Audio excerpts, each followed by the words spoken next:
Chapter 301, The Arlong Pirates. The year was C Circle Calendar 1522. East Blue. Kaito muttered under his breath, his gaze hardened. If that's true, then it means the pirate era has begun. Luffy must have already set sail by now. Turning back, he looked at the small girl who stood beside him. Risa, would you mind showing me around your village? I'd like to get familiar with the place. Okay. The little girl's eyes lit up and she quickly nodded. A bright smile bloomed across her face as she skipped happily ahead. Turner Village was small, barely stretching 5 miles across, home to a little over 30 families. The people were simple, kind, and weary from hard lives, yet there was a sense of warmth lingering in their unity. As Risa led him along, her cheerful chatter filled the air like a songbird's melody. Kaido-san, how did you end up in our village? She asked curiously, tilting her head. What's the matter? Can't I visit? Kaido replied with a playful smile. You can, but… Her small voice trembled at the last words, shadows crossing her bright eyes. Surrounded.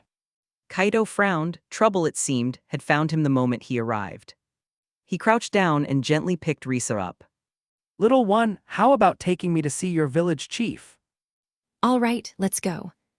Risa beamed, clinging to him. You know, Kaido-san, Grandpa Nalo treats me really well. He always makes sure I have food to eat. He's the best. The village chief's home sat at the far eastern edge of the village, not far from Risa's own house. The moment they approached, an elderly man with white hair stepped outside, a gentle smile on his face. You must be the outsider who entered the village. The man said, his tone welcoming. Yes, chief. Kaido replied softly as he set Risa down. Nalo studied him with sharp, weary eyes before motioning Risa closer. After a moment, he disappeared into his home and returned with a few large cakes in his hands. Risa, He said kindly. It's noon. Take these to your grandmother so she doesn't go hungry. okay, Grandpa Nalo. The little girl took the cakes, then turned to Kaido and waved. I'll be back soon, Kaido-san. Kaido smiled and waved her off. He knew the chief had sent her away so they could speak privately. Once she was gone, Kaido got straight to the point. Village chief, you wanted to talk to me alone. Nalo's smile faded into a bitter sigh. First, tell me, how did you get through the blockade of those pirates? Kaido shook his head casually. Don't worry about it, I managed somehow. His tone was light, but he didn't explain further. Managed? Nalo's eyes widened, disbelief written all over his wrinkled face. You Kaido muttered, his expression hardening. mean Arlong's crew? Memories from the One Piece world filled his mind. Arlong, the tyrant of East Blue who ruled villages through fear and extortion. If this was the same timeline, then Luffy hadn't yet defeated him. Better explain everything to me. I need the full picture. Kaido said, his voice firm. Nalo motioned toward his home. Come, we'll eat while I explain. After sharing a simple meal, the situation became clear to Kaido. Turner Village lay in the center of East Blue. It wasn't widely known, and many of the surrounding settlements were unfamiliar to him, but one stood out like a Beaconcock Aussie village, Nami's hometown. The truth was grim. The Arlong pirates had long exploited nearby villages, draining them of wealth. It was cruel but survivable. At least the people could still scrape by. But just a week ago, Hachin Arlong's lieutenant arrived with a band of fishmen and declared that Turner Village itself was to be claimed. The villagers were ordered to abandon their home. For the elderly who had lived their whole lives on this island, leaving was unthinkable. But with the village surrounded and food supplies dwindling, starvation loomed over them. Kaito didn't bother asking why the villagers hadn't sought help from the Marines. He already knew. This area was under the jurisdiction of Marine Captain Nezumi, a corrupt officer who worked hand in hand with Arlong. The only reason Arlong hadn't wiped entire villages off the map was because of Jinbei. Once, Arlong had been his subordinate. When Jinbei became a warlord of the sea, he secured Arlong's release into East Blue. The Marines turned a blind eye so long as Arlong didn't go too far. Destroying a village outright would risk drawing the wrong kind of attention, especially with legends like Garp around. So instead, Arlong's crew strangled villages slowly, grinding them down until people left of their own accord. Kaido pieced it together quickly. So that's why he's forcing you out. But one question nagged at him. Why this island specifically? What does he want here? Nalo shook his head, his expression weary and helpless. I don't know. The only thing they said is that someone important has taken an interest in our land. A big shot, huh? Kaido murmured, his eyes narrowed in thought. Suddenly, Nalo leaned forward, gripping Kaido's hand tightly. His voice trembled with desperation. Kaido-san, if nothing else, please. Seeing the doubt in Kaido's eyes, the old man explained. I've watched Risa grow up. Her grandmother is bedridden and won't live much longer. I have no children of my own, so I've long regarded her as my own granddaughter. But now... Chapter 302, 302 Clash with the Arlong Pirates, 2 months ago. Chapter 302, Clash with the Arlong Pirates. Risa is different from us. She's still young. I don't want her to die here. I just want her to live in peace. Wes, Grandpa Nalo, I'm not going. Risa's tearful voice carried from outside the door. She stumbled in, crying, and rushed straight into Nalo's arms. Watching the scene unfold, Kaido's chest tightened. Anger welled inside him. This was the world of pirates, chaotic and cruel, far beyond the Shinobi world. Turner Island was just one small island in this vast sea, and it had already drawn the attention of monsters. If not for Garp's existence, even worse tragedies would have already fallen here. Risa, since you heard everything, listen carefully to Grandpa Nalo. The old man hugged her firmly, his tone both stern and loving. Your grandma and I are already old. It doesn't matter if we stay here, but you. But I don't want to leave you, Grandpa, Grandma. Risa sobbed bitterly. Enough. Kaido said gently, forcing a smile. Tonight no one leaves. Let's eat together. The meal that followed carried a heavy atmosphere. Though Risa's presence softened it somewhat, the sadness of an impending farewell still lingered in the air. After eating, Kaido quietly excused himself.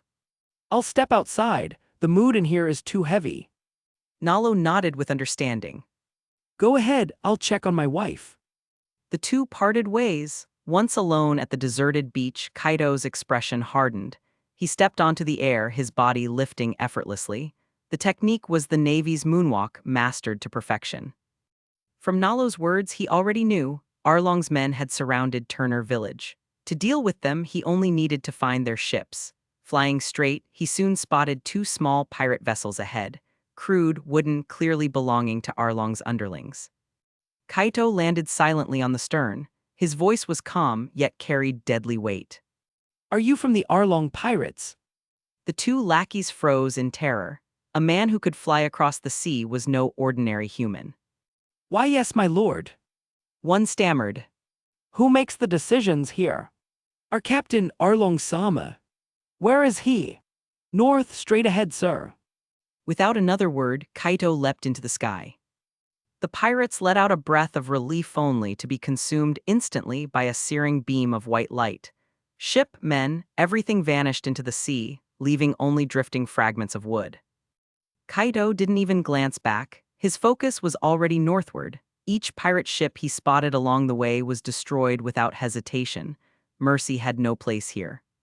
Before long, a larger vessel came into view, more finely built than the rest. On its deck, a hulking merman trained relentlessly. Kaito descended, his gaze locked onto the fishman. You're a cadre of the Arlong pirates. The merman, Kyurubai, stiffened. His eyes widened as he registered what stood before him, a man descending calmly from the sky. Why, yes, Marine Sama. Kyurubai answered, feigning calm. Kaito ignored the title. His tone stayed icy.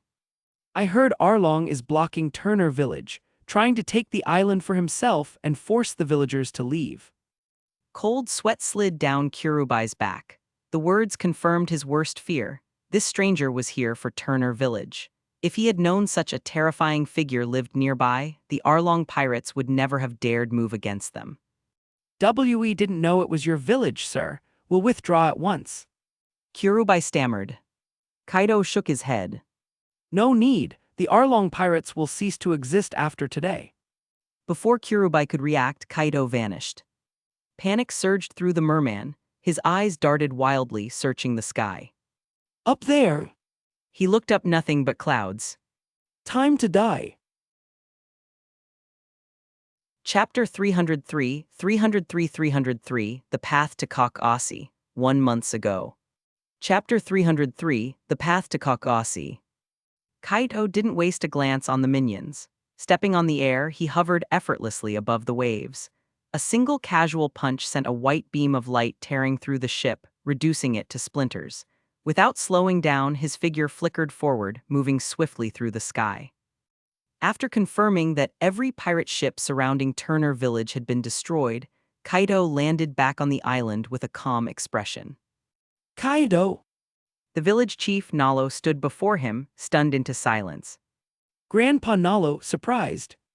Kaido smiled faintly. You can actually fly. Nalo stammered. It took him a long moment to recover, and when he did, his eyes glimmered with hope. Perhaps Turner Village wasn't doomed after all. Yes, I killed every Arlong pirate ship near the village. Kaido replied, his tone even.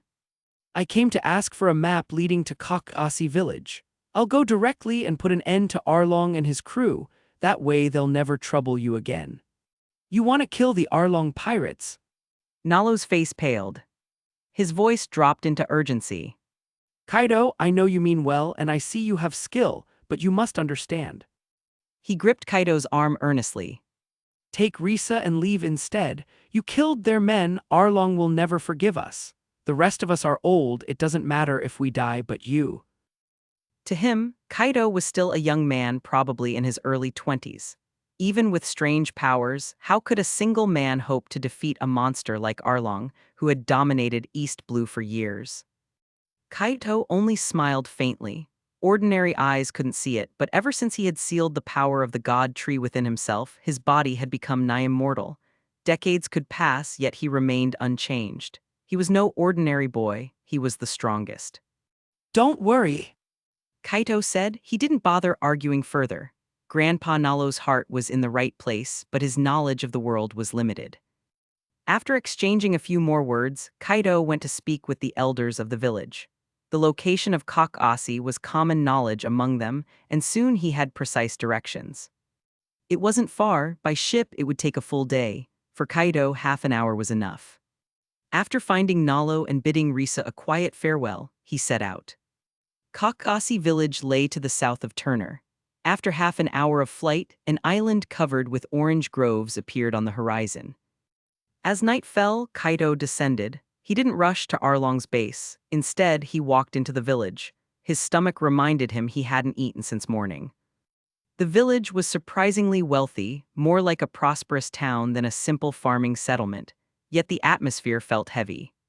Kaido entered a restaurant. The place was nearly empty despite it being peak mealtime. 3 plates of fried rice. Kaido ordered, seating himself at the bar. Of course, sir, right away. The young owner answered with forced cheer, his face still drawn with worry. Kaido ate quickly, paid with the berry he had collected from defeated pirates, and then checked into a hotel.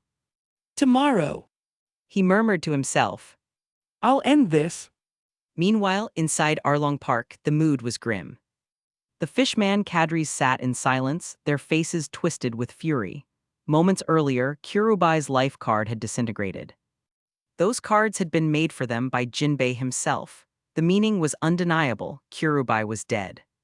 The air grew heavy. Arlong-san, this can't stand. Hatchin slammed a fist into the table. Tomorrow, I'll take the crew to Turner Village. I'll drag out whoever dared to kill Kurubai. Of course. Arlong sneered, baring sharp teeth. But first, we need to deal with that straw hat brat. That boy's been keeping Nami as his navigator. If she decides to turn against us, she'll go straight to him for help. His fist clenched around a wine glass, cracking it in his grip. Tomorrow, we'll kill the straw hat boy. Then, we'll march to Turner Village and make an example of the fool who dares to challenge me, Arlong. His voice was thick with rage. Kurubai had been one of his strongest men. To lose him was intolerable. Morning arrived, the first light of dawn crept across the horizon. Kaido woke, ate a simple meal, and left the inn. His steps carried him unerringly toward Arlong Park, the tallest and most ostentatious building in Kakasi. Halfway there he froze. A figure stood in the road. It was Nami. Her face was streaked with tears. Hatred burned in her eyes as she stared at the distant stronghold of the Arlong pirates. In her hand was a dagger, and with desperate fury, she stabbed at the tattoo on her arm, the mark of Arlong's crew. Blood streamed down her skin as she shouted his name with raw pain and rage. Kaido's brow furrowed. This wasn't the first time he had seen her story. In the original world he remembered, she had carried the entire burden of her village alone, stealing and saving, sacrificing everything to gather the 100 million berries Arlong demanded. All her efforts, crushed in an instant by his cruelty and betrayal. Kaido stepped forward, his hand caught her wrist, halting the dagger mid-strike. Nami gasped, startled, looking up at him through her tears. Hey! Chapter 304, Monkey D. Luffy, 1 month ago. Chapter 304, Monkey D. Luffy. The current Nami not only hated Arlong, but her entire being was drowning in despair, the kind that made it seem like the village itself had no hope left. Who are you? Nami's bright eyes, swollen with tears, locked on the stranger before her. Confusion and suspicion ran across her face. She was sure she had never seen this man before. Just an ordinary person. Kaito replied calmly as he snatched the dagger from her trembling hand. You should be glad you live in East Blue. Arlong may charge you a protection fee every year, but at least he hasn't slaughtered your village outright. On other islands in the Grand Line or the New World, villages are wiped out the moment they can't pay. Compared to that, you're alive, and being alive is already a blessing. As cruel as he is, Arlong is nothing compared to those who butcher entire islands for entertainment. Kaido's words struck her like a hammer. Nami froze, unsure if he was telling the truth. Yet something in his voice, the steady weight of his presence, made her believe. His momentum carried authority, like someone who had truly seen those horrors. Who are you really? How do you know about the other seas? Are you from there, or? Nami's thoughts spiraled, questions tumbling out one after another. Kaido was about to answer when a loud roar split through the night. N.A.M.I. Both of them turned. A boy in a straw hat came running toward them, his face unusually serious. Kaido's eyes narrowed, a flicker of recognition flashing. So this is him. Nami, you're hurt. Luffy shouted as he rushed forward, his gaze fixed on the fresh wound on her arm. I'm fine, Luffy. She insisted, though her voice carried more worry than reassurance. Your friend's here. Kaido said casually, turning to leave. But Luffy's eyes hardened. Misinterpreting the scene, he shouted furiously. You hurt Nami, didn't you? That's unforgivable, gum gum. Wait, Luffy, you've got it wrong. Nami cried out desperately. But it was too late. Luffy's fist shot forward, stretching like a slingshot, the speed and force enough to smash stone. Kaido didn't move at first, only watching with cold detachment. So reckless, if I were an ordinary person, I'd already be dead. His fists clenched. If you can't see the situation, then I'll have to teach you. With a flicker of power, Kaito swung his arm. A blinding white beam shot forth, colliding with Luffy's rubber fist. The impact shattered the attack instantly, then wrapped around Luffy's body and blasted him through the air. Boom! The earth shook as Luffy slammed into the distant sea. Waves exploded, rising like a wall before crashing down. A whirlpool spiraled into existence, dragging the ocean into chaos. Nami stood frozen, her dagger forgotten on the ground. Her lips trembled, Luffy. As you saw, he's in the sea now. Kaido said with a shrug, his expression indifferent. Whether he lives or dies isn't my concern. Without waiting for her reply, he turned and walked away. But Nami couldn't stop herself. Despite her despair, despite her hatred, she ran toward the shoreline. Luffy couldn't swim. He was a devil fruit user. Falling into the sea was a death sentence. She had to reach him. The path ahead grew eerily silent as Kaido approached the heart of Kakasi village. At the end of the road stood a lavish palace-like structure, far too grand for a fishing village. It loomed over the town like a fortress, the stronghold of Arlong and his crew. Two minions leaned lazily against the entrance, chatting as if nothing in the world mattered. To them, the villagers were nothing more than slaves. Guard duty was just a performance. Nobody dared challenge Arlong. But then footsteps echoed across the ground. The two guards stiffened as Kaido drew closer, his calm eyes locked on the door behind them. Stop right there. One snarled, gripping his cutlass. This is Arlong-sama's territory. No outsiders allowed. Before they could blink, the door behind them exploded into splinters. Both minions were flung aside like broken dolls, crashing into the dirt. The thunderous sound rolled through the palace, shaking its foundations. Inside, Arlong and his lieutenants had been discussing their next move against the Straw Hat Boy, but the crash silenced the room instantly. Arlong's jagged teeth twisted into a cruel grin. Well, looks like we don't need to hunt them down after all. They've come straight to me. He rose from his throne, his hulking frame casting a shadow over the hall. Nami's bright eyes, swollen with tears, locked on the stranger before her. Confusion and suspicion ran across her face. She was sure she had never seen this man before. Just an ordinary person, Kaido replied calmly as he snatched the dagger from her trembling hand. You should be glad you live in East Blue. Arlong may charge you a protection fee every year, but at least he hasn't slaughtered your village outright. On other islands in the Grand Line or the New World, villages are wiped out the moment they can't pay. Compared to that, you're alive, and being alive is already a blessing. As cruel as he is, Arlong is nothing compared to those who butcher entire islands for entertainment. Kaido's words struck her like a hammer. Nami froze, unsure if he was telling the truth. Yet something in his voice, the steady weight of his presence, made her believe. His momentum carried authority, like someone who had truly seen those horrors. Who are you really? How do you know about the other seas? Are you from there, or? Why attack my crew? Do you have a death wish, human? This is my domain and I don't forgive trespassers. Kaido met his gaze without flinching. My name is Ayanami Kaido. I don't care if you've never heard of me. What matters is the sterner village. Kurubai was one of your men, wasn't he? The mention of Kurubai's name made Arlong's face twist with rage. Veins bulged on his forehead as his killing intent surged, spilling into the air like a suffocating wave. You! Chapter 305, 305, Arlong Falls, 1 month ago. Chapter 305, Arlong Falls. It's me! Kaido's calm nod carried no fear, no hesitation. His eyes, steady as stone, regarded the so-called fishman with cold indifference. To him, Arlong's crew were nothing but noisy insects. An elephant does not flinch before ants. Damn you, first Kurubai and now you dare storm our headquarters. Do you think the Arlong pirates are powerless against you? Hatchin bellowed, 6 swords flashing in his webbed grip as he lunged with lethal speed. But before the blades even fell, his body whipped through the air like a snapped bowstring. Boom! He smashed through a building, stone and timber collapsing around him.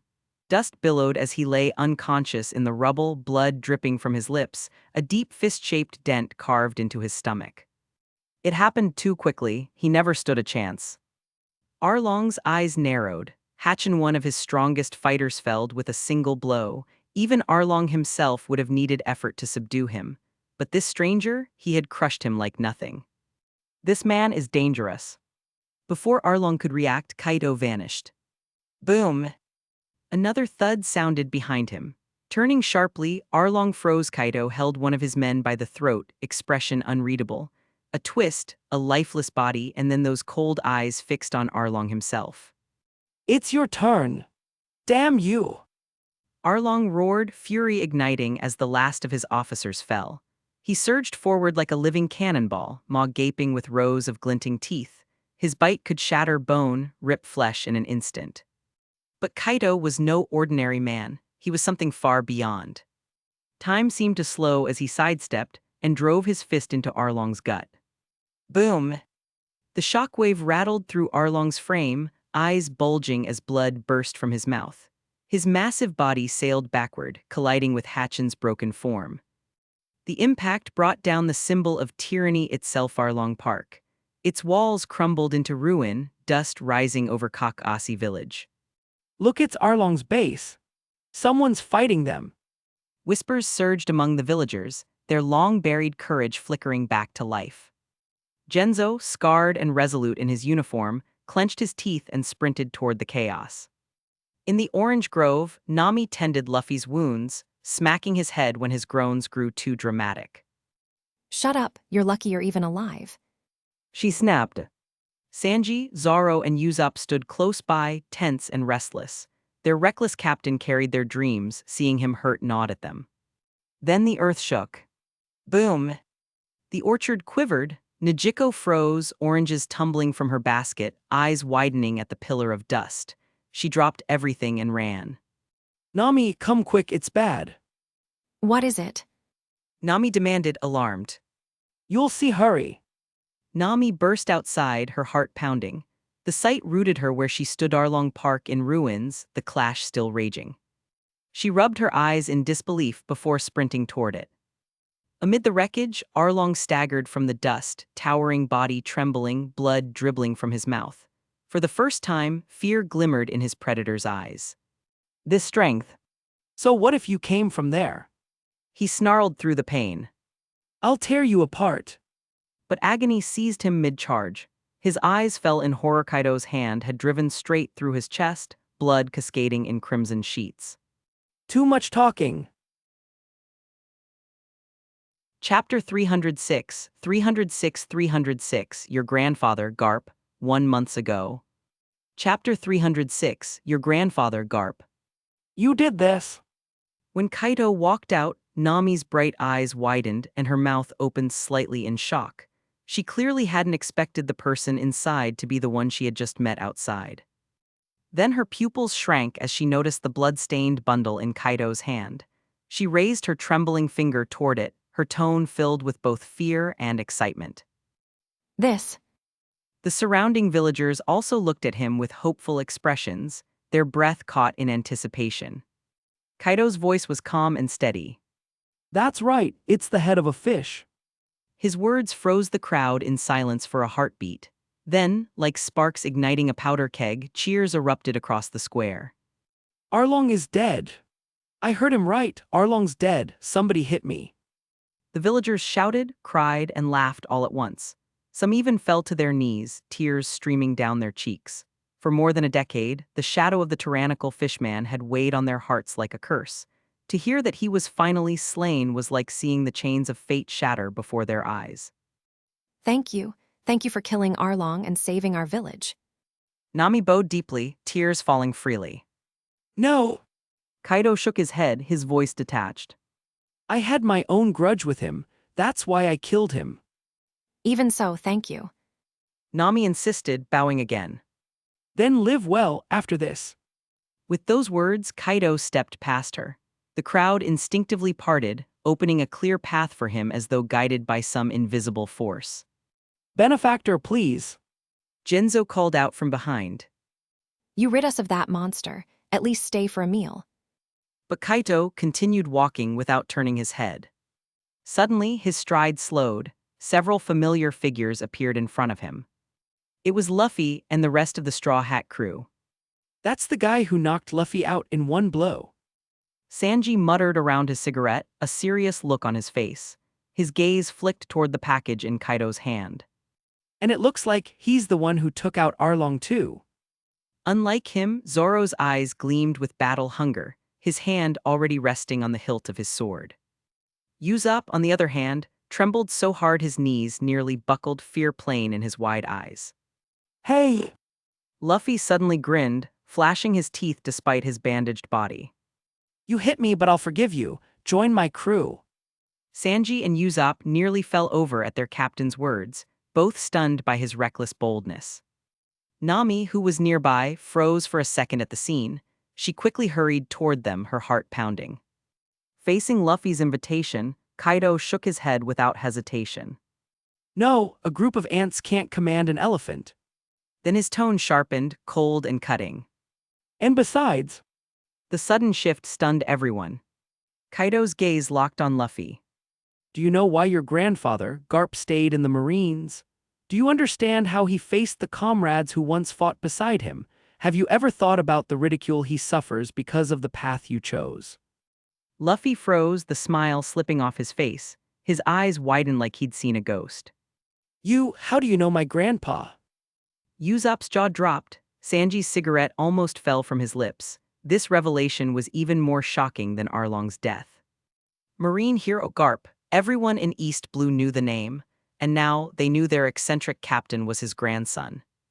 Zoro, as usual, only smirked, completely unfazed, his fighting spirit burning stronger. Kaido shook his head in disappointment. Forget it, you don't understand. Turning away, he began walking toward his next destination, Colonel Nezumi of the Marine 16th Branch. From the moment he had stepped into Kekkei village, Kaido had regarded its people as his own. That meant any threat against them would be eliminated at the root. He glanced briefly at Nami scolding Luffy in the distance, then stepped into the air as though the sky itself were solid ground. Gasps erupted as he ascended higher and higher, then vanished in a streak of light. By the time the others recovered, he was long gone. He just flew away, out of thin air. Usopp cried out, his head tilting back as if he could still catch sight of him. Luffy, there's no way we could fight someone like that. Sanji said grimly. If he had wanted, we wouldn't have stood a chance. Zoro crossed his arms, eyes narrowing. Strong guy. Nami clasped her hands together. I forgot to ask his name. But Kaido had no care for their thoughts. His figure was already soaring across the horizon, heading for the Marine's 16th branch. The base itself sat on a small island, a so-called fortress meant to protect the nearby villages, including Kekkei. In truth, its commander, Colonel Nezumi, had long abandoned justice.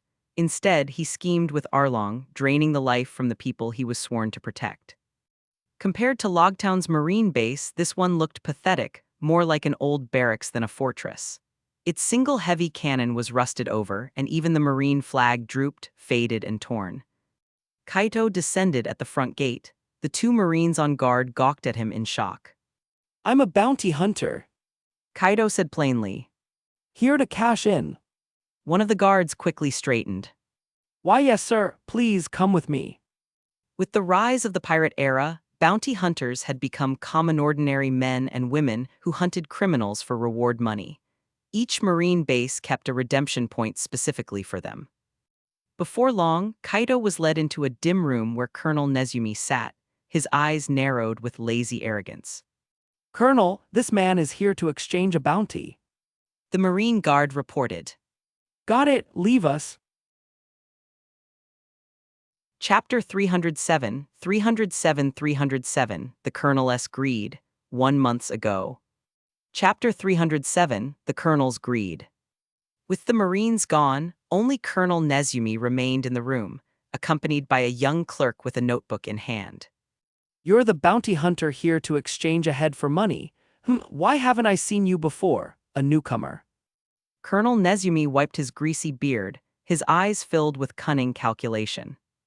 Kaito didn't waste words.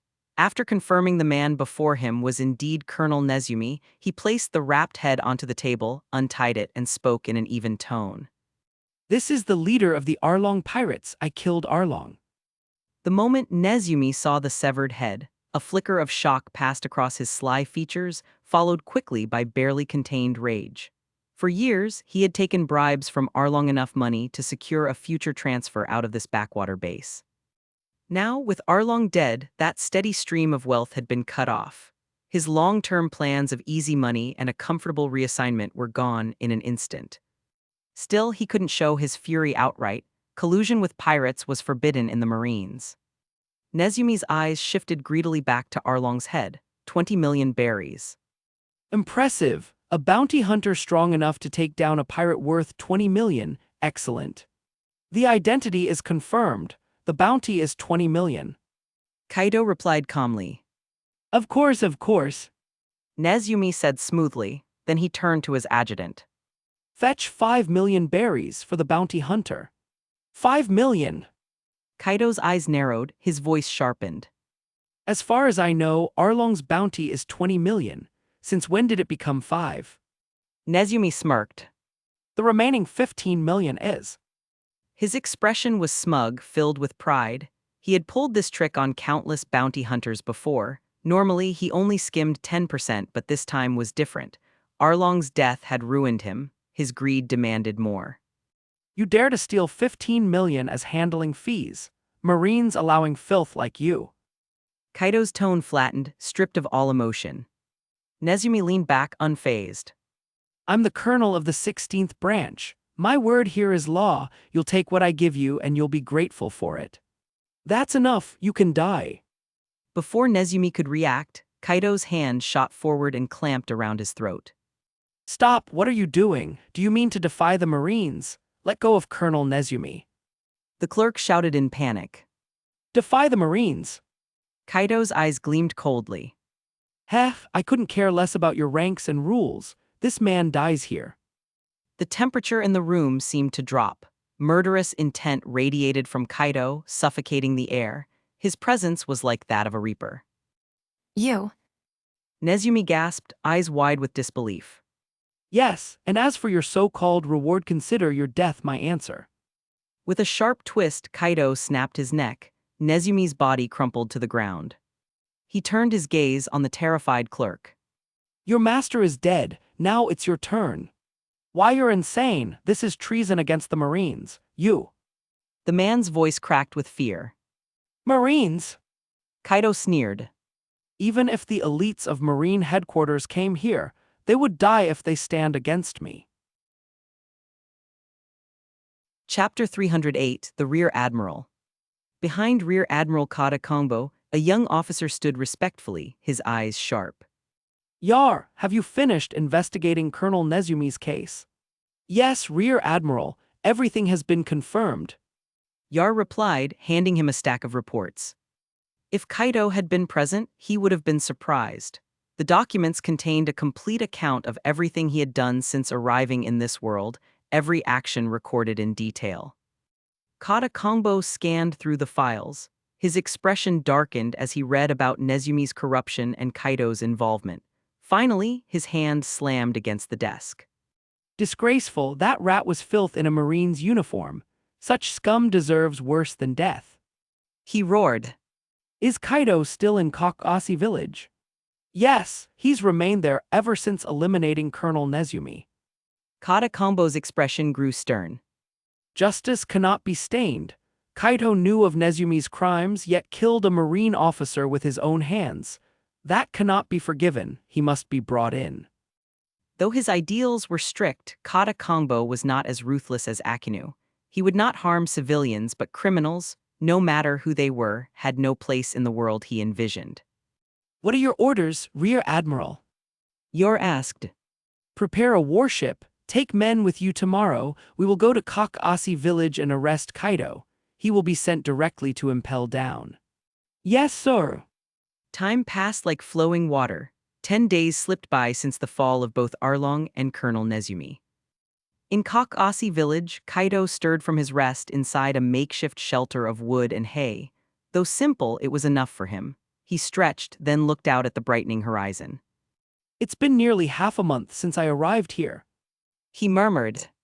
Another half-month, and the system should fully recover. He had remained in Kekkei village waiting for whoever wants trouble to show themselves. Yet no one had come. The silence puzzled him. Had his actions disrupted the shadowy hand pulling the strings? While lost in thought, Nalo hurried toward him, adjusting his glasses, his face pale with worry. Kaido, bad news. A Marine warship has been spotted heading straight for the village. It looks like they're after you. Oh! Kaido's brow lifted in surprise. Marines, not the ones behind Arlong. He patted Nalo's shoulder. Don't worry about the village, I'll deal with this. Take care of Risa, don't let her leave the house. Understood, please be careful. Nalo said firmly. The village had grown lively again since Arlong's death, with displaced families returning home. As Kaido walked down the dirt path, villagers greeted him warmly. He returned their smiles with a nod, his presence already a source of comfort. At the edge of the port, the sails of a marine warship appeared over the horizon, its flag billowing in the wind. Waves surged against its hull as it cut through the sea, drawing steadily closer. Suddenly, a black figure leapt from the warship. His body blurred through the air, moving faster than the ship itself, and within moments he landed directly before Kaido. The cloak of justice draped across his shoulders fluttered in the breeze as he stood tall. His presence carried weight, nothing like the weak corruption of Nezumi. Kaido's eyes narrowed, a headquarters officer. I am Kata Kongbo, Rear Admiral and Base Commander of all Marine branches in East Blue. You must be Kaido, the one who killed Colonel Nezumi. That's right. Kaido answered without hesitation. Good, then you will follow me back to Marineford. Killing a Marine officer cannot go unpunished. For justice, you must face the consequences. He tossed a pair of black seastone shackles at Kaido's feet. Kaido's gaze chilled. You sound very confident. Why are you so sure you can take me? Kata smirked. Boy, you're still too young. You've seen little of this world. Do you know how many true monsters sail these seas? He stepped forward. Arlong may have been notorious in East Blue, but compared to the pirates of the other seas, he was nothing. His bounty wasn't even in the top 10. The Rear Admiral's voice hardened. And remember this, the power of Marine headquarters far surpasses anything you've faced. To me, you are the same as Arlong, a mere insect. Grasshoppers may jump, but they cannot shake the storm. His eyes flashed. I'll ask you one more time. Will you put on the shackles yourself, or shall I force them onto you? Kaido's lips curved into a cold smile. Try me. In an instant, he vanished. Kata's pupils shrank. That speed. He had underestimated the boy. With no time to think, he bellowed. Teko. His muscles hardened like steel, just as Kaido's fist slammed into his abdomen. Boom! The impact resounded like thunder. Kata's body bent under the force, pain twisting his face as he was hurled backward, crashing through the air before slamming into the ocean with a tremendous splash. The wave sent his warship rocking violently. The Marines on deck gasped in horror as their commander smashed into the ship's bow, denting the steel. Rear Admiral Kata Kongbo. Yar cried out in disbelief. The Marines were frozen in shock, their invincible leader brought low with a single punch. Time passed like flowing water. 10 days slipped by since the fall of both Arlong and Colonel Nezumi. In Kekkei village, Kaido stirred from his rest inside a makeshift shelter of wood and hay. Though simple, it was enough for him. He stretched, then looked out at the brightening horizon. It's been nearly half a month since I arrived here, he murmured. Another half month and the system should fully recover. He had remained in Kekkei village waiting for whoever wants trouble to show themselves. Yet no one had come. The silence puzzled him. Had his actions disrupted the shadowy hand pulling the strings? While lost in thought, Nalo hurried toward him, adjusting his glasses, his face pale with worry. Kaito, bad news. A marine warship has been spotted heading straight for the village. It looks like they're after you. Oh, Kaito's brow lifted in surprise. Marines, not the ones behind Arlong. No need. Chapter 309, 309. The Might of a Single Blow, 1 month ago. Chapter 309, The Might of a Single Blow. Rear Admiral Kata Kongbo, are you all right? Yar rushed forward, worry written across his face. I'm fine. Kata Kongbo waved him off, though blood slipped from the corner of his mouth. His eyes locked onto the young man standing calmly at the port, a heavy weight pressing down in his chest. A mistake. He must be brought to justice. He muttered, his eyes narrowing. He turned to his subordinates. Stay here. In the next instant, his figure blurred as he launched himself skyward with moonwalk. But then, his pupils shrank. The youth who had been standing motionless at the docks was suddenly there in the air before him. He didn't know when Kaito had moved, only that now the young man was hovering directly in his path, looking down at him with cold, emotionless eyes. That face, expressionless yet resolute, carried the aura of someone standing above the world. His black and white eyes radiated disdain and pride, as though Kata Kongbo wasn't even worth noticing. The Rear Admiral's brows furrowed. That gaze, that contempt, it was infuriating. With a sharp clang, he drew his sword from its scabbard.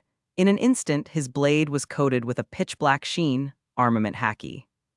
Kata Kongbo was no ordinary officer.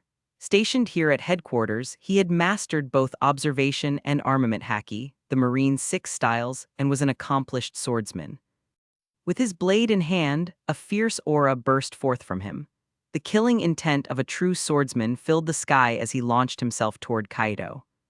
But Kaido merely sneered, his lips curved into the faintest smirk, his eyes sharp with arrogance. His right fist clenched and he threw a single punch.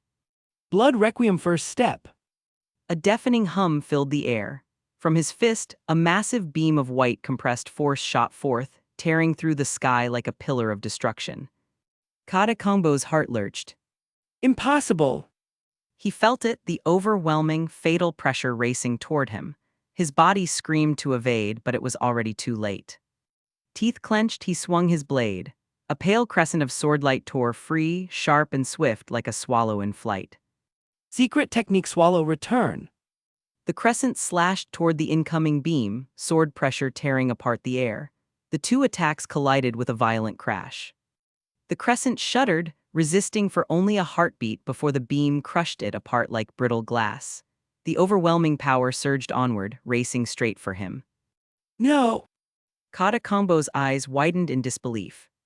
This was his strongest technique, a strike that could hold its own even against a vice admiral, yet it shattered like nothing before Kaido's single punch.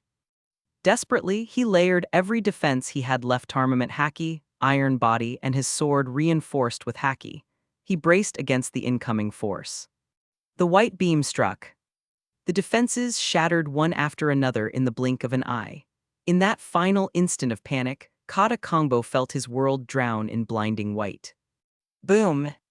The beam consumed him. His cloak tore free, fluttering down through the smoke. His body was gone.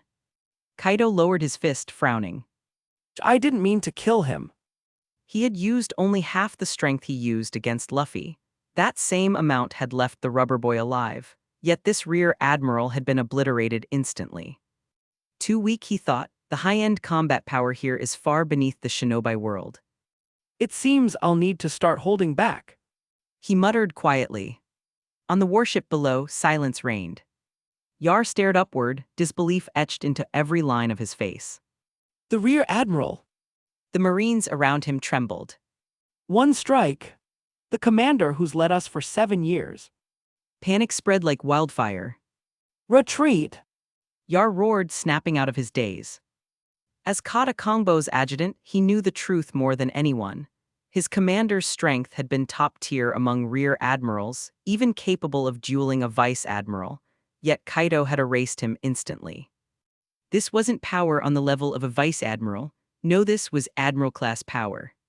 Face pale, Yar shouted again. Withdraw immediately, report to headquarters. Only an admiral can face this monster. The warships began to turn away in frantic retreat. But Kaido didn't pursue. His gaze softened slightly as he looked at the Marines scattering like frightened birds. At least they protect civilians.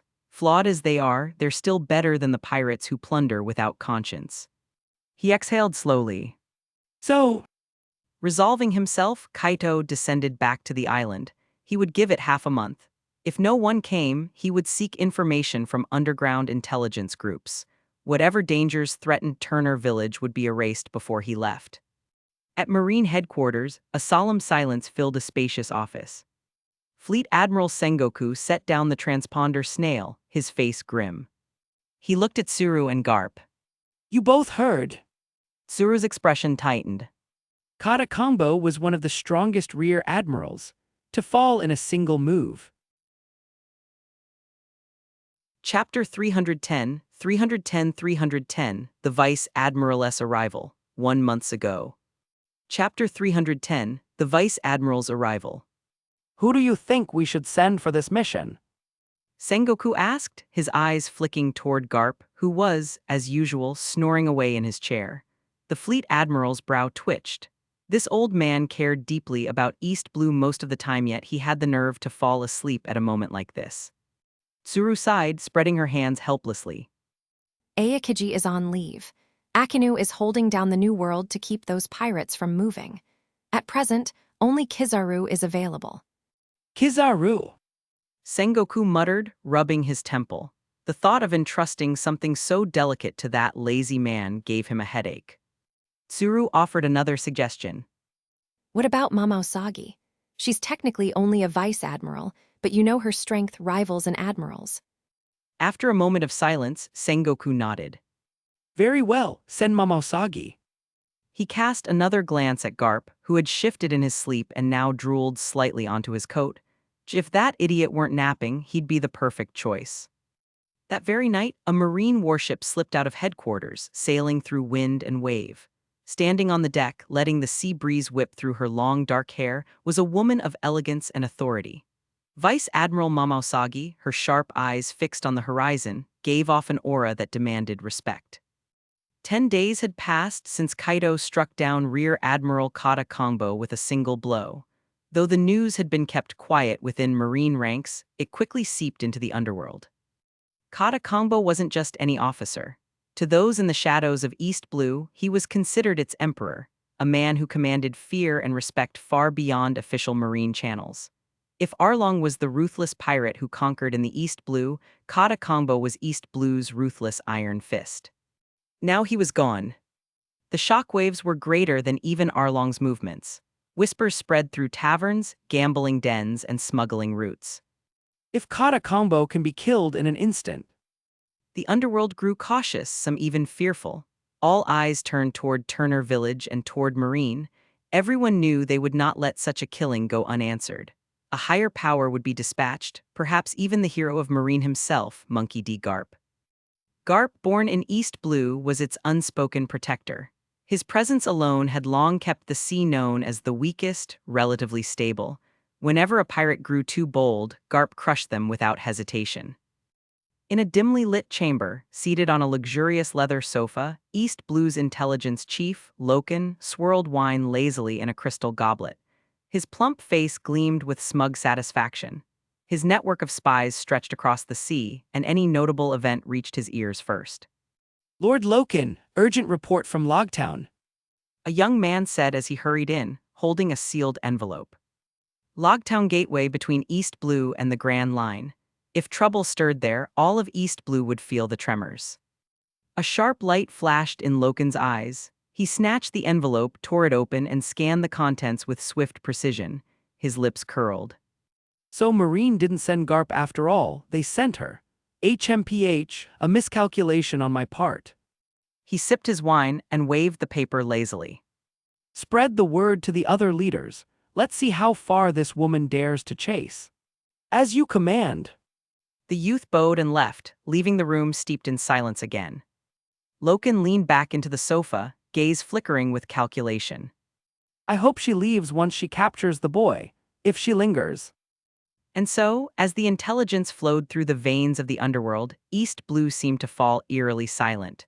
Pirates who had once roamed freely disappeared into hiding. Smuggling routes froze. The seas grew calm, almost peaceful. But beneath the surface, every eye turned toward a single marine warship making its way openly from Logtown toward Turner Village. Its course was clear, its purpose undeniable. At Turner Village, Kaido stood by the shoreline, the waves lapping at his feet. Beside him, Risa's cheerful laughter rang in the air, her presence like a fleeting moment of calm. 10 days had passed since the fight. Nothing had disturbed the village. No one had come. For a moment, Kaido wondered if those behind Arlong's schemes had truly given up on Turner Village. Still, he wasn't naive. Danger often hid in shadows. To be certain, he resolved to travel to Logtown himself. If any place in East Blue held answers, it was there, the bustling port city, the final stop before the Grand Line. After deciding, Kaido took Risa to see the village chief. He entrusted her to the man's care, ensuring she would remain safe in his absence. Brother Kaido, come back soon. Risa called out, waving with a bright smile. Got it. Kaido's voice echoed faintly, though his figure had already vanished into the distance. Not long after, as the chief and Risa turned back, a shadow appeared on the horizon. A warship. Its design was unlike any other vessel in East Blue, sleek, powerful, and bristling with marines. As it drew closer, the silhouettes of countless soldiers filled the deck. The ship docked swiftly, and from it descended a striking woman. She was tall and elegant, with a beauty mark at the corner of her lips and intricate spider tattoos along her legs. Vice Admiral Mamosaga's mere presence seemed to quiet the air. Behind her marched disciplined Marines, their expressions firm. She approached with a disarming smile. Excuse me, who is the head of this village? I am. Nalo, the village chief, stepped forward, trying to mask his unease. I am Vice Admiral Mamosagi. She said evenly. I trust you already know why I'm here. Nalo swallowed, forcing a calm nod. It's about Kaido, isn't it? That's right, is he here? No. Nalo admitted, shaking his head. He left not long ago for Logtown. He said he wanted to seek out an intelligence network there. These were words Kaido himself had instructed him to say. But even as he spoke, Nalo was unsettled by how quickly the Marines had arrived after Kaido's departure. A stern officer behind Momosagi frowned. Impossible. We saw no ship, no traveler along the way. Nalo forced a smile, pointing skyward. You wouldn't have. He didn't take a boat, he flew. Chapter 311, 311, The Town of Beginnings, 1 month ago. Chapter 311, The Town of Beginnings. Goro frowned, his tone cold. Village chief, you must understand the fate of hiding pirates. If you're lying and we later uncover Kaido's whereabouts, the entire Turner village will face the consequences. Enough, Goro. Momosagi said, raising her hand to calm him. For someone suspected of admiral-level combat power, flying isn't strange at all. Besides, what the village chief said matches the information given by Rear Admiral Kata Kongbo's adjutant, Yar. Kaido does indeed possess flying abilities. With that, she turned away, her long coat flowing behind her. We're heading to Log Town. Village chief, Goro warned, his voice firm. if you're lying, you won't escape responsibility. Momosagi didn't give him another glance. She led her Marines back to the warship, and soon after, the vessel cut through the waves, leaving Turner Village behind as it made for Log Town. Log Town, situated in East Blue, was the only gateway to the Grand Line. Known as the Town of Beginnings and Endings, it had become a symbol of history and infamy. It was here that the pirate king, Gall D. Roger, had been both born and executed. Since then, countless people had visited, either to pay homage or chase dreams of the Grand Line. The town had flourished, its economy thriving from the constant flow of travelers. Over the years, Log Town had become one of the most prosperous and bustling centers in East Blue. Overseeing the town was Marine Colonel Smoker, wielder of the smoke fruit. Unlike ordinary branch officers, a headquarters colonel carried real authority, with both strength and influence that far surpassed regional commanders. That night, under a crescent moon, the sea shimmered silver. Shadows stretched long through the narrow alleys. A figure landed softly from a rooftop. Hayanami Kaido. He adjusted his cloak and stepped out of the alley, asking passersby for directions before heading straight toward a lively tavern. In this world, taverns were more than just places to eat and drink. They were hubs of information, where merchants, travelers, and pirates alike crossed paths. Kaido stopped outside a brightly lit tavern, its rowdy atmosphere spilling into the street. Just as he reached for the door, a familiar voice echoed from within. Wow, delicious. More food, chef, another table. Kaido's brows rose slightly. That voice was unmistakable Monkey D. Luffy. So they're here too. That guy again. Sanji muttered, eyeing him with suspicion. What's he doing here? Planning to head for the Grand Line too? It's him. Zoro bit into his bread, his eyes narrowing. I've got a bad feeling about this. I heard Marines are hunting him. Usopp stammered nervously. Should we even be seen near him? Luffy didn't bother with any of them, focused entirely on devouring his mountain of food. At that moment, Nami's eyes brightened. She quickly got up from her seat and made her way toward the bar where Kaito had taken a seat. Kaito ordered food from the tavern owner, his sharp eyes scanning the room. He was here for information, and taverns like these often doubled as cover for underground intelligence groups. Kaido. Nami's voice rang out, cheerful yet edged with concern. He turned, slightly surprised. Nami, you know my name. Of course. she said with a faint laugh.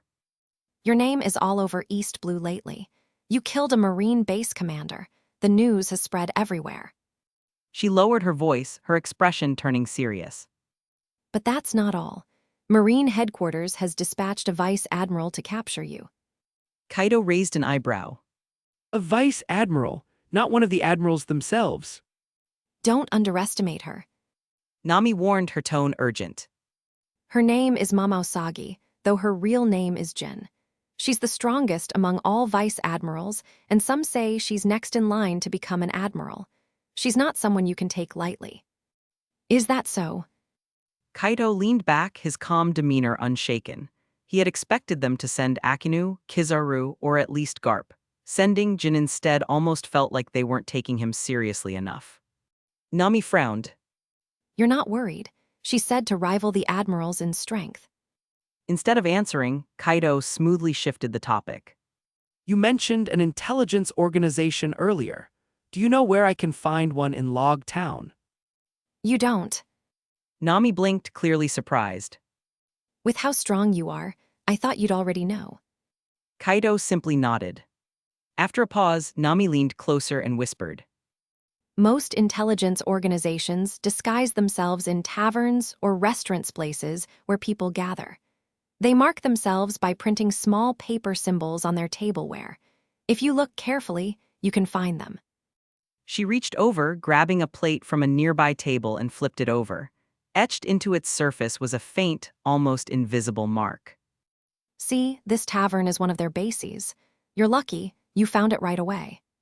Kaido chuckled softly. As expected of the infamous thief cat of East Blue, your eye for detail is impressive. Nami gave a playful smile.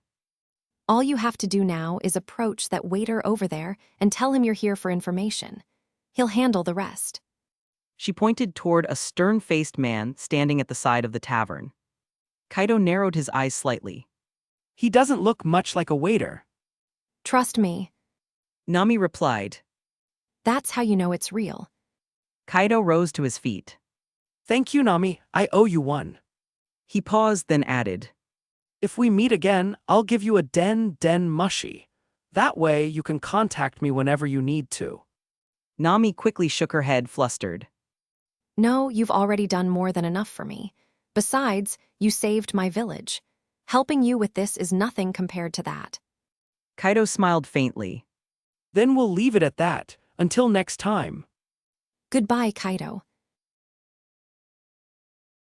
Chapter 312, 312 Donquixote da Flamingo, 1 month ago. Chapter 312, Donquixote da Flamingo. Following Nami's lead, Kaido guided the waiter through dim corridors until they reached a shadowed room. Candles flickered faintly, casting long shadows across the walls. A figure sat at the table, cloaked completely in black robes, his face hidden, giving him the eerie presence of a phantom. You've come for information. The man's voice was hoarse, clearly a falsetto meant to conceal his identity. That's right. Kaido replied bluntly, his tone sharp.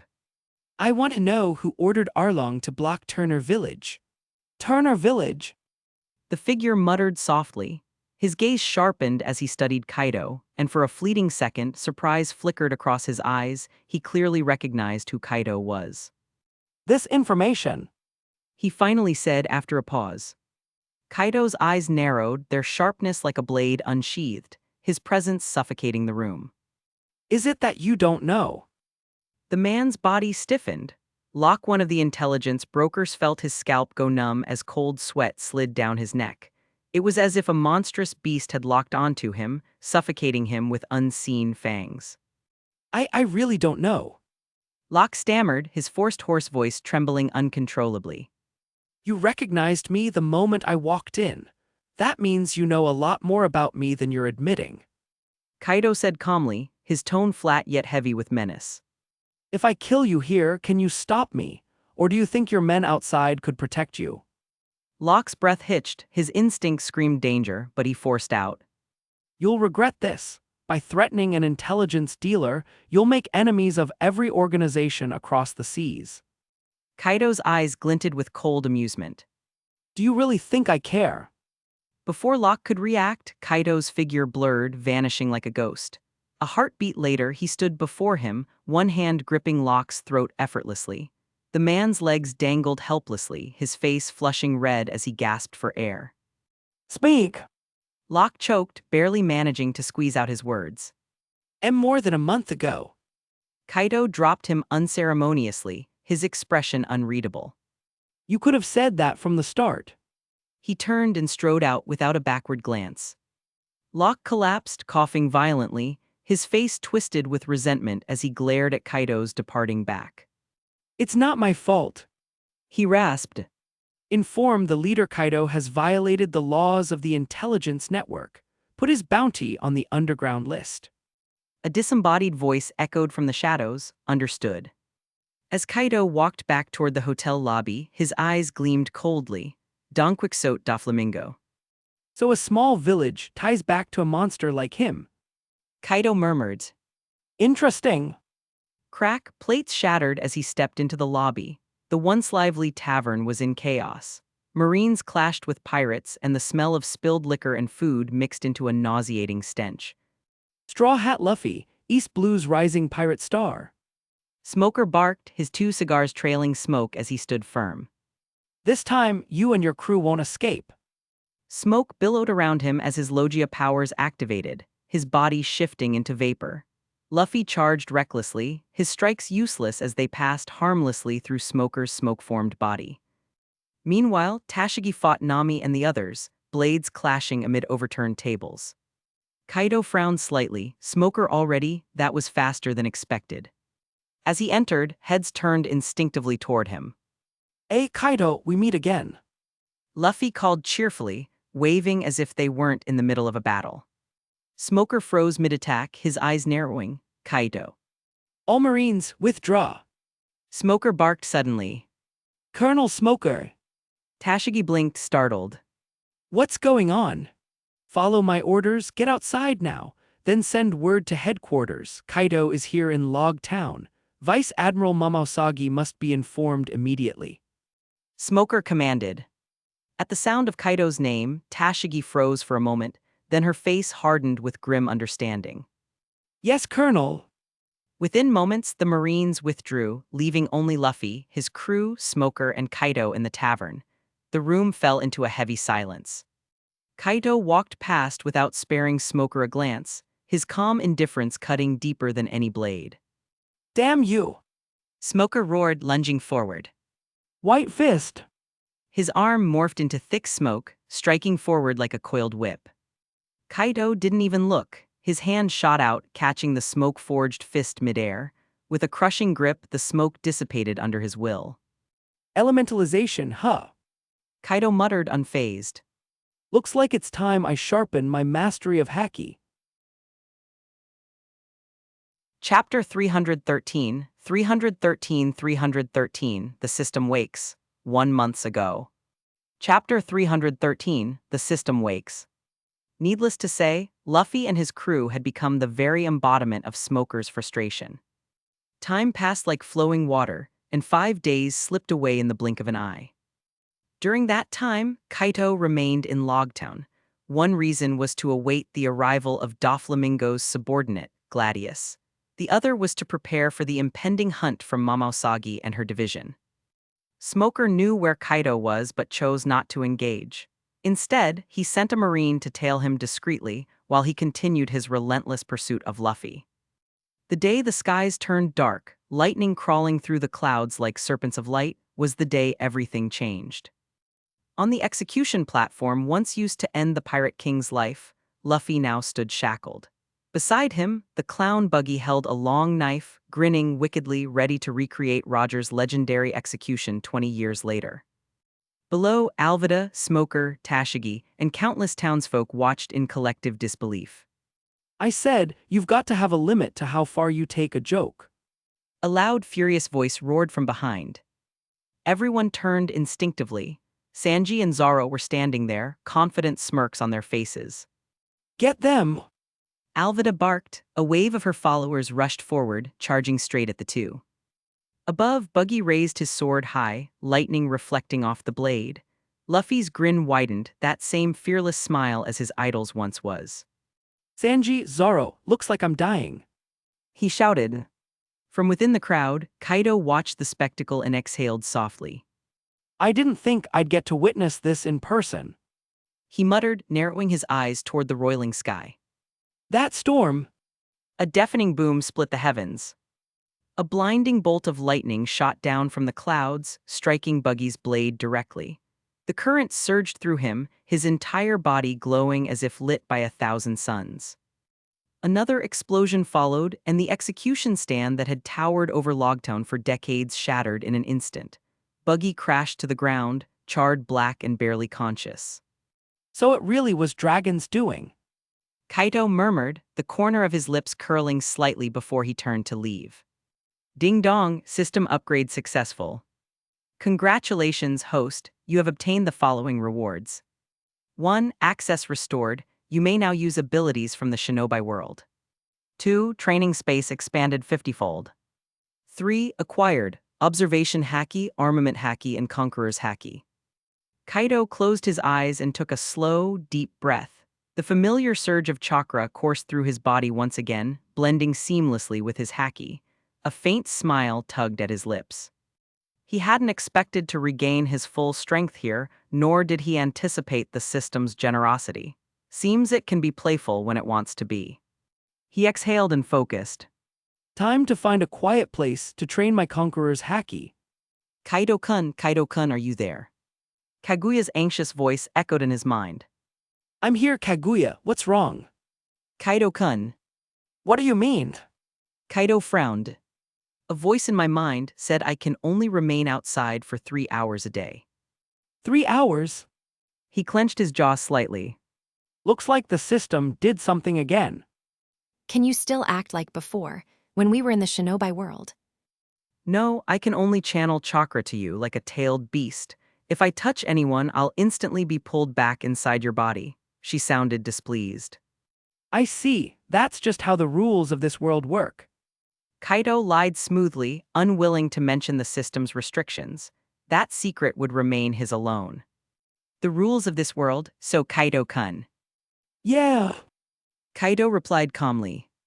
I'll find an isolated place and let you out soon. You should see this world for yourself, and we'll test whether that voice in your head was telling the truth. Okay, her voice carried a hint of excitement. After all, this was a completely different reality from the one they'd once ruled. As their mental exchange ended, the chaos around them erupted to a new level. Marines clashed with pirates, civilians screamed and scattered, and the streets of Logtown descended into total disorder. Then came the sharp rhythm of boots striking cobblestone, dozens, no, hundreds of Marines closing in from every side. They moved with precision and intent, surrounding the pirates like a tightening noose. Seeing the reinforcements, Smoker finally exhaled. Looks like Vice Admiral Momosag is here. A heavy silence fell over the battlefield. These Marines aren't from East Blue. Sanji muttered, cigarette between his lips, his eyes narrowing. They're on a whole different level. Zoro nodded grimly. Yeah, be careful. I can feel their killing intent. Nami's voice trembled slightly. Vice Admiral Momosagi. Even Buggy and Alvida looked uneasy as the approaching presence grew closer. Each step carried a weight that pressed down on everyone in the square. Finally, Momosagi appeared tall, graceful, but exuding an authority that silenced even the wind. Vice Admiral Momosagi. Smoker saluted sharply. You're finally here. If you hadn't come, this place would have been torn apart.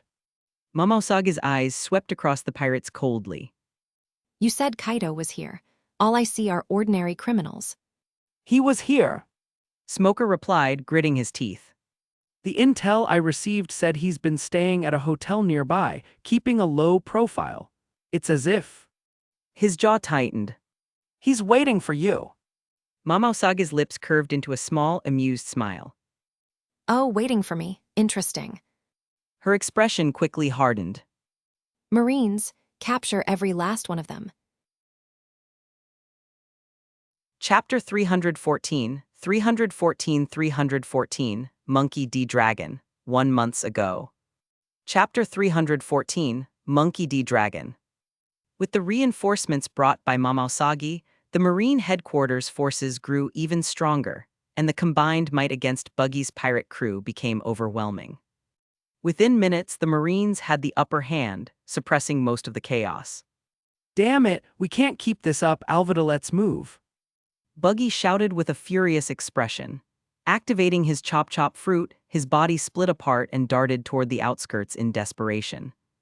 Alvida didn't hesitate either. Her slippery fruit activated, turning the ground beneath her into a slick, icy path as she glided swiftly away. 3 devil fruit users. Momousagi murmured from her vantage point, observing the battlefield with narrowed eyes. A flicker of surprise crossed her face. That man with the straw hat. Her gaze swept over Luffy, who was locked in fierce battle. A slight headache pressed behind her temples. Others might not recognize Luffy, but as Tsuru's younger sister, Momousagi certainly did. Forget it. She muttered. I'll let Garp deal with this himself. With a small sigh, she vanished in an instant, her figure flickering out of existence, only to reappear directly above Buggy's head. Buggy, still running and proud of his narrow escape, suddenly felt a strange chill overhead. He glanced up only to see a pair of long, toned legs in black heels descending from above, framed by a marine coat of justice fluttering behind them. His grin froze. Why me? Why do I always attract the scary ones? He thought bitterly. Before he could react, a surge of pain struck his head, his vision blurred, and his body fell limp to the ground, his fruit power deactivated. Momousagi calmly took out a pair of seastone cuffs, secured them around his wrists, and in a flash appeared before the nearby Marines. Take him. She ordered curtly, handing Buggy over before her gaze drifted toward the ongoing battle. Smoker was locked in combat with Luffy and his crew. The Straw Hats were clearly at a disadvantage. Surrounded and exhausted, their defeat was only a matter of time. Momousagi frowned slightly. This isn't good. If Garp finds out I captured his grandson, I'll be in trouble with naval headquarters. But the others didn't know Luffy's true identity. If the entire Marine force discovered that Garp's grandson had become a pirate, the old man's reputation would collapse. What a headache. She groaned. That idiot kid. Her mind raced, weighing the consequences. If she captured Luffy, she'd offend Garp. If she didn't, she'd be letting a pirate go right in front of her men. Either way, the situation was a disaster. While she hesitated, the tide of battle shifted again. Without Momousagi intervening directly, Luffy's crew had already suffered heavy losses. Buggy was down, Alvida had fled, and the remaining pirates were struggling to hold their ground. Momousagi merely stood there, calm yet commanding. Even without moving, her presence alone exerted immense pressure. Sanji, panting and bruised, kicked back another Marine before glancing around. The realization hit him they weren't winning this one. He exhaled deeply, a sharp resolve flashing in his eyes. Luffy, take Nami and the others and get out of here. I'll hold them off. No way, Sanji. Luffy shouted, shaking his head fiercely. We're in this together till the end. At that moment, his usual goofy grin was gone. His tone was steady, his expression serious, the look of a true captain. Not far away, among the watching crowd, Kaido raised his head. Through his heightened senses, he could detect a faint human presence hidden deep within the thunderclouds above. Still waiting, or maybe testing him. He muttered. But I can't just stand by. Nami's in danger. Unlike later in her adventures, Nami was still just a skilled navigator, now no weather-controlling powers to save her. Kaido clenched his fists. She once helped me with information. Hey, stop right there. A Marine barked. Approach any closer, and I'll open fire. Quiet. Momousagi ordered with a wave of her hand. The Marine immediately lowered his weapon. Her eyes, soft yet sharp, met his. I was just about to look for you. Kaido stopped a few steps away, his tone flat but commanding. Let them go. Today, you won't be taking anyone.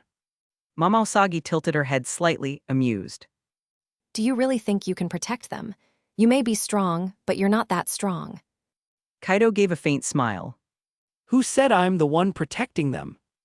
What do you mean? she asked, brows knitting together. Kaido raised his hand and pointed toward the sky. Mama Usagi's gaze followed his finger, squinting at the storm clouds rumbling above. A chill ran through her veins. Someone was up there. It's your bad luck. Kaido said calmly. Today's the day, Luffy. Set sail for the Grand Line. Chapter 315, The Most Dangerous Man Alive. He was the commander-in-chief of the Revolutionary Army, a man who openly defied the world government across every sea. His threat surpassed even that of the four emperors. Known as the most dangerous man in the world, Monkey D. Dragon. The moment the realization hit, Mama Usagi's expression hardened. Her jaw clenched tightly as she muttered under her breath. I didn't expect even him to appear. Kaido smirked faintly, his tone calm but edged with amusement. Looks like you've already figured out who it is. So tell me, with him here, do you still think you can take Luffy and his crew? Mama Usagi took a deep breath, her eyes narrowing. All Marines, form up. She commanded sharply. Target Kaido, capture him immediately. Everything else can wait. Smoker, who had been seconds away from catching Luffy, froze mid-action. His face twisted in irritation. Lucky brat, next time, Straw Hat, you won't get away so easily. With that, his body dissolved into a swirl of white smoke, rushing toward Mama Usagi's position. Did Kaido just save us? Luffy blinked in confusion as he watched the Marines suddenly redirect their attention. Usopp's eyes widened and he tugged at Luffy's arm. Don't stand there gawking, let's move while we can. The crew didn't hesitate. Only Nami lingered for a moment, glancing back toward Kaido with worry in her eyes before following the others toward the Going Merry. Meanwhile, on the battlefield, Smoker landed heavily beside Mama Usagi, 10-hand weapon in hand. A wave of Marines formed up behind him, weapons raised and tense. Vice Admiral Mama Usagi. Smoker snapped. Do you even realize what you've done? I had Straw Hat right where I wanted him. I know. Mama Usagi replied evenly. But before I left headquarters, Fleet Admiral Sengoku gave me direct orders. Dealing with Kaido takes priority over everything else. Smoker scowled. Typical. Before either could continue, Tashigi ran up, breathing hard and saluting quickly. Vice Admiral Mama Usagi, Colonel Smoker. Kaido stood calmly across from them, eyes scanning the gathered Marines with quiet amusement. So what now? He asked coldly. You planning to use me as a scapegoat? Or maybe take me down with this crowd of small fry? His voice was calm, but it carried effortlessly through the air, dripping with quiet confidence.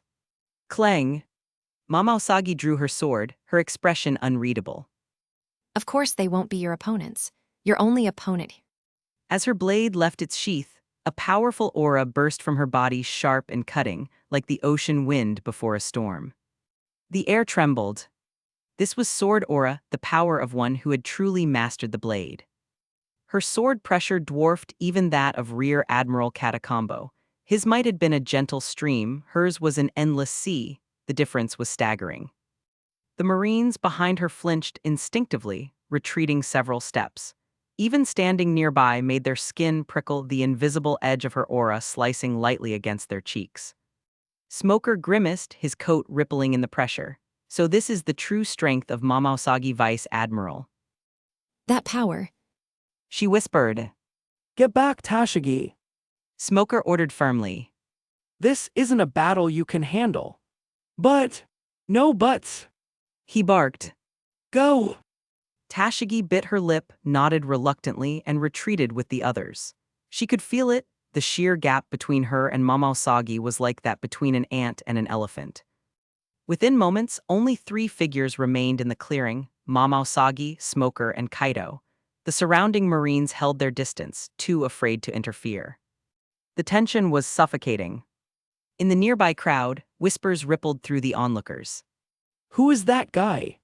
Why is Vice Admiral Mama Usagi taking him so seriously? Wait!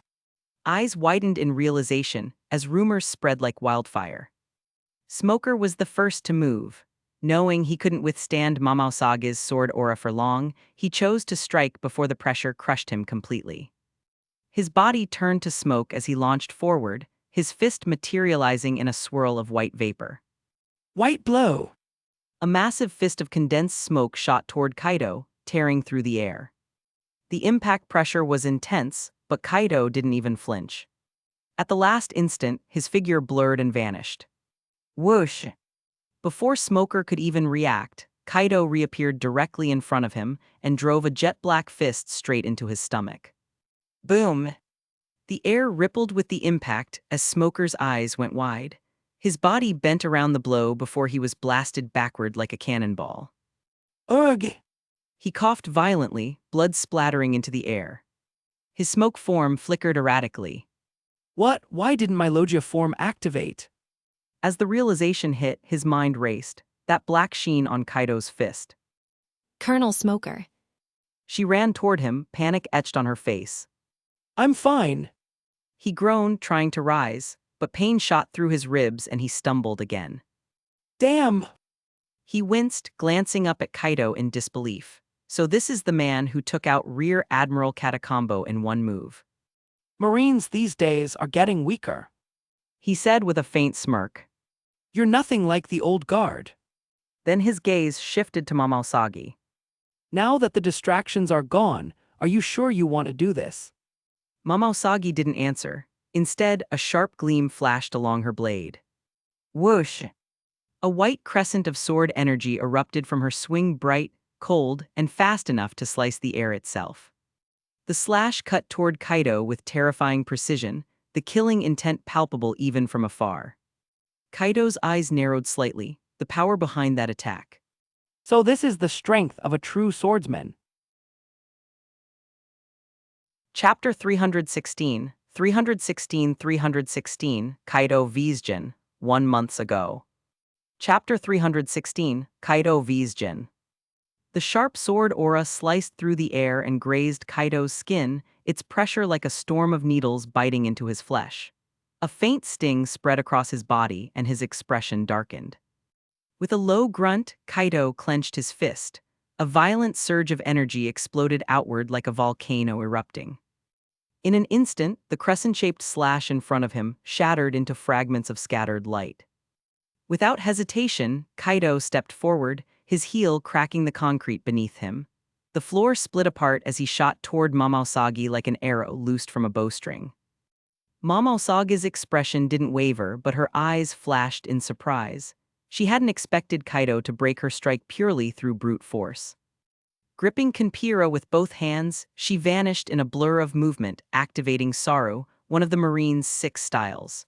Her body reappeared right before Kaido in the blink of an eye. Melee combat, that's a poor choice. Kaido said coldly. The next moment, he accelerated suddenly, his body a dark streak that crashed into Momousagi midair. His blackened fist slammed toward her chest, the sheer pressure making the air twist. Momousagi's eyes widened at his sudden burst of speed, but she didn't falter. Her own arm glowed with armament haki as she swung her blade to meet him. Clang! A metallic ring echoed as fist and sword collided. Momousagi was thrown backward, her heels grinding deep marks into the earth. Her hands trembled from the impact, almost going numb, and a flicker of fear crossed her eyes. Such raw power. So Sengoku wasn't exaggerating after all. She muttered under her breath. This man's strength really is on the level of an admiral. I'll need to go all out. The air around her sharpened as her gaze hardened. This was no longer a spar, this was survival. Then Kaido raised his right hand and slowly extended his palm toward her. Momousagi frowned. What's he? Before she could finish, his calm voice resounded. Universal pull. A deep, thunderous force burst forth. The air twisted violently, creating an immense suction that pulled everything toward Kaido's outstretched hand. The pressure was overwhelming, like a black hole swallowing the world. Momousagi staggered, stabbing Kenpira into the ground to resist the pull. The blade sank deep into the earth, the hilt quivering in her grip. What is this? She hissed, her teeth clenched. A devil fruit ability. She had thought Kaido was purely a physical powerhouse, but this power, this strange gravitational control, proved otherwise. Cracks spidered across the ground, spreading fast until the terrain shattered, turning the earth into a storm of flying debris drawn toward Kaido's palm. The broken stones and dust swirled together, forming a massive ball of rubble around him. Damn it. Mamao Saga's face twisted. She could barely move against the pole. Suddenly, the sky above them darkened. Her instincts screamed danger. Looking up, her pupils shrank. A colossal sphere nearly 100 meters wide hung in the sky above her, blotting out the sun like a falling meteorite. Fire, take out that sphere above Momosaga-sama. Smoker shouted hoarsely, clutching his bruised abdomen. Gunfire erupted as Marines took aim and fired at the massive construct. Bullets ripped through the air, slamming into the sphere. The suction. Momousagi exhaled in relief as her body steadied. Her sharp eyes lifted to the dark mass looming above her. Her expression turned cold. She gripped Kenpira tightly, channeled her haki, and swung upward in one swift, precise motion. A single sword style. A brilliant crescent of sword energy erupted from her blade, splitting the air with a roar as it soared toward the falling mass. Boom! The blinding arc struck the sphere, cutting it cleanly in two. The massive halves crashed to the earth, their edges so smooth they reflected sunlight like mirrors. Without pausing, Momousagi waved her sword several more times. Blades of compressed air split the tumbling debris into countless fragments, reducing the threat to harmless rubble. Dust and smoke billowed as the pieces hit the ground. From a distance, Smoker watched in awe. His heart pounded as realization sank in. Is this the power of an admiral-level battle? He swallowed hard. That single attack from Kaido, if used in a city, could erase it from existence. Even so, Momousagi was struggling to keep up. Before he could think further, a voice spoke calmly behind Momousagi. Is that all your strength can manage? If so. Her blood ran cold. Momousagi spun on instinct, her blade slashing in a white arc. Clang! Sparks flew. Kaido stood directly in front of her, holding the blade between his fingers. No matter how hard she pulled, Genpira wouldn't budge. It was trapped like steel in a vice. Her eyes widened. Impossible. Before she could react, Kaido's hand moved. In one motion, he caught her leg mid-kick, his grip firm but controlled. No need to struggle, he said quietly. He released both her sword and leg, clenched his fists, and struck forward in a blur. His punch landed in her abdomen like a cannon blast. Boom! The shockwave sent her flying, crashing through the landscape like a comet.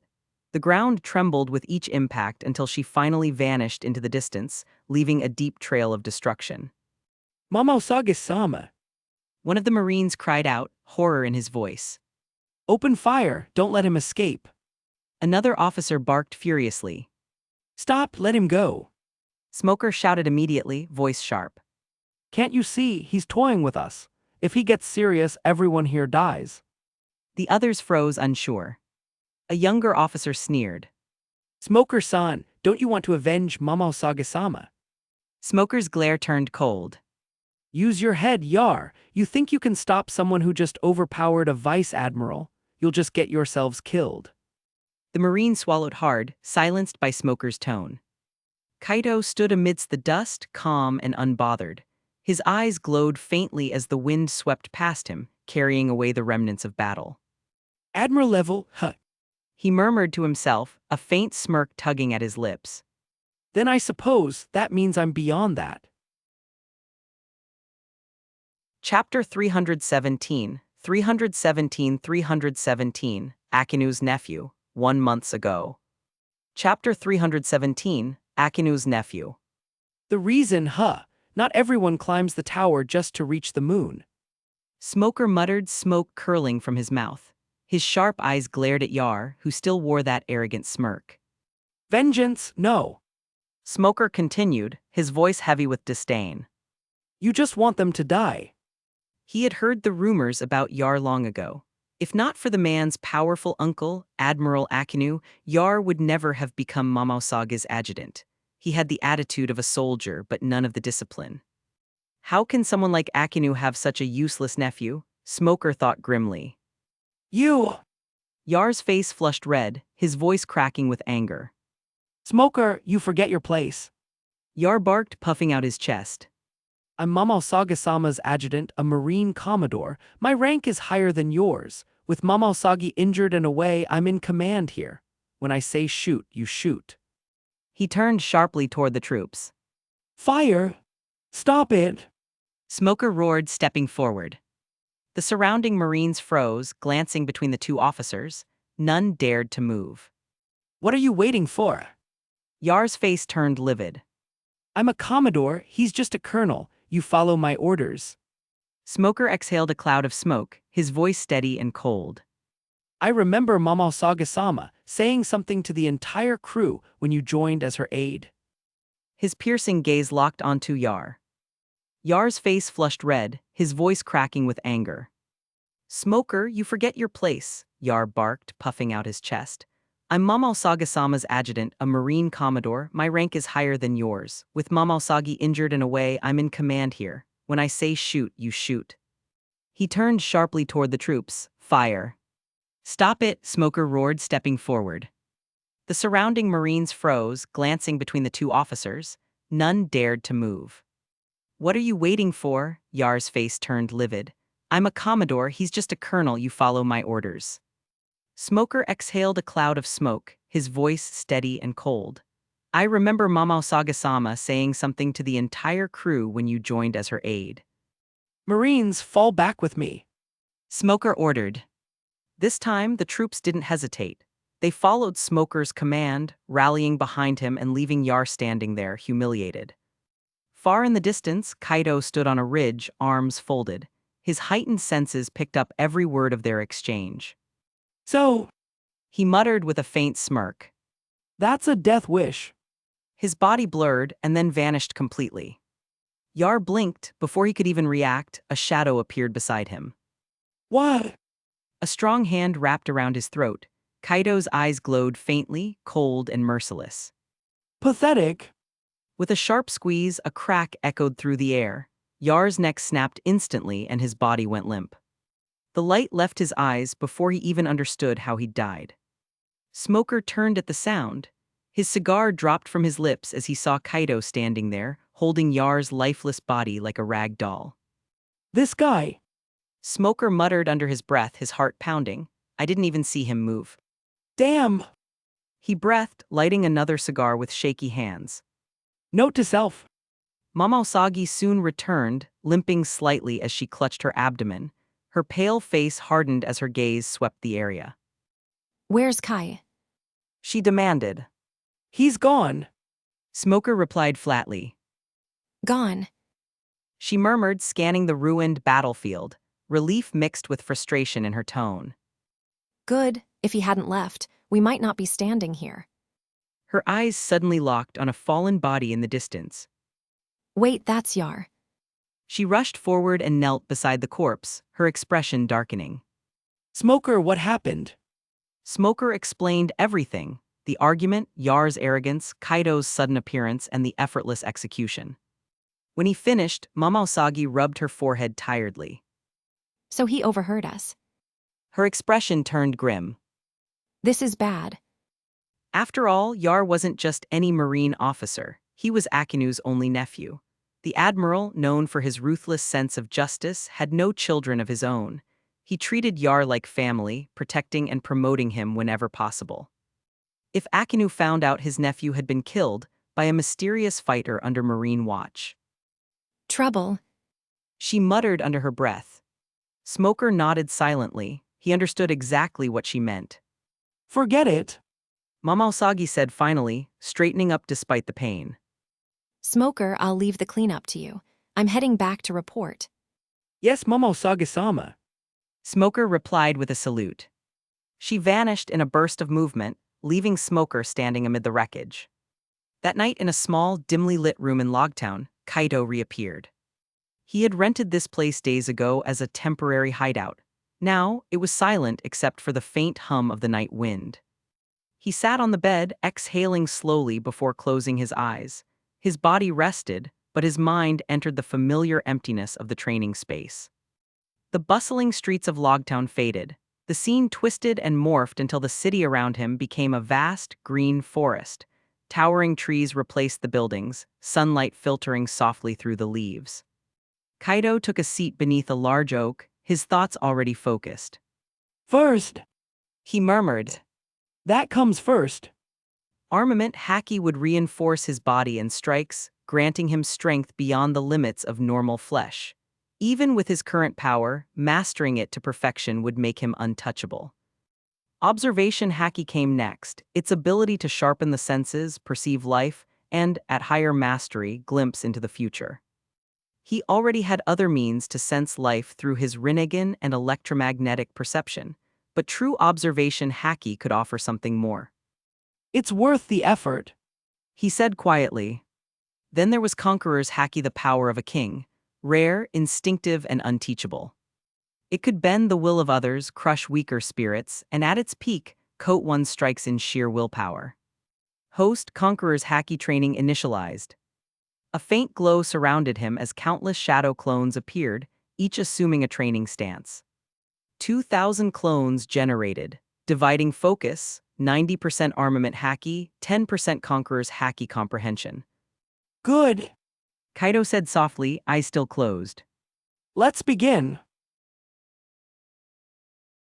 Chapter 318, 318, The Rise of Ayanami Kaido, 1 month ago.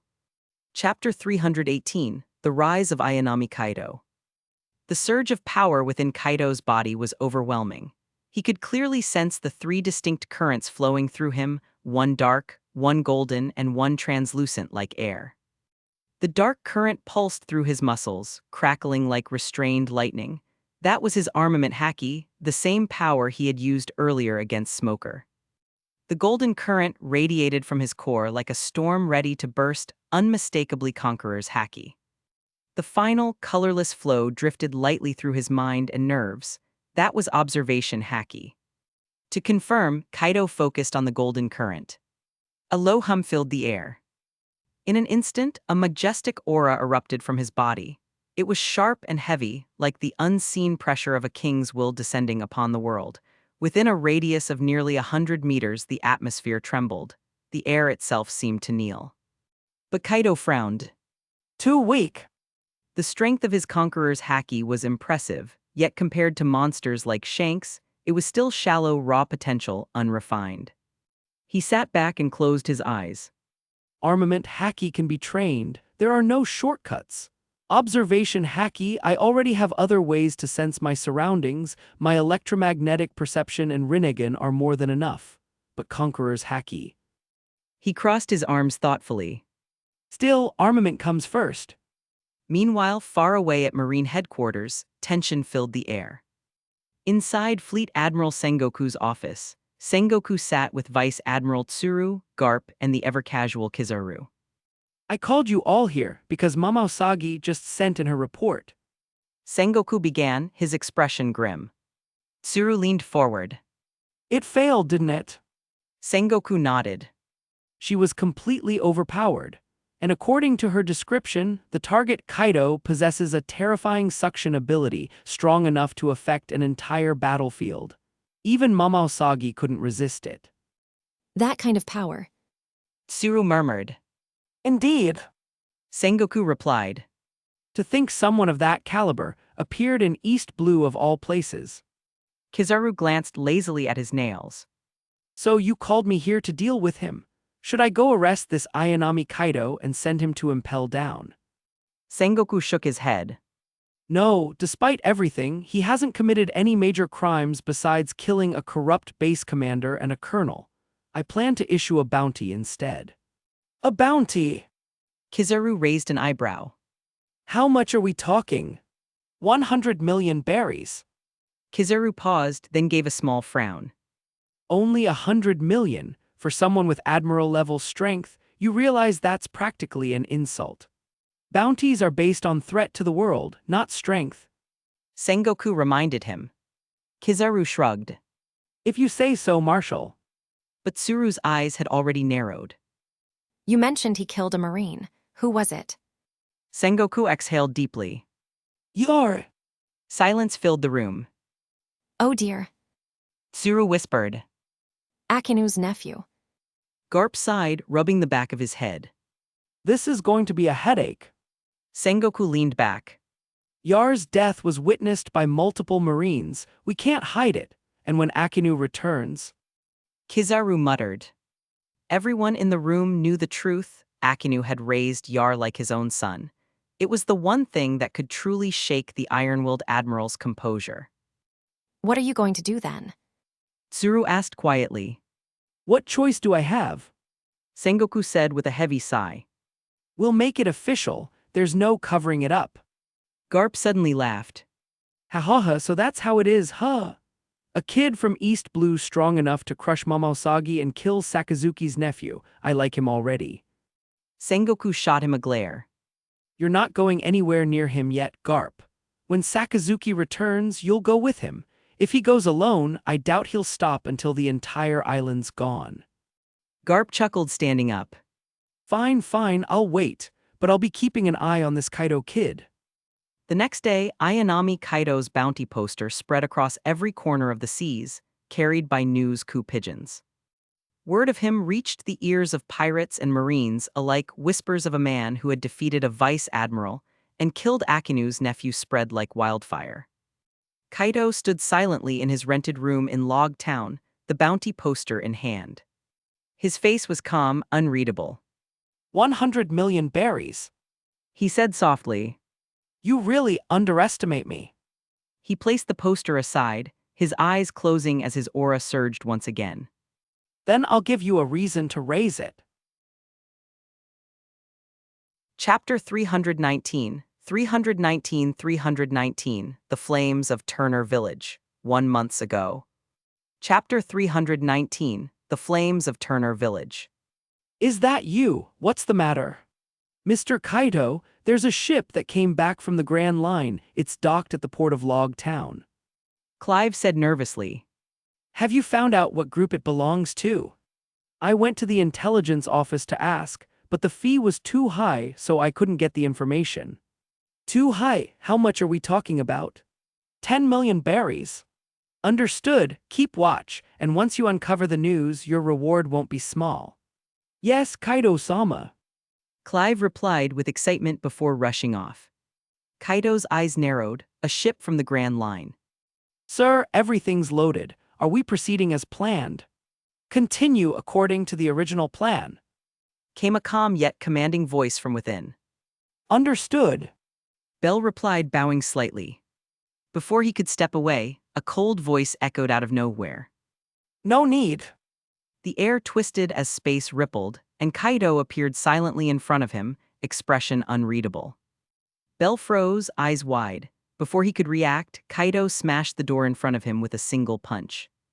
Inside, a young man with silver hair and a strange helmet stood, looking unfazed. Gladius? Kaido muttered. Ah, so you're Kaido, the new pirate who's been making waves in the East Blue. Gladius said coldly. That's me. Kaido replied flatly. Then you should know there's a price for destroying my master's business. Gladius said as his tone turned sharp. From the way Kaido had entered, Gladius already knew this wouldn't be a friendly visit. You're here for Turner Village, aren't you? Kaido asked. That's right. Gladius sneered. But you're too late. Let me enlighten you. I'm not the only one who came back this time. Another pirate crew disguised as a caravan already landed in East Blue 7 days ago. I'm here to take over the territory they secured. His smirk deepened. Once I succeed, the young master will make me a full member of the Donquixote family. Since you want to die, I might as well kill you. Kaido growled, fury igniting in his eyes. For the first time in a long while, true rage burned within him. A violent suction erupted from his left hand, pulling Gladius toward him before he could react. With one swift motion, Kaido seized him by the throat. You're the first person to ever make me this angry, he said, voice like ice. Hey! Gladius wheezed. His body began to swell grotesquely, turning into a massive black sphere in seconds. Seeing this, Bell bolted toward the exit. The next instant, a thunderous explosion shook the entire port. The shockwave sent Bell tumbling across the ground as waves crashed violently against the harbor walls. When the smoke cleared, Gladius stood smirking amid the ruins. 100 million berries might make him a big name here, he thought, but in the grand line, in the New World, that's nothing. He turned to leave, but before he could take a step, a pitch-black hand emerged from the air itself and pierced straight through his chest. You! Gladius gasped, disbelief frozen on his face. What do you think? Kaido said coldly, lightning crackling around his fingers. Gladius's body convulsed as electricity surged through him. Within moments, he was nothing but charred remains. Tossing the body aside, Kaido waved his hand, opening a swirling rift in space. Without hesitation, he stepped through. Far away, in a grand castle, Doflamingo lounged on his throne, swirling a glass of red wine with an amused grin. Not good, young master, not good. A large woman burst in, gasping for breath. What is it, Jorah? Gladius's life paper just turned to ash. She cried, voice trembling. The grin faded from Doflamingo's lips. So, Gladius. He said coldly, his voice like a razor's edge. Master, what should we do now? Jorah asked carefully. Let me go, Said Diamante from behind, his red cape fluttering as he stepped forward. Not yet. Doflamingo replied. Before revenge, we need to know who we're dealing with. Once I have that answer, we'll make our move. His eyes darkened. No one kills my family and walks away. Chapter 320, 320, Bellamy, 1 month ago. Chapter 320, Bellamy. Risa gritted her teeth, forcing the faces of her enemies into memory, every last one of them.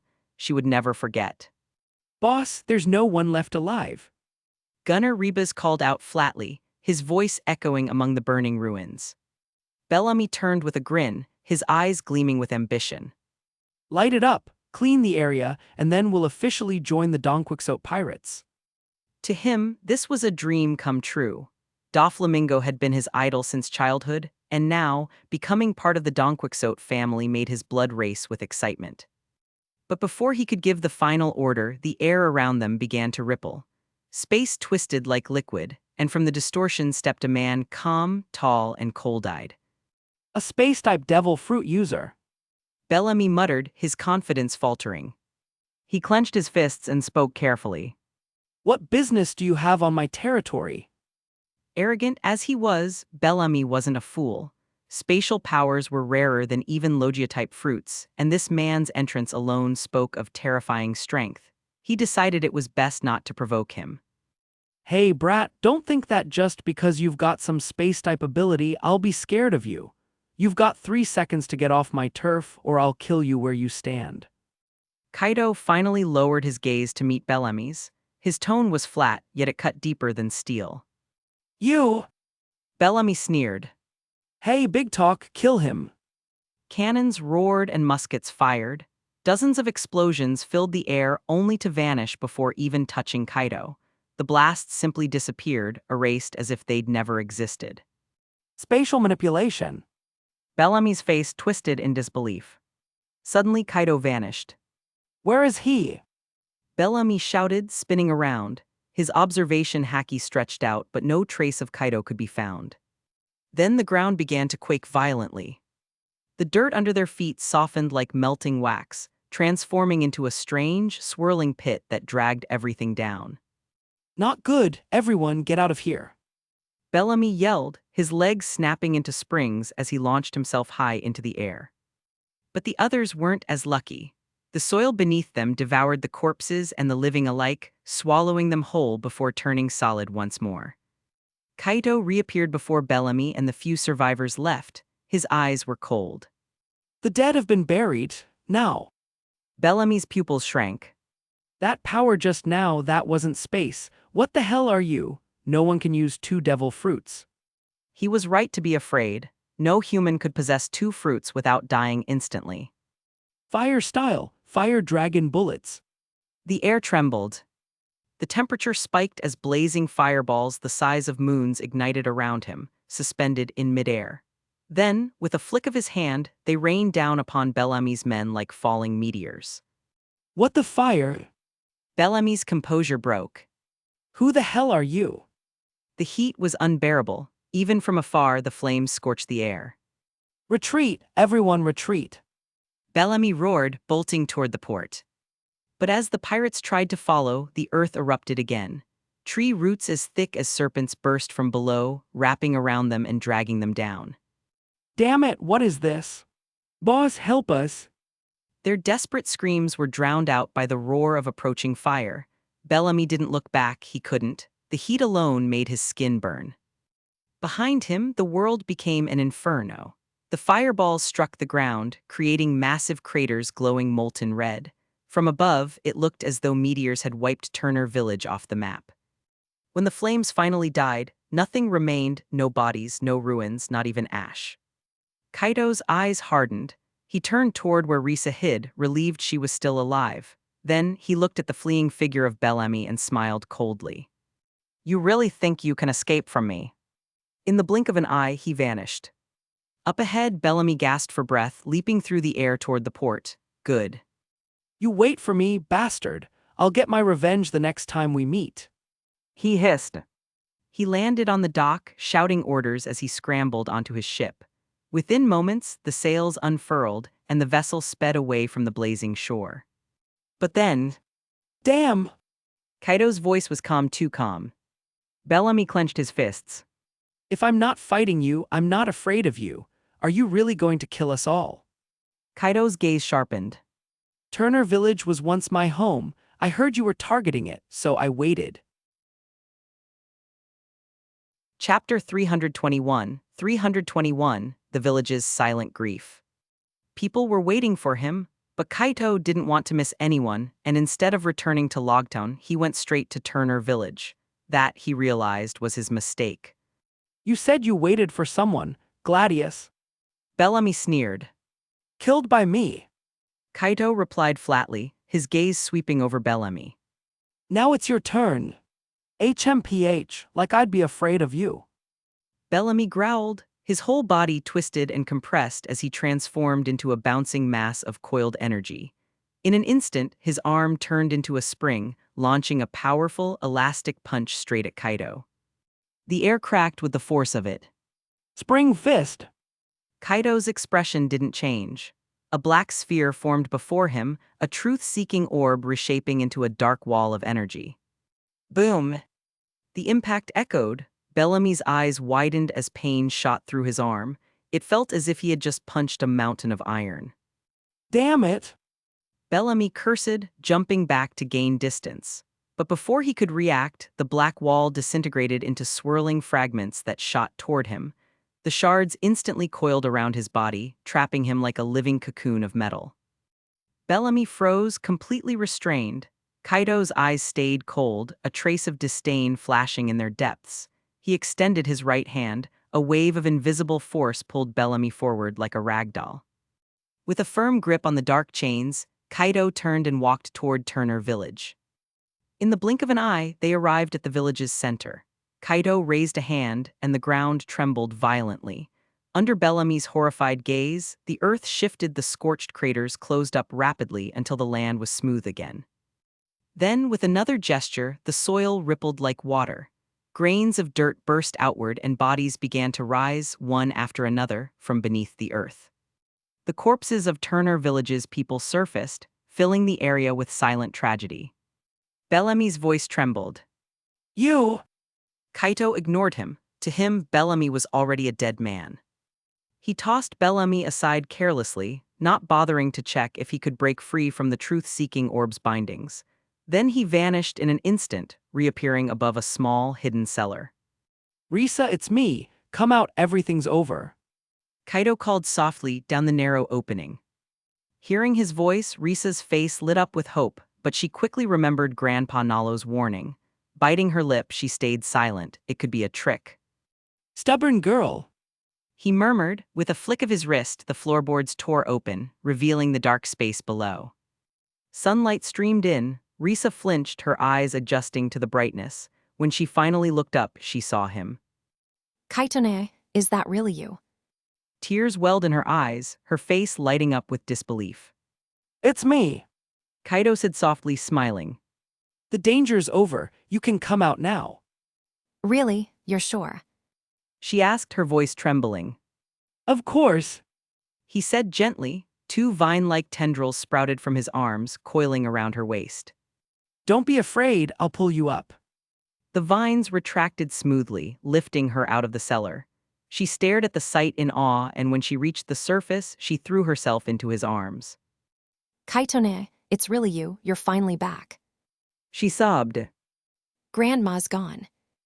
Her voice broke as she cried uncontrollably, clinging to him until exhaustion overtook her.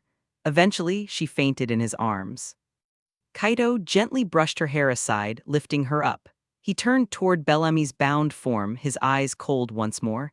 From Risa's words, he understood everything. 2 hours earlier, Bellamy and his men had raided the island, wiping out everyone in Turner Village. Grandpa Nalo had fought to buy time for Risa's escape, but he had fallen, along with everyone else. Now Kaito understood, and his fury burned quietly beneath his calm expression. A dark swirl appeared on his abdomen, and from it stepped Kaguya. Her pale eyes softened as she looked at the unconscious girl in Kaito's arms. Is this child important to you? She asked, gently taking Risa from him. Yes. Kaito replied. She was the first person I met in this world. She reminds me of Hikari when she was little. Kaguya nodded, her expression tinged with sadness. I once doubted your words about this world being crueler than the Shinobi world. But now, Her gaze softened further. she's just a child, seeing such horrors. Yeah. Kaito murmured. That image will stay with her forever. Kaguya's tone hardened. And what will you do with him? Kaito's eyes narrowed. Kill him. Under the pale moonlight, the stars flickered faintly across the silent sky. Inside Nalo's old house, warm light filled the room.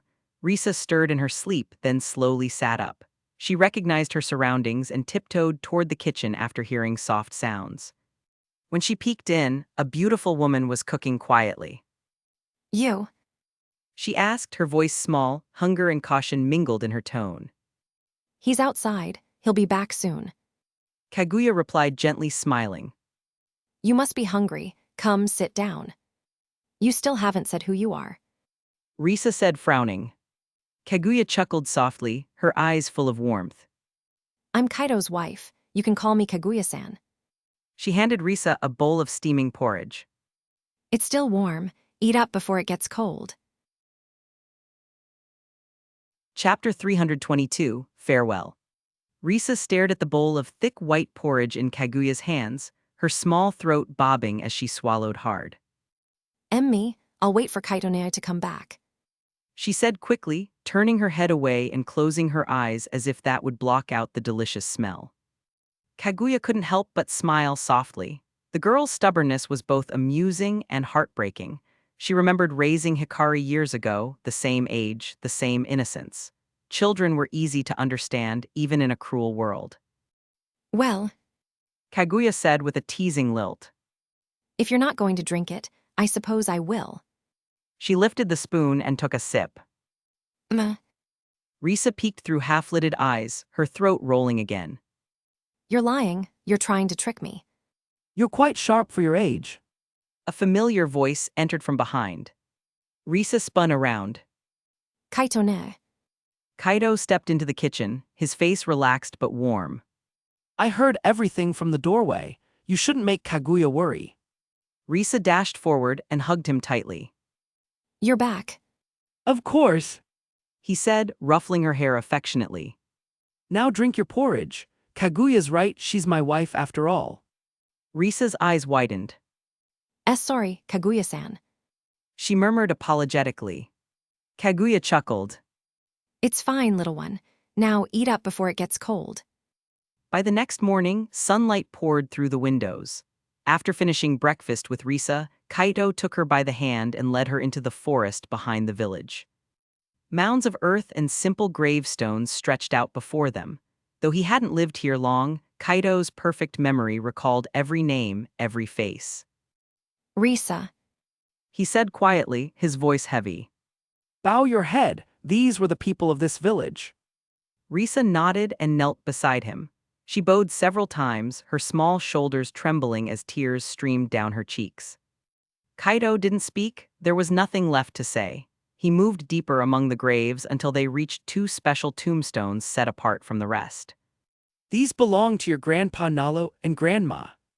Kaido said gently. At those words, Risa broke down. Grandpa Nalo, Grandma. She sobbed, collapsing to her knees. Kaido's expression tightened. As much as it pained him to watch, this was something she had to face. Eventually, her sobs turned into quiet hiccups, and then she fainted from exhaustion. Kaido sighed, placed his hand over her chest, and used medical ninjutsu to stabilize her before carrying her back to Nalo's house. A few days passed. A small wooden boat sailed steadily across the sea, carrying Kaido and Risa. During those days, he had gently persuaded her to let him take her somewhere safe, somewhere peaceful where she could grow without fear. She had resisted at first, but when Kaido explained that he was going after Doflamingo and the people behind the tragedy, Risa had surprised him by agreeing immediately, as long as she could stay at her grandparents' home for a few more days. Kaido had accepted without hesitation. While she grieved, he spent the time refining his armament haki, sharpening it with quiet focus. Now, as the small boat cut across the calm waters, Risa sat silently, her gaze fixed on the endless horizon. Kaido understood her pain, there were no words to ease the loss of everything she'd known. Instead, he summoned Kaguya to keep her company while he steered the boat with his mind. The vessel itself was made from his wood style, crafted to obey his thoughts. Its course, speed, and balance flowed with his will. Their destination was clear. Windmill Village. Kaido murmured, eyes narrowing. The safest place in East Blue. It was Garp's hometown, a quiet, unassuming village that had raised legends. The Dragon, Luffy, Ace, and Sabo. To Kaido, it was the one place where Risa could live without fear. After a day of travel, the small wooden boat approached a familiar sight, Orange Town. The same town where Luffy had once crossed paths with Buggy and Nami. Risa's small body drooped with fatigue as they reached the docks. Kaido carried her to a restaurant, ordered a quick meal, then found a modest inn. Once Risa drifted into deep sleep, he vanished without a sound. Outside, beneath the pale moonlight, stood a tall building, the Marine base stationed in Orange Town. Marines patrolled in steady rhythm, unaware that death itself was walking their halls. Kaido strode through the entrance openly. Stop, who goes there? A Marine shouted, immediately signaling others to surround him. Before they could act, one of them froze. Wait! His eyes widened, it was Jace. Kaido! So you do remember me. Kaido's tone was calm, his hands in his pockets. Good, then call your commanding officer. Jace swallowed and hurried inside. A few moments later, a heavy-set man emerged, Colonel Dahl. He was breathing heavily but kept his composure. Kaido! Dahl said, voice measured. To what do we owe your visit? Money! Kaido said bluntly. How much does your branch have? I need it. Dahl blinked, then sighed in relief. At least the man wasn't here to slaughter them. How much are we talking? The more the better. After expenses, we have about 3 million berries. Dahl replied. That's all that's left. That'll do, bring it. Dahl didn't hesitate, he turned to his men. Get the funds, now. Though the Marines grumbled, none dared defy the order. Kaido's strength was legendary, even Vice Admiral Momousagi had once sought him out, only to return empty-handed. Moments later, a group of Marines returned with a heavy bag. They opened it, revealing stacks of bills. Kaido didn't bother counting. He picked it up casually, glancing back at the colonel.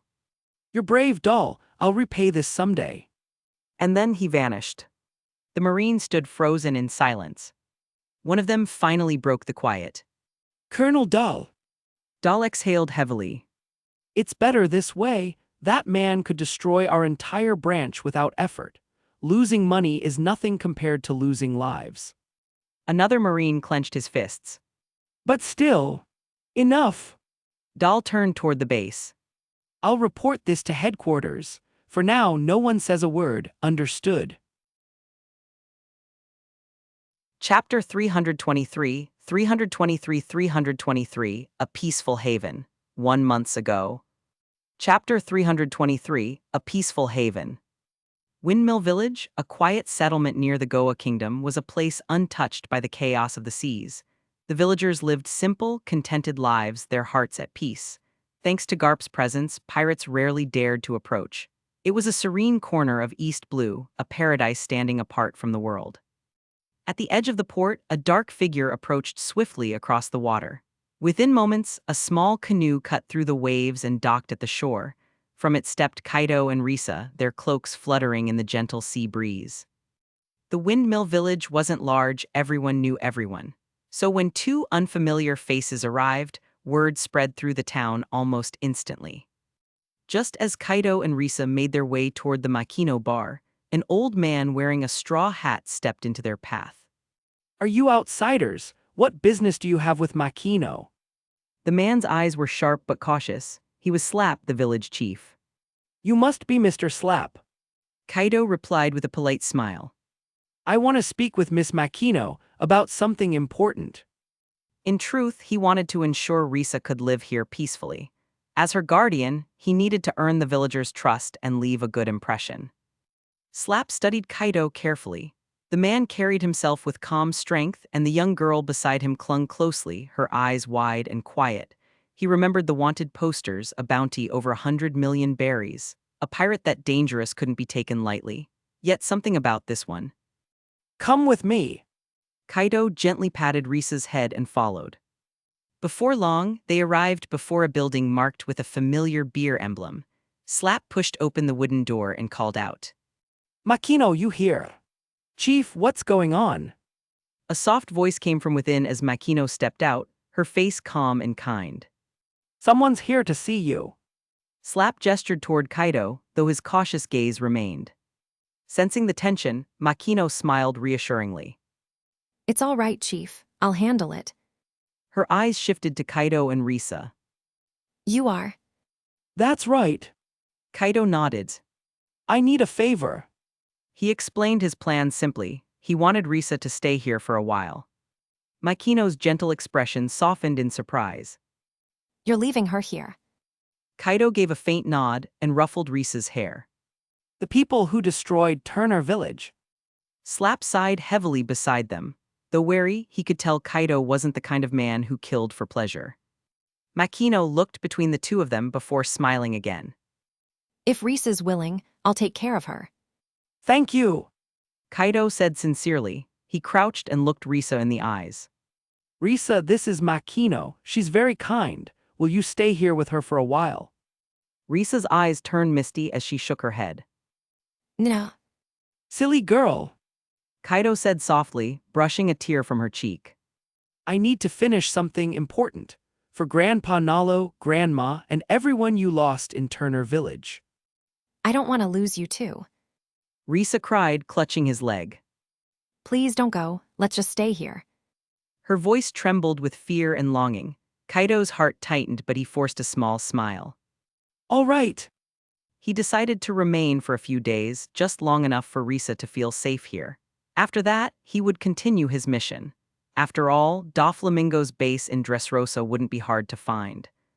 A week passed quietly. In the forest near MT, Kalubo, Kaido stood before a massive tree. The air around him was calm, his gaze sharp.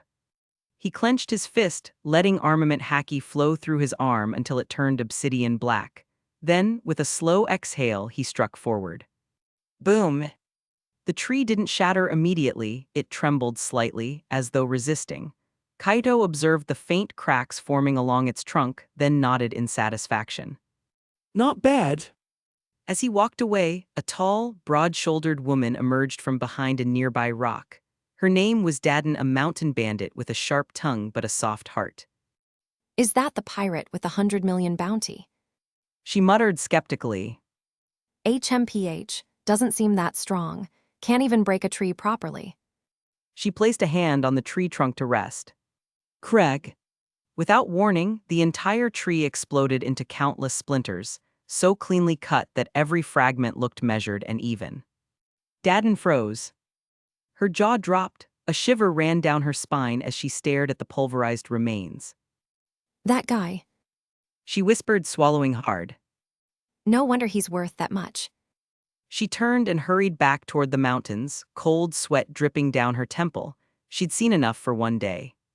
That night the moon hung high, silver light spilling through the tavern's windows. Kaido stood silently in the hall. Makino soon stepped out from behind the counter, her soft features bathed in moonlight. For a moment she looked almost divine. You're leaving, aren't you? She asked quietly. Kaido nodded. Risa's settled in. It's time I go. Makino's voice trembled slightly. Can't you let go of her revenge? You could stay here. Chapter 324, Toward the Grand Line. No, I'm doomed never to live peacefully.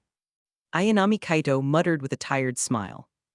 With a wave of his right hand, the air before him rippled. The space twisted and tore apart like fragile glass, revealing a black rift.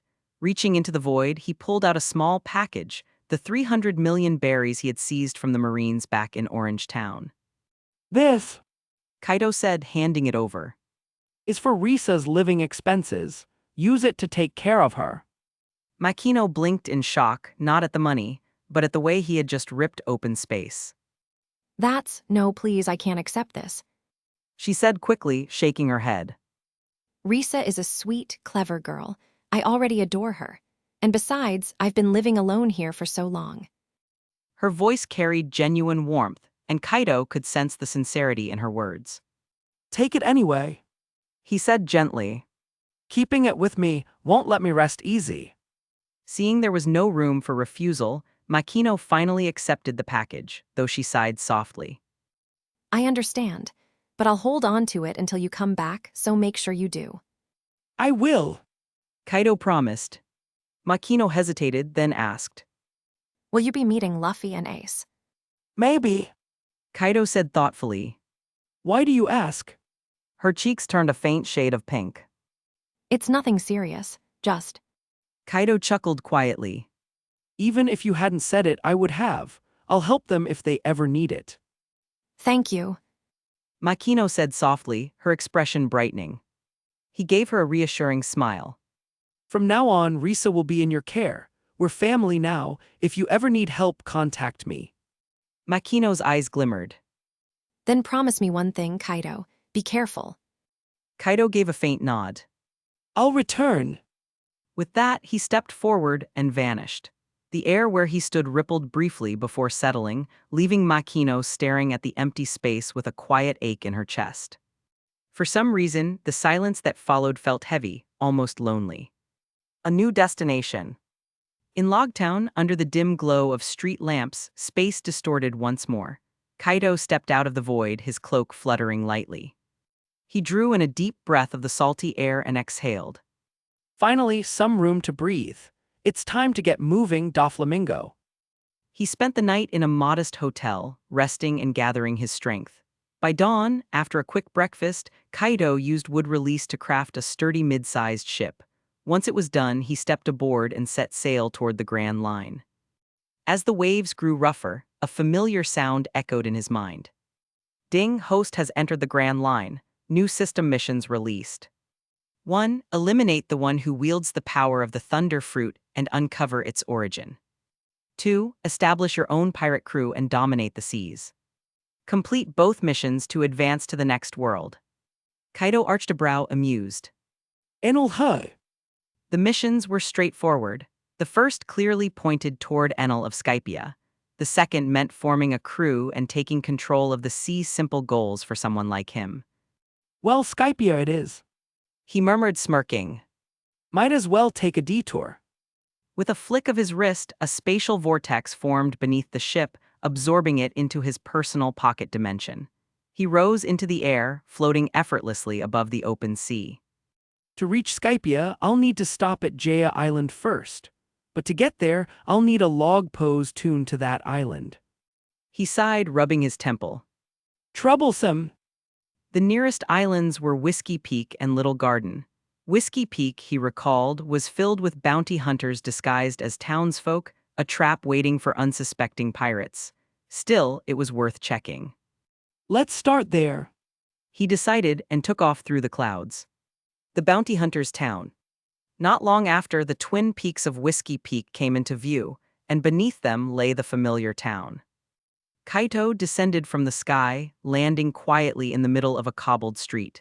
His sudden appearance sent a ripple of panic through the townspeople. One of the men, a bounty hunter in disguise, froze, eyes wide with terror. Why you're... Relax. Kaito said coolly. Get your boss or whoever's in charge. I'm not here for you. The man swallowed hard and nodded quickly. Why yes, right away. He bolted down the street, nearly tripping over himself. Moments later, a thin, middle-aged man approached, led by the frightened hunter. Welcome, traveler. He said, forcing a smile.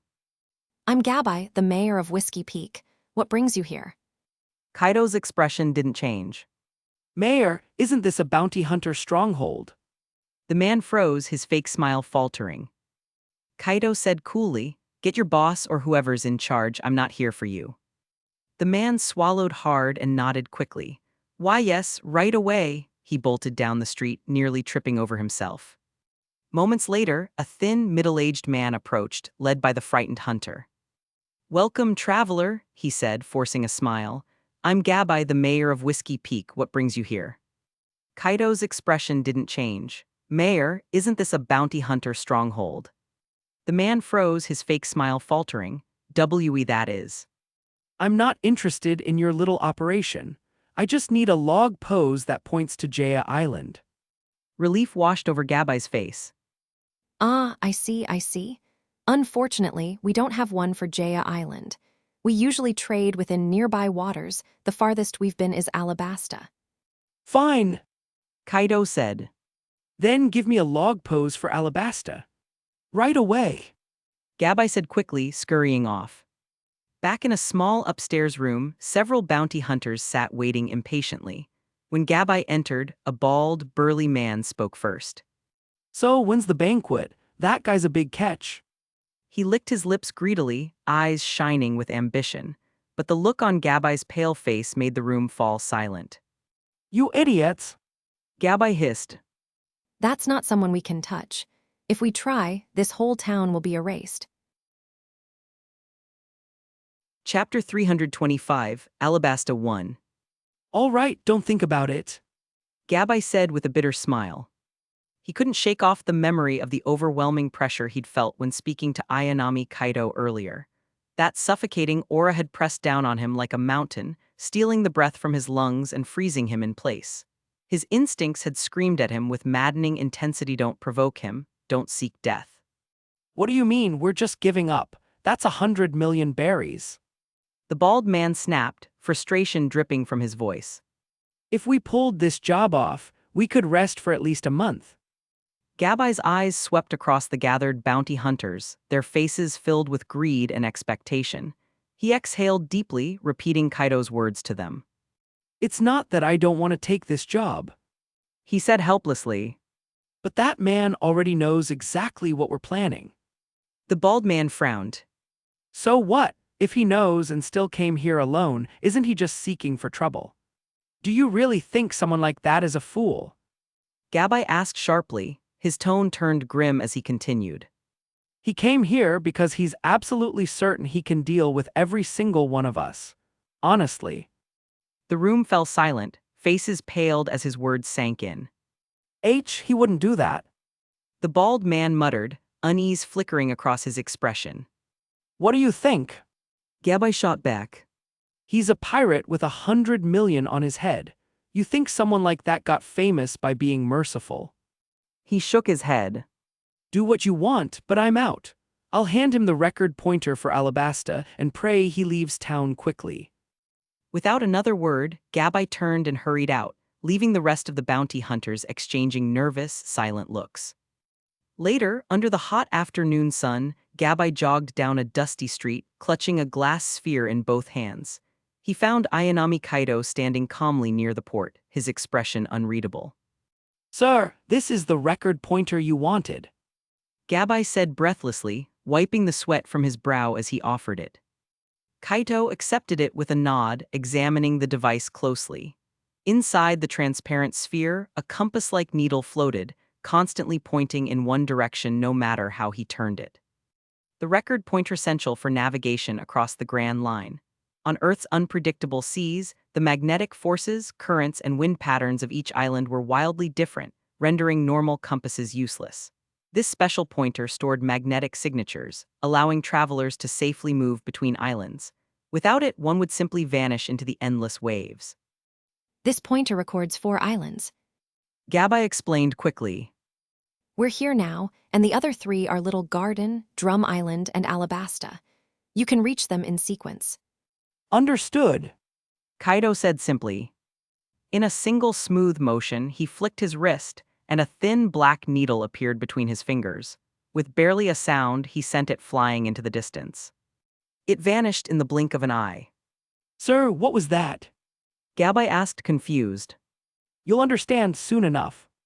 Kaido gave a faint, meaningful smile, patting Gabai's shoulder before his body lifted gracefully from the ground. Within moments, he soared high into the sky, heading toward the direction the pointer indicated. Gabai stood frozen, his mouth slightly open as he watched Kaido disappear into the clouds. He'd heard stories from sailors and bounty hunters returning from the Grand Line tales of people who could fly using extraordinary martial arts or secret techniques like the Navy's moonwalk. To see it with his own eyes, however, was something else entirely. Only a true monster could move like that. He gulped, a bead of sweat trickling down his temple. Someone who could casually defy gravity like that was the kind of person whose bounty wouldn't be less than 500 million, a walking disaster. Thank goodness I didn't listen to Baldy. He whispered. If we'd tried anything, this entire town would have been wiped out. Mayor Gabai, Mayor Gabai. A panicked shout tore through the air. A young bounty hunter stumbled toward him, pale as a sheet. Something terrible happened. Baldy, he's dead. Gabai froze, eyes narrowing. What? He just dropped dead. He was fine a moment ago. A chill crawled down Gabai's spine, a black needle. Lord Gabai. One of them cried. Baldy was sitting here just now, and he suddenly collapsed. There's a tiny wound like he was pierced by a needle or something. Gabai stepped forward silently, his eyes locked on the dead man's head. A tiny, clean hole marred the center of his forehead. Turning it slightly, he saw a matching exit wound in the back. Where exactly was he sitting? Gabai demanded. Here. One of the men said, pointing at the chair. Gabai's gaze traced the line of trajectory toward the far wall, and his stomach dropped. There, glinting faintly in the dim light, was a thin black needle embedded in the plaster, a faint smear of blood on its tip. He carefully pulled it out, his hands trembling. The metal felt unnaturally cold. It really was him. He whispered, his voice barely audible. His face drained of color as his heart pounded violently in his chest. So this is what that man meant. The death of the bald man was little more than a passing thought to Ayanami Kaido. By the time word spread through the town, he was already far away, cutting across the twilight sky like a streak of black lightning. To him, those bounty hunters were nothing more than insects barely worth remembering. With the record pointer secured, Kaido's journey was swift. What would take ordinary travelers days or even weeks, he crossed in mere hours. His destination loomed ahead, Alabasta, one of the largest and most powerful kingdoms on the Grand Line. The capital, Alubarna, housed over 60,000 soldiers, without even counting its civilians.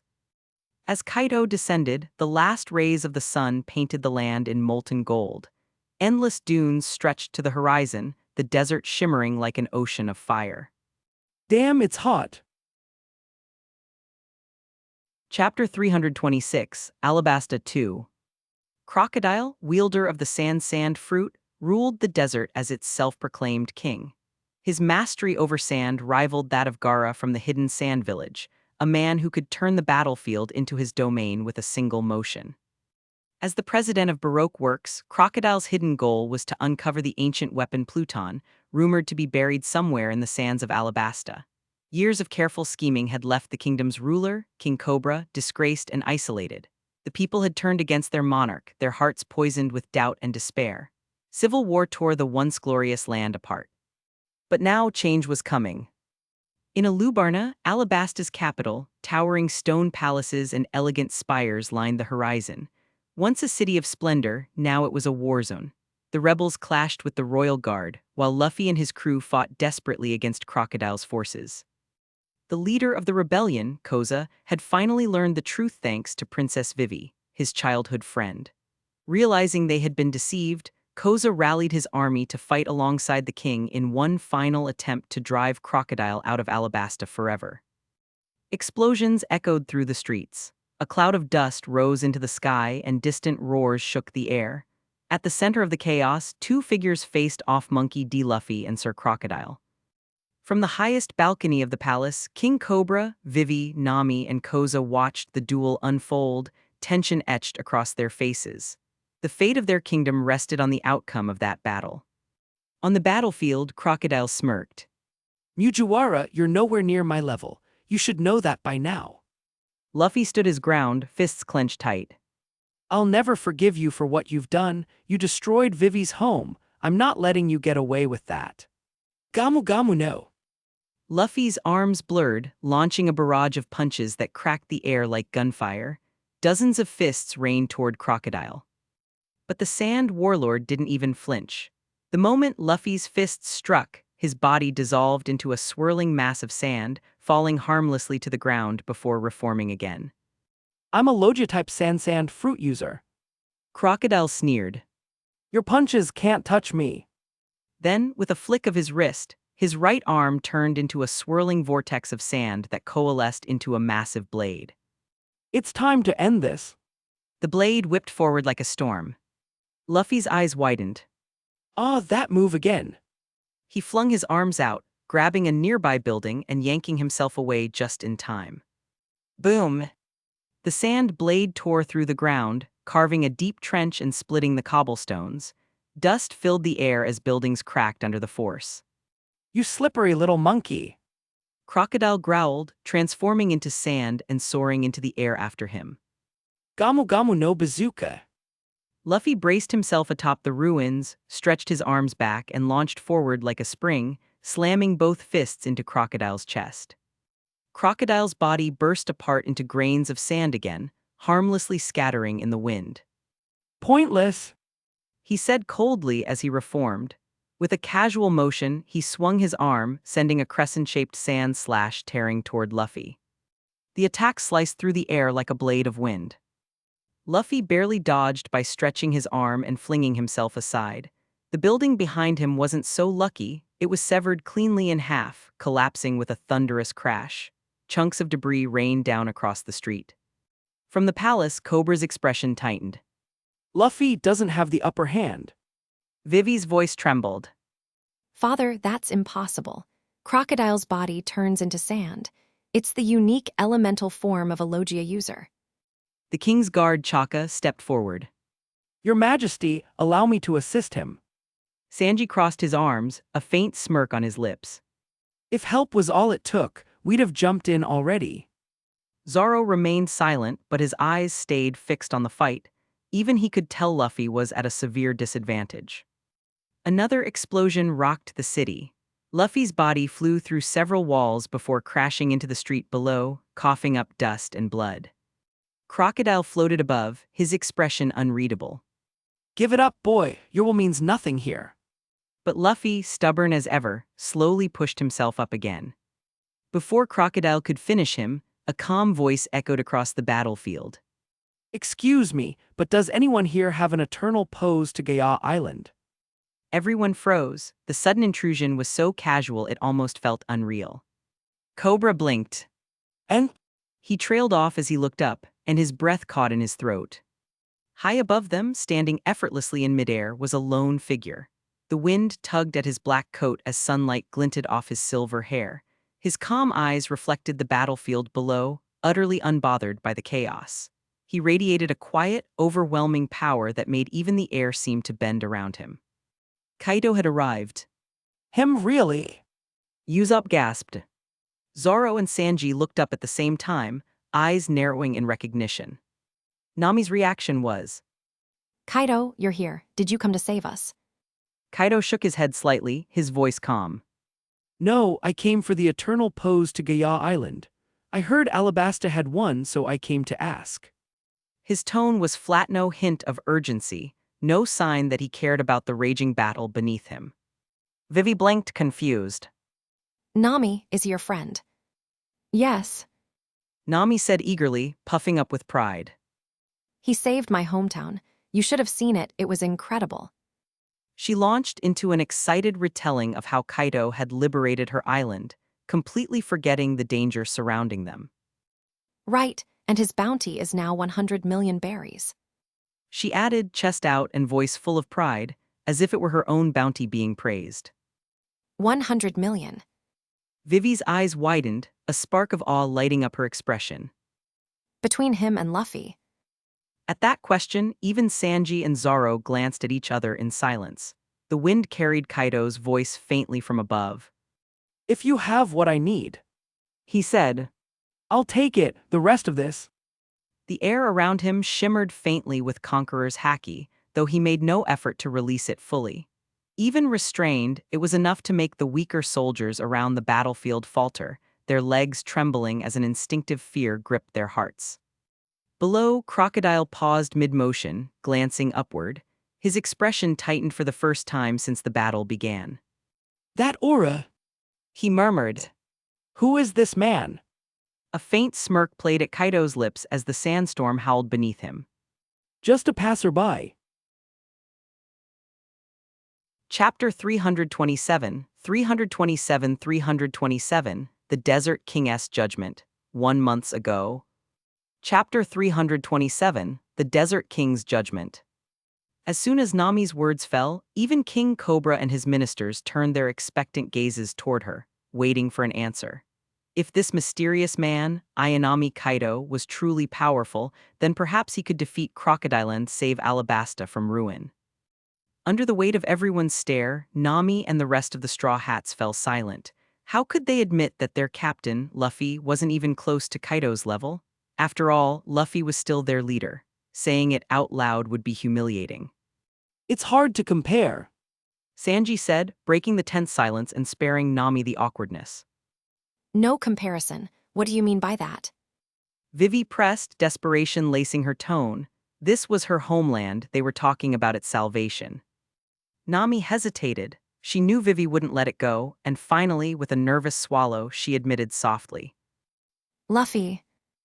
As soon as she said it, her cheeks turned red like ripe apples, embarrassment flooding her face. Zoro, Sanji, and Usopp instinctively lowered their heads, unwilling to meet anyone's eyes. But Vivi and the others didn't notice. Their attention was locked on the calm figure floating high above the battlefield. Kaido hovered in the air effortlessly, the breeze tugging at his cloak. His expression was serene, his presence overwhelming yet refined like a being that didn't belong to this world. Vivi's lips parted slightly in awe, her heart trembled. Kaido-sama, please. She suddenly called out, dropping to her knees, her hands clasped tightly as she pleaded. Defeat Crocodile. Save my people, I beg you. Vivi! King Cobra's voice wavered with pain as he saw his daughter kneel before a stranger. Stand up. Princess Vivi. Igaram whispered, his voice heavy with emotion.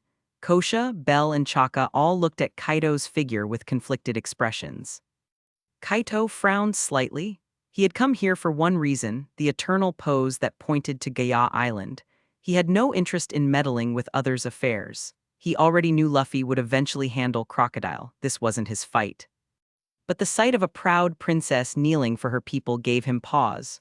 For a brief moment, her sincerity reached him. After a short silence, Kaido spoke calmly. Very well, but this is a trade. Give me the eternal pose to Gaia Island and I'll take care of Crocodile. Agreed. As long as you defeat Crocodile, you can have anything you want. Cobra replied, his voice filled with relief.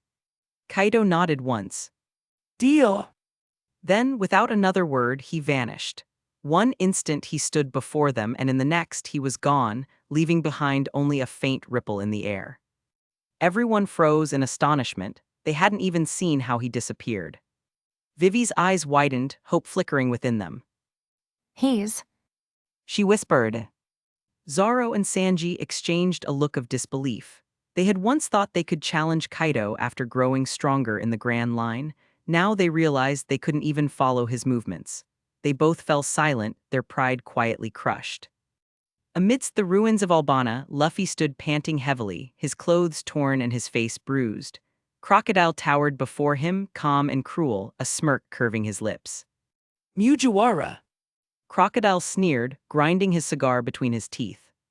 I've grown tired of this little game. It's time to end it. He pressed his right hand to the ground, his voice cold as desert steel. Desert Requiem. Tum. A wave of invisible force exploded outward, swallowing the battlefield within 100 meters. In an instant, the ground began to decay, the sand turned brittle, the stone cracked, and entire buildings withered into dust.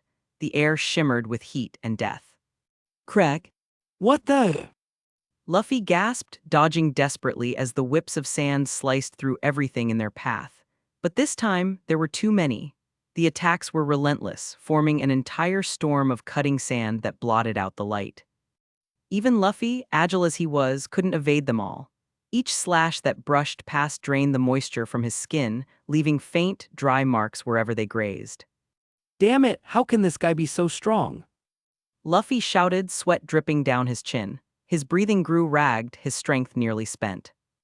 Another crescent slash came at him too fast, too close. He barely twisted aside, the edge slicing his arm and drawing blood. Pain flared through him. Not good. He muttered through gritted teeth, staggering back. His body screamed for rest, but he refused to fall. Kneeling on one knee, he glared at Crocodile with fading determination. Damn it. He bit his tongue to stay conscious, the metallic taste of blood keeping his mind awake, his vision blurred. Then a voice cut through the chaos. Leave it to me. It's been days and you're still this weak. Luffy's eyes widened. Before him stood Kaido, his silhouette framed against the dust-choked sky. Kai. Luffy gasped weakly. Then. His head fell forward, and he slumped into unconsciousness. Kaido knelt, placing a hand on Luffy's shoulder. He closed his eyes briefly and sensed the energy inside him, so his vitality is recovering this fast. So Alabasta's got new backup. He muttered. Recognition flickered in his gaze. That man. He snorted derisively. HMPH. If that fool Cobra thinks a pirate worth 100 million can defeat me, he's even more naive than I thought. Chapter 328, The Fall of the Desert Tyrant 1. Crocodile raised his hand sharply, and the swirling sands that had scattered earlier gathered once more, forming into a massive storm aimed straight at Kaido. You think I'm as pathetic as Luffy? Kaido's lips curved into a faint, cold smirk.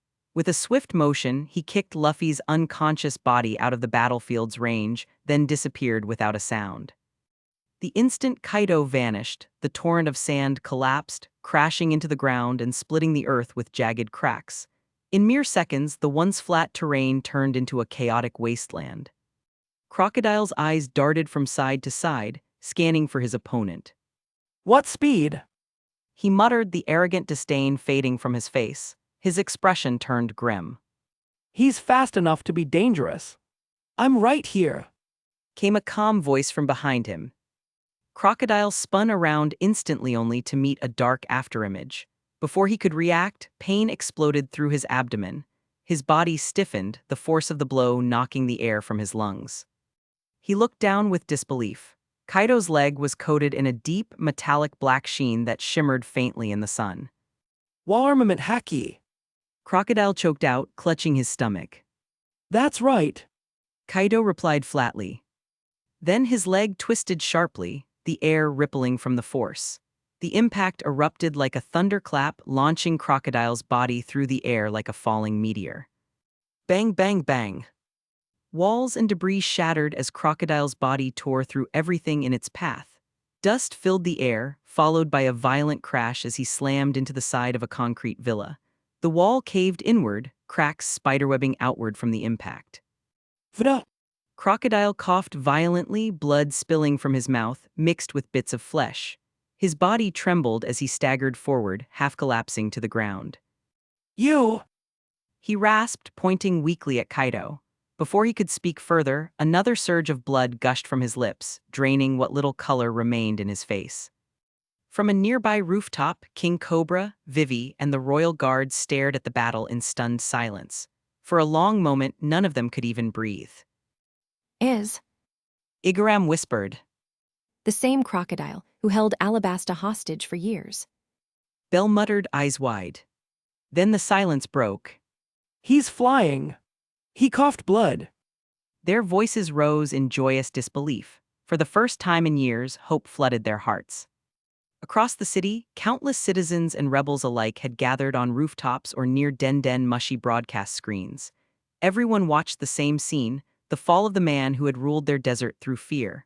When Luffy fell earlier, despair spread like wildfire. But when Kaido appeared and struck Crocodile down, faith returned to their eyes. The fate of Alabasta now rested on the shoulders of one man, Kaido. Amidst the broken buildings, Crocodile pushed himself upright, his breath ragged and his face pale. His arrogance was gone, replaced by disbelief. Who? He demanded. With power like that, there's no way your bounty is only 100 million. He gritted his teeth, the memory of the new world flashing through his mind. He had seen monsters, their users of armament haki, who could shatter Logia bodies like glass. Against them, his sand fruit was nothing but a fragile defense. He had fled the new world, vowing to grow stronger and find Pluton to reclaim his pride. But now, standing before this stranger, he realized the bitter truth. Kaido was one of those monsters. Is that your last line? Kaido said quietly, his tone unreadable. You really think you can finish me that easily? Crocodile roared, rage overtaking his fear. His body began to dissolve into sand, golden grains swirling violently around him. Desert Greatsword. The ground trembled as he drew the surrounding sand into a massive, gleaming weapon. The blade towered over him, shimmering in the sunset, grains of sand spiraling like molten light along its edge. Then, in an instant, Crocodile blurred forward, his sand form streaking toward Kaido with terrifying speed. His voice echoed through the air, filled with fury. Go to hell. From a distance, Nami gasped. Kaido, be careful. The others watched tensely, their hearts pounding. Even those who once disliked him, Sanji, Zoro, and Usopp, couldn't hide their concern. Right now, Kaido was the only one standing between Alabasta and ruin. The desert sword came crashing down, glowing like molten gold, its destructive force cutting through the air. Clang! The sound of metal striking metal rang out, sharp and clear. A dark blue energy barrier shimmered into existence around Kaido, surrounding his body like a protective sphere. The sand sword struck the barrier again and again, but it didn't so much as crack. Crocodile's smirk vanished. He slashed wildly, but the barrier held firm, radiating steady blue light. His attacks broke apart, scattering harmlessly into dust. He whispered, his face twisting. He gave Kaido one last glare, then turned and bolted, his body breaking into sand as he tried to flee. But Kaido only sighed. Running from me, that's a mistake. He raised one hand calmly. His voice was soft, but it carried the weight of absolute command. Universal pull. WHRRR. The air itself roared. A violent gravitational force burst outward from Kaido's palm, tearing through the battlefield. The pull was immense, dragging everything sand, rubble, and even the collapsing buildings toward him in a swirling vortex. Crocodile was caught instantly, his body twisting helplessly as he was yanked backward through the air. His eyes widened in sheer terror. Wah, he's a devil fruit user. Chapter 329, The Fall of the Desert Tyrant 2 out of 2. Crocodile felt his entire body seized by an invisible force. Air wrapped around him like chains, freezing him midair, a helpless statue locked in place. No matter how hard he struggled, his limbs refused to obey. He could only watch as his body was dragged forward, pulled toward Kaido, the man standing amidst the storm of sand. Kaido's left hand remained raised, fingers flexed slightly, the subtle gesture maintaining the pull. His right fist clenched, the surface of his skin darkening with the sheen of armament haki. Crocodile's body hurtled closer, upside down, the world spinning. Kaido didn't move. He simply thrust his fist forward, the motion smooth and effortless, no wild swing, no brute strength, just a light strike that seemed almost ordinary. But the moment that fist connected, a chill ran down Crocodile's spine. His instincts screamed death. That single punch carried death itself. No. Desperation surged through Crocodile. His veins bulged, his teeth clenched, every muscle in his body straining to resist the invisible pull. His sand form flickered erratically as he tried to scatter, to escape, to flee Alabasta itself if he had to. But the gap in strength was too great, too vast to even measure. It's useless. Kaido murmured, shaking his head. The black fist dropped like a hammer. A dull, almost unimpressive thud echoed through the air. For a brief moment, nothing happened. Crocodile blinked, startled. There was no explosion, no impact, no shockwave, just silence. Oh, Crocodile sneered weakly. will this punch tickle me? Then it hit him. Agony erupted from within. His vision blurred as searing pain tore through his body. It felt as though invisible blades were shredding his insides, organs splitting, bones cracking. A thick stream of blood burst from his mouth, mixed with bits of tissue. You! He gasped, voice trembling. Before he could finish, his eyes rolled back. His body crumpled lifelessly to the ground, the desert wind scattering sand over the corpse. The mighty warlord of the sea, Crocodile, had fallen. Kaito exhaled lightly. He lifted Crocodile's corpse effortlessly with one hand, stepped forward, and vanished in a blur. High above the capital, Vivi and the others stood atop the palace tower, watching with wide eyes. When Crocodile's body hit the sand, tears filled her eyes. It's over. She whispered. Alabasta is free. Without warning, a ripple of wind announced Kaito's arrival. One moment, the courtyard was empty. The next, he stood before King Cobra and his guards, Crocodile's body dropping at their feet with a dull thud. It's done. Kaido said flatly. Now hand me the eternal pose to Gaia Island. Cobra's eyes widened. This!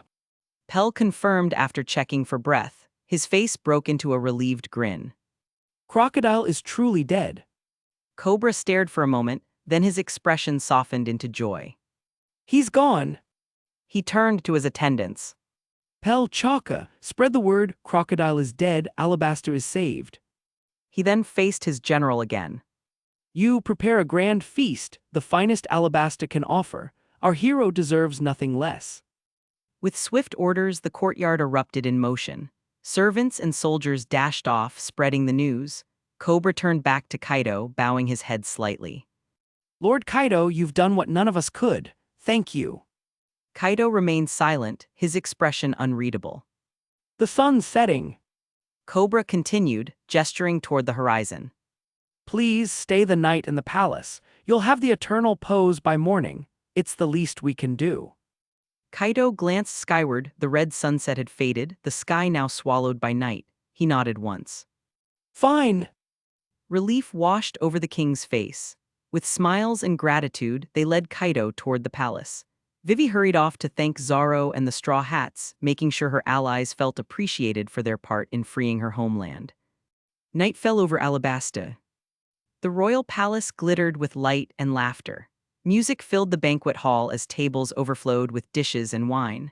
The Straw Hats devoured food with reckless joy, the smell of roasted meat and fruit filling the air. But elsewhere, in a quiet chamber apart from the noise, Kaido dined alone. He had refused the king's invitation to the banquet. Crowds weren't his style. Cobra had respected his wish, arranging a private meal instead. After a few bites, Kaido pushed the plate aside. He stood, walking toward the bed. Tomorrow he'd be heading for Skypia and likely face Enel. Just as he was about to rest, a gentle knock came at the door. Lord Kai. Came a soft voice. Kaido frowned slightly, then rose and opened the door. Princess Vivi stood there, her cheeks flushed. Come in. He said simply. She nodded nervously and stepped inside, holding something close to her chest. She said, producing a small glass sphere with 3 glowing pointers. The eternal pose to Gaia Island. She added, smiling faintly. Kaido took it without hesitation. Thank you. She nodded again, her tone sincere. You saved Alabasta. I can't thank you enough. It was just a deal. Kaido replied. Vivi bit her lip, unsure what to say next. Then, Chapter 330, 330, The Ascent to Sky Island, 1 month ago. Chapter 330, The Ascent to Sky Island. Early the next morning, Kaito rose quietly before anyone else stirred. Without disturbing a soul, he began moving toward the coastline where his eternal log pose pointed toward Gaya Island. Gaya, shaped like a massive skull, held a mysterious secret. 400 years ago, an enormous upwelling current had split the island in half, sending one portion high into the heavens.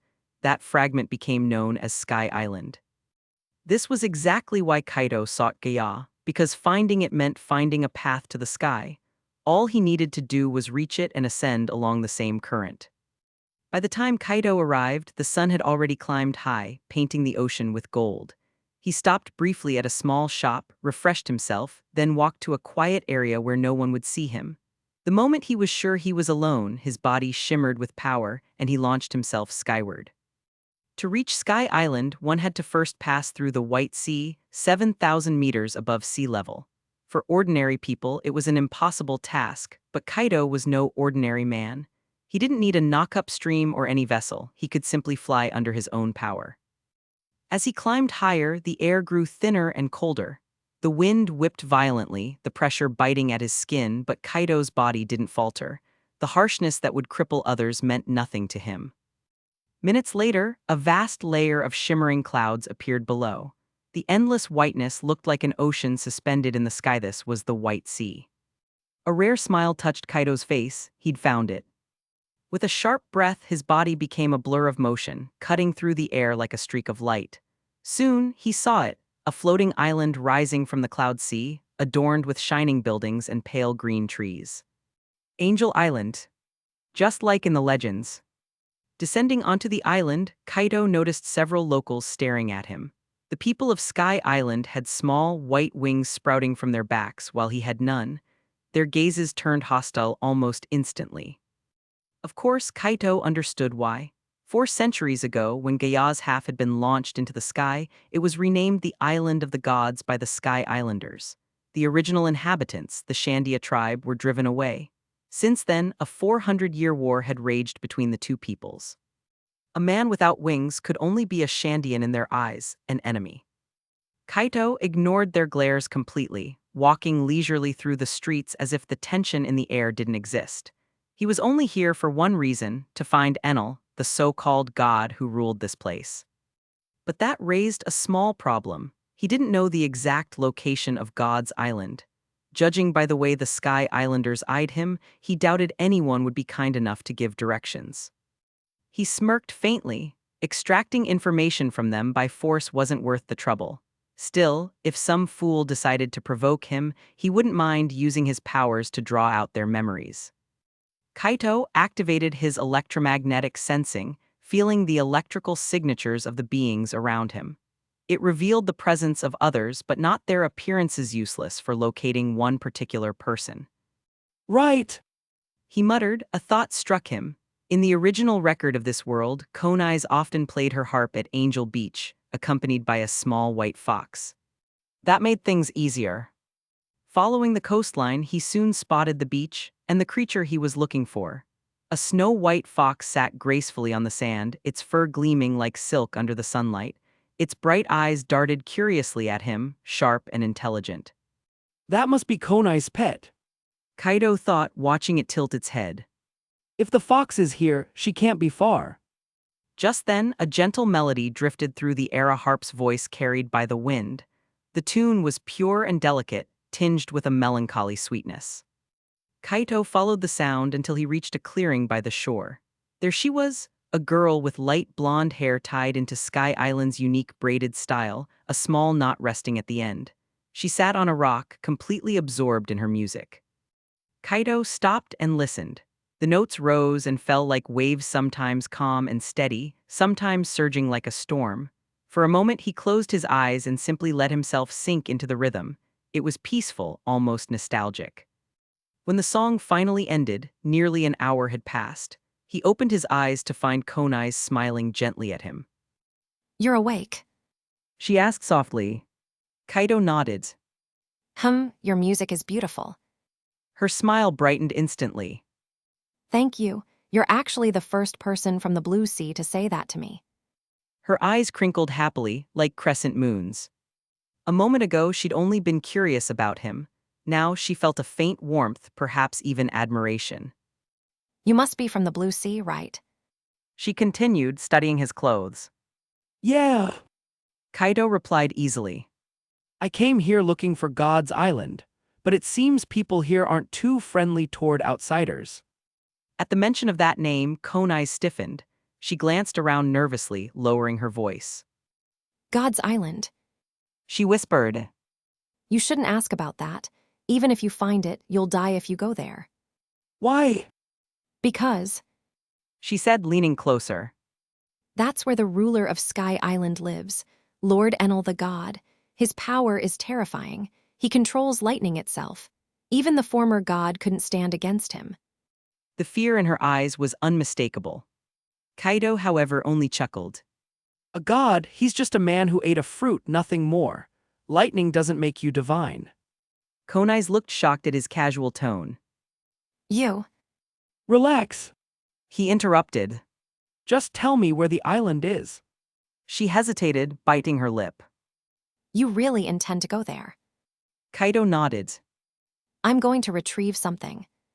Konai frowned but sighed. If you insist, you'll have to pass the 4 trials first, the ordeals set by Enel's priests. No one has ever survived all of them, those who fail. Are you sure you still want to go?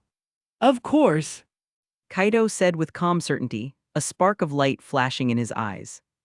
Besides, there's a score to settle between me and Enel. It won't end until one of us is gone. Chapter 331, The Thunder Fruit Rightful Owner 1. In this way, the Thunder Fruit would once again become a power that truly belonged to him, a signature ability that would shake the world itself. Konai gazed deeply at Kaido, reading the determination hidden in his calm eyes. A quiet sigh escaped her lips. She had done all she could for someone she barely knew. Extending her pale hand, she pointed toward the horizon. Do you see that massive vine stretching up into the clouds? That's the path to the Island of Gods. If you climb to the top, you'll meet Enel-sama himself. Thank you. Kaido replied with a small nod. Before Konai could say anything else, Kaido's body lifted effortlessly into the air. Shock painted her face as she watched him ascend. Hey, She gasped. then he might actually survive this. High above the sea of clouds, Kaido soared swiftly through the sky. It didn't take long before he reached the enormous vine twisting upward like an ancient serpent. Its vast coils spiraled toward a cluster of clouds above, where faint outlines of buildings glimmered in the light. The vine looked alive, its massive form coiling like a slumbering beast, the clouds above like its waiting prey. Kaido's sharp eyes narrowed in quiet awe before he shot upward, following the outer edge of the vine. Whatever trials Konai had mentioned were unnecessary for him. At the top, a world of white mist and drifting clouds unfolded before him. A palace stood proudly amidst the fog, grand, radiant, and almost divine in appearance. As Kaido landed at its gates, several guards immediately turned toward him, tense and cautious. Who are you? Barked the squad leader, a man with hardened eyes and a heavy spear. What business do you have here? Kaido glanced at him briefly. You're Enel's bodyguards, I assume. Watch your tongue. The guard snapped furiously. How dare you speak our Lord's name so casually? He lunged forward, fist crackling with static as he aimed a blow straight for Kaido's head. Kaido merely exhaled, his gaze sharpening like a blade. A chilling aura poured from his body. The guard froze mid-strike, a cold dread crawling through his spine.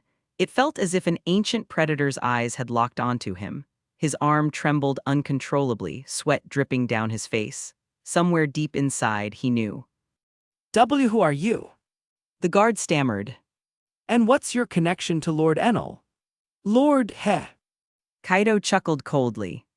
That man calls himself a god just because he ate the thunder fruit. A self-proclaimed deity, how laughable. A low hum filled the air. Suddenly, thunderlight surged behind the guards, coalescing into a tall figure holding a golden staff. The four massive drums on his back glowed with lightning and the mark of Tamo. Enel-sama. The guard gasped, immediately bowing. Yahaha!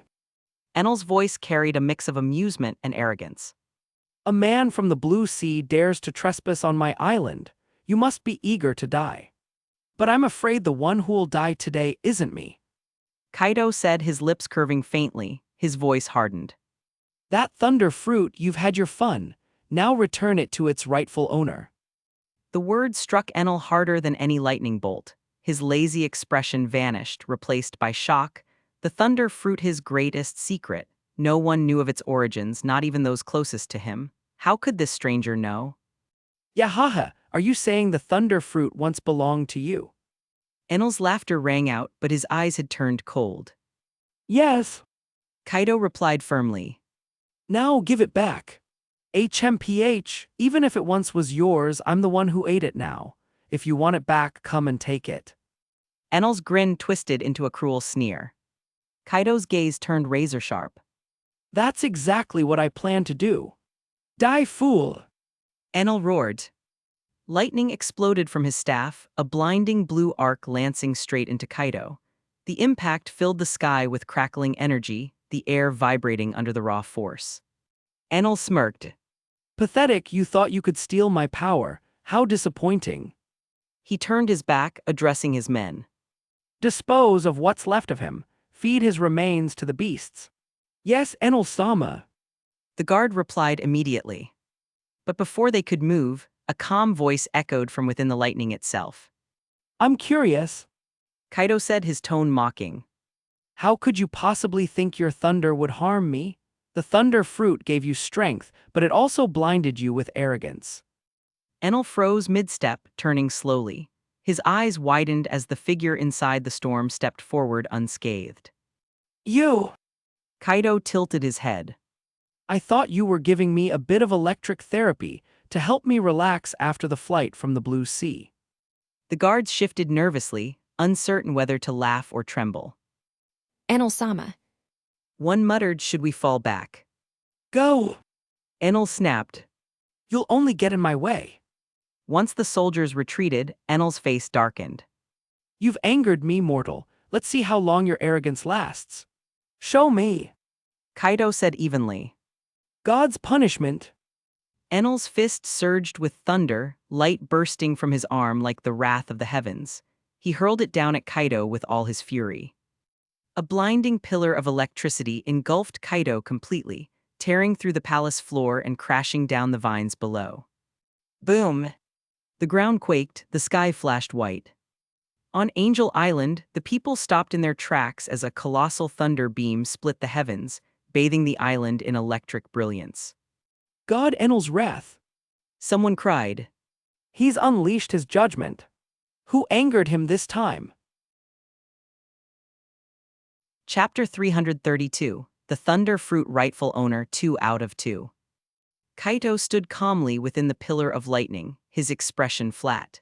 The violent current crackled around him, but it was nothing more than a warm bath against his skin. The power of the thunder fruit had long been mastered and perfected by him far beyond what Enel could ever hope to achieve. The lightning that Enel had unleashed meant to obliterate him was harmless. Kaido could feel it clearly. The energy had been concentrated entirely on him, yet even so, it lacked force. Less than a fraction of that power reached the vines below. Enel's display was a performance, a show meant to deceive the inhabitants of Angel Island into believing in his divinity. Kaido's lips curved slightly in disdain. So that's it, a false god maintaining control through illusion. Gradually, the thunder beam began to shrink until it flickered out of existence. The clouds cleared and the air fell still. Enel's pupils contracted. How? Kaido replied softly. In the blink of an eye, he vanished from where he stood. A moment later, he appeared before Enel, his leg enveloped in dense black energy. His whip kick sliced through the air like a thunderclap. HMPH, physical attacks are useless against me. Enel sneered, his tone full of arrogance. A heavy bang echoed through the sky. The next instant, Enel's eyes bulged in shock, his breath escaping in a pained gasp. His body folded under the impact, agony spreading through his stomach as though his organs had been crushed. Before he could react, a tremendous force burst from Kaido's strike, hurling him away like a broken doll. He shot across the sky like a comet, disappearing from sight. Kaido lowered his leg, exhaling lightly. So weak, what a waste of a good fruit. Meanwhile, the people of Angel Island, still murmuring about the earlier lightning pillar, suddenly looked up as a fiery streak cut through the heavens. The meteor-like figure crashed into the island with an explosive boom. Boom! The entire island trembled violently. Buildings shook, clouds of dust rose, and startled residents ran outside. What was that? Did something fall from the sky? When the dust began to settle, everyone froze. A massive gouge stretched across the island, carved deep into the ground like a scar from a giant's blade. The destructive trail split Angel Island nearly in half. At the end of it lay a familiar figure, battered. That's. The crowd gasped in disbelief. No way, Lord Enel can't be defeated. As the murmurs spread, Enel groaned. Slowly, he pushed himself up, wiping blood from the corner of his mouth.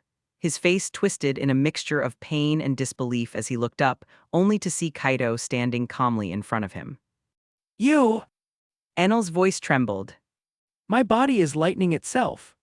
Kaido gave him a bored look. You really don't understand, do you? Enel frowned, still trying to process what had happened. To prove himself, he struck his arm with his golden staff. Crackle! His arm turned to lightning, and the staff passed through it harmlessly. Kaido sighed. You don't need to test it, your ability still works, but against me it's useless. Useless? This Kaido raised his arm, dark energy flickering around his skin. is called armament haki. It can strike the real body of any devil fruit user, no matter what form they take. Armament haki. Enel's shock turned to intrigue, then to mockery. So the people from the Blue Sea have developed something like that. HMPH, not bad. Without warning, his body transformed into lightning again as he shot skyward. Kaido glanced up unamused. So you're running. He followed, his figure blurring into the clouds.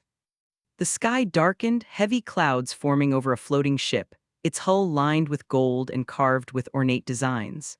The vessel hung in the sky like a divine chariot. This was Arch Maxim, Enel's personal ship, a self-made throne for his delusions of godhood. Enel stood upon the deck, glaring down at Kaido, confidence gleaming in his eyes. You've finally come. Good, let's end this here and now. He raised his golden staff to the heavens. Lightning surged violently through the clouds, thunder booming in answer. This attack takes time to prepare. Enel said, grinning wildly. You should feel honored to witness it. Blinding light engulfed his body, the energy around him building into something massive. Slowly, the bolts converged into the form of a gigantic thunder giant towering above the ship. Now perish, foolish mortal, witness the power of God, 200 million volts Thor's descent. The sky dimmed as the giant raised its colossal hand. A moment later, it struck downward. The thunderous hand of the giant covered the sky, its power capable of reducing mountains to ash. Enel's grin widened as the massive strike crashed into Kaido. Even if you resist lightning, there's a limit. Enel shouted. No one survives this. The world shook, lightning swallowed the air, and the ark's golden frame gleamed in the blinding flash. But then, from within the heart of the thunder, a voice rang out unimpressed. Boring. Enel's grin froze. A violent surge of power burst outward, splitting the thunder giant apart. Enel felt it instantly, a terrifying, familiar force of lightning unlike anything he had ever known. No. God.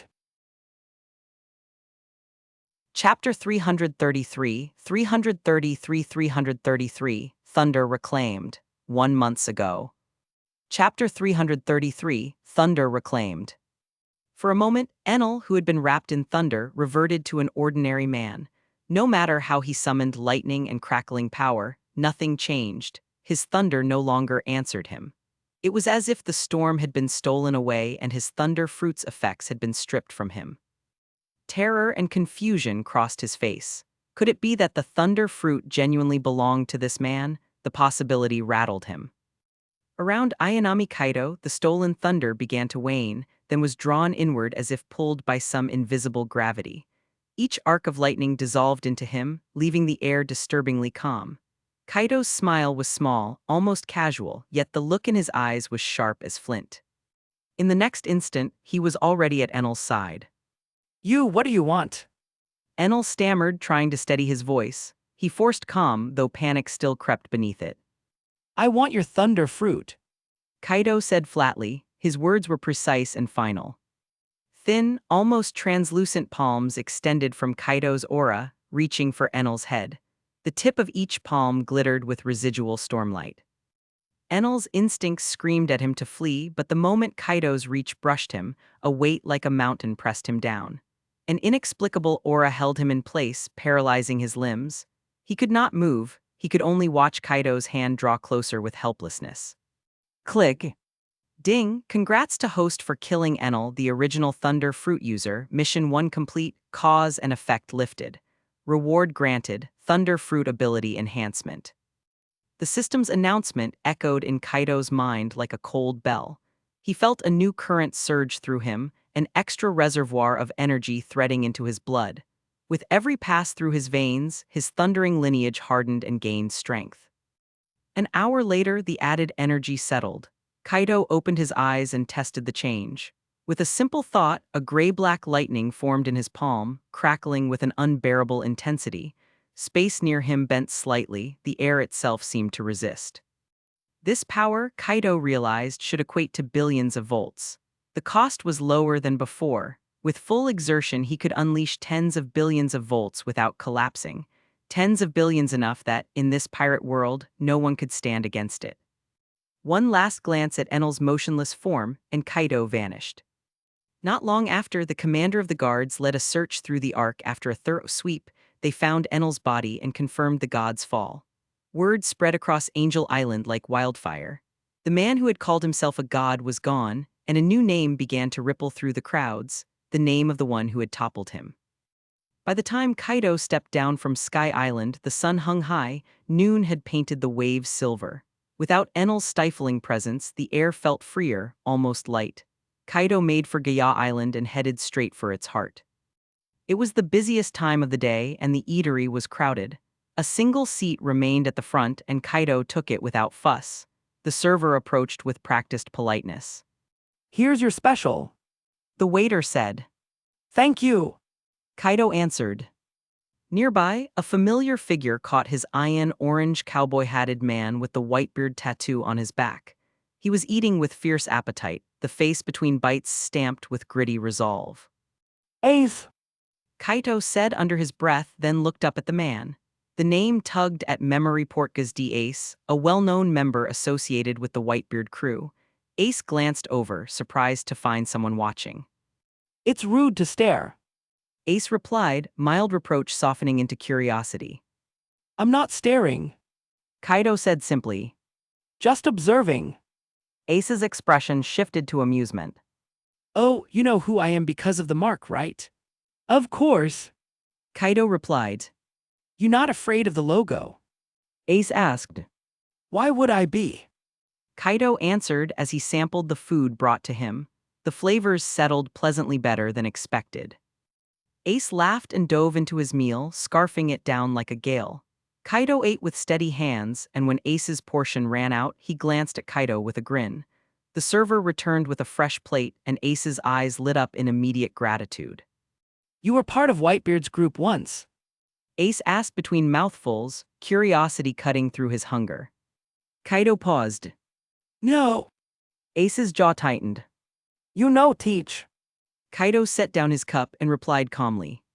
Not personally, of course. You can pursue teach, but consider this. He didn't run because he's afraid of you. He fled to gain time to master the devil fruit he took. Once he's fully adapted to its power, the outcome of a direct confrontation will change. Ace's face hardened, the familiar fiery determination flaring up. He won't get the chance. I'll find him. Kaido shook his head once, not unkindly. Maybe you could catch him now. Teach is clever. He waits for opportunity.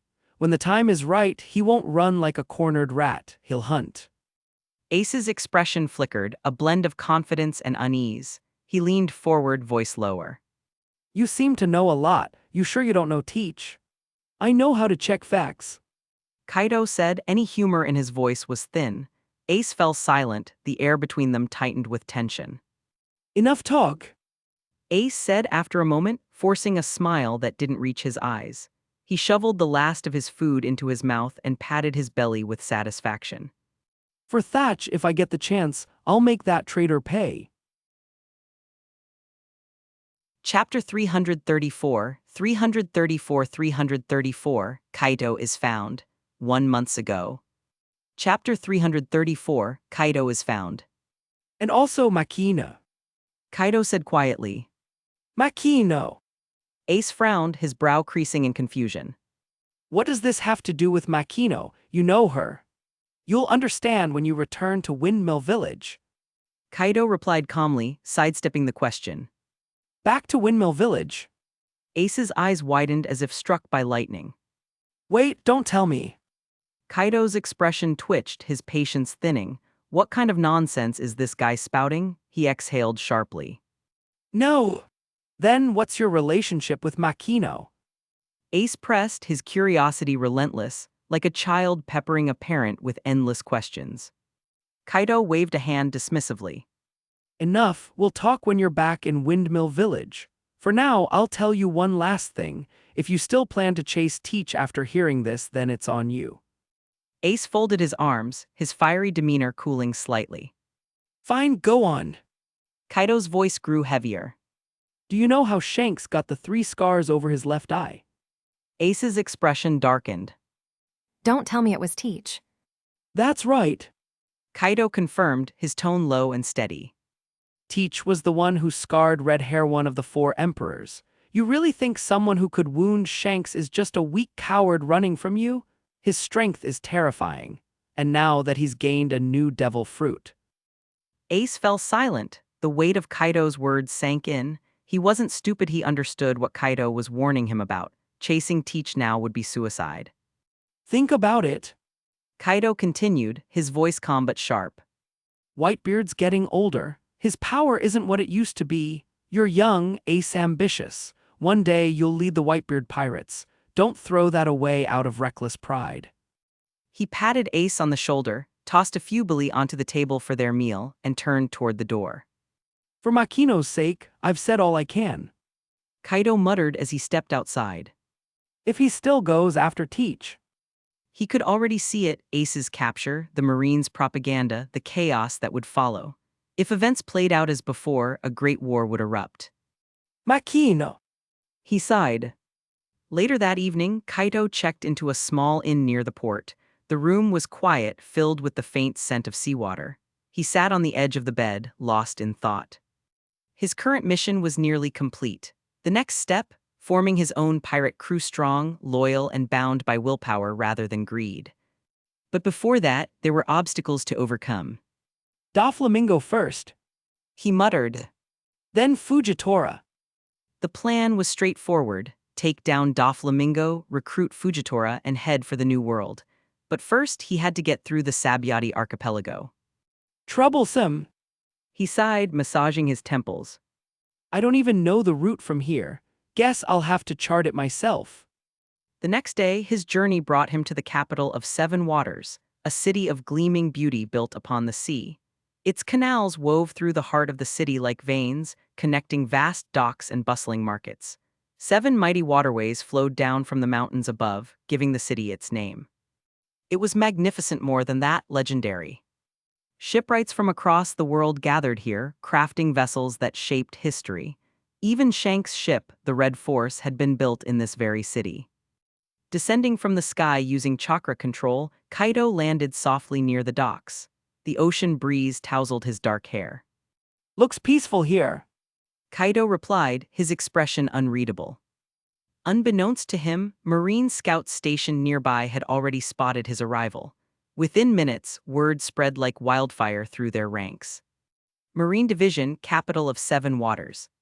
Contact headquarters immediately. The officer barked.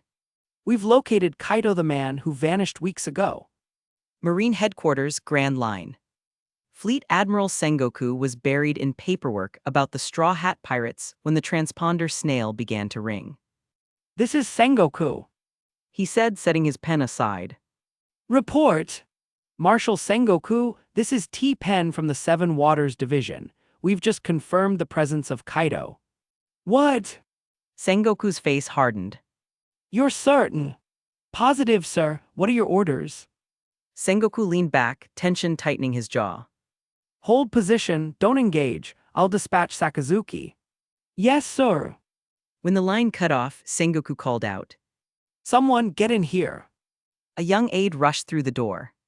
Marshal Sengoku, sir. Fetch Admiral Sakazuki immediately. Tell him we've found Kaido. Yes, Marshal. The aide bowed quickly and exited. Left alone with Vice Admiral Tsuru, Sengoku sighed. You know what's coming, don't you? Tsuru crossed her arms. You're really sending Akinu after him. Do I have a choice? Sengoku grumbled. Even if I don't, Sakazuki will find out and go on his own. He's been restless ever since Kaido killed his nephew. He's losing control. Tsuru warned. And you're sending him alone. He might not come back. Sengoku frowned. You think he can't handle one man? One man. Tsuru shot back. Mama Usagi said Kaido wasn't even fighting seriously. He was playing with her. Sengoku hesitated, uncertainty flickering in his eyes. Besides, Tsuru continued. Kizaru's on assignment, Aokiji's gone missing, and Garpwell, he does whatever he wants. If you're sending Akinu, at least give him backup. Who do you suggest? Sengoku asked. Weasel, Doberman, Ghost Spider and Doberman are all in headquarters. She replied. Add Mama Usagi for balance. Together, they can back him up or pull him out if he loses. Sengoku nodded slowly. Fine, consider it a buster call.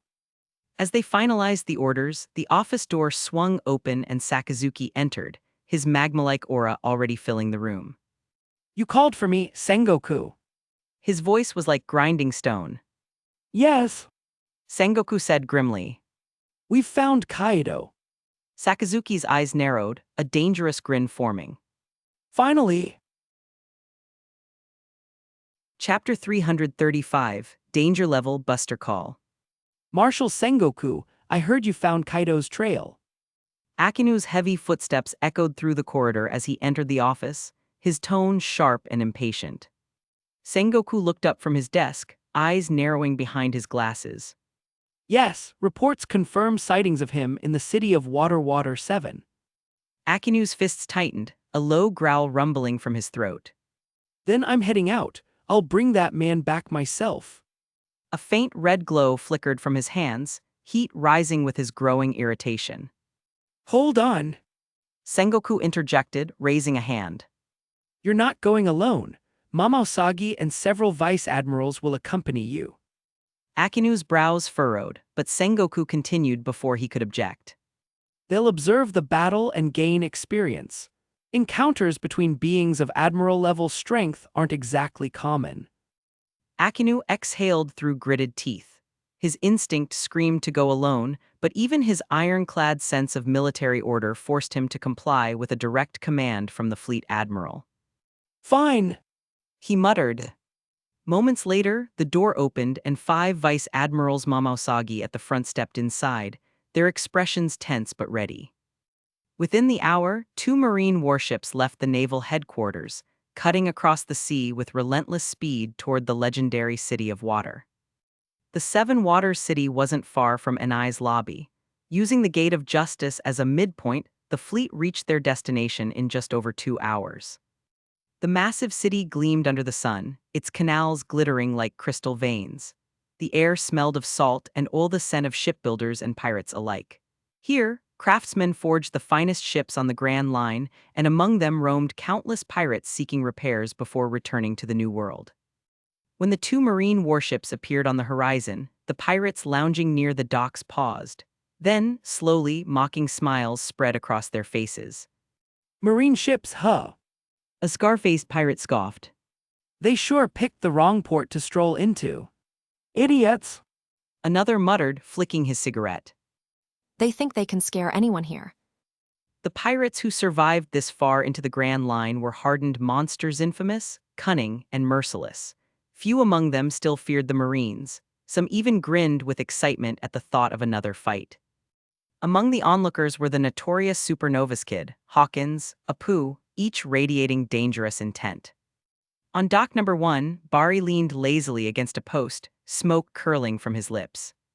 Ah, I see why everyone's getting tense. He muttered. Marines! Marines, huh, that's gonna be a headache. Bipli Lulu sighed, setting down his tools. One by one, the foreman joined him, watching the warships approach.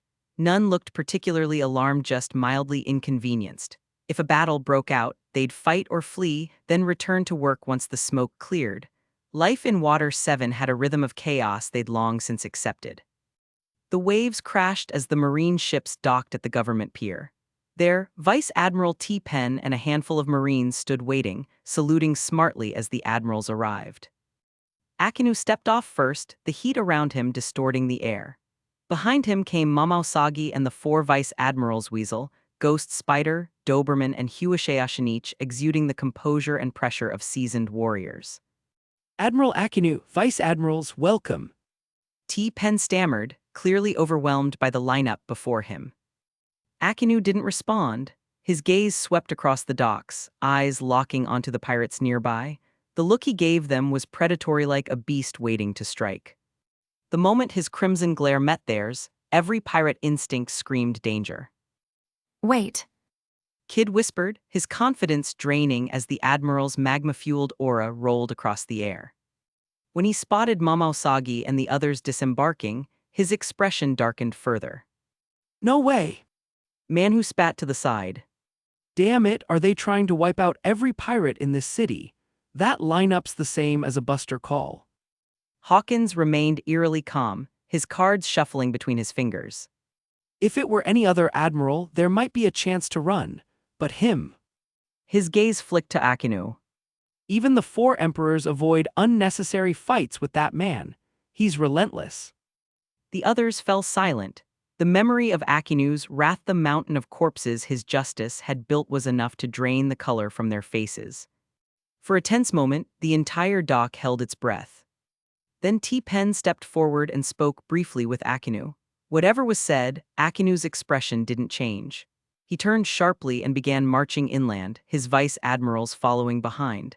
But before leaving, he cast one last glare at the pirates, a silent promise of what would happen if they interfered. When the Marines disappeared into the city streets, Kid exhaled slowly. Hawkins said thoughtfully, For the Marines to dispatch that many top officers. A low whistle spread among the gathered pirates. Admiral and 5 vice admirals. No one had an answer.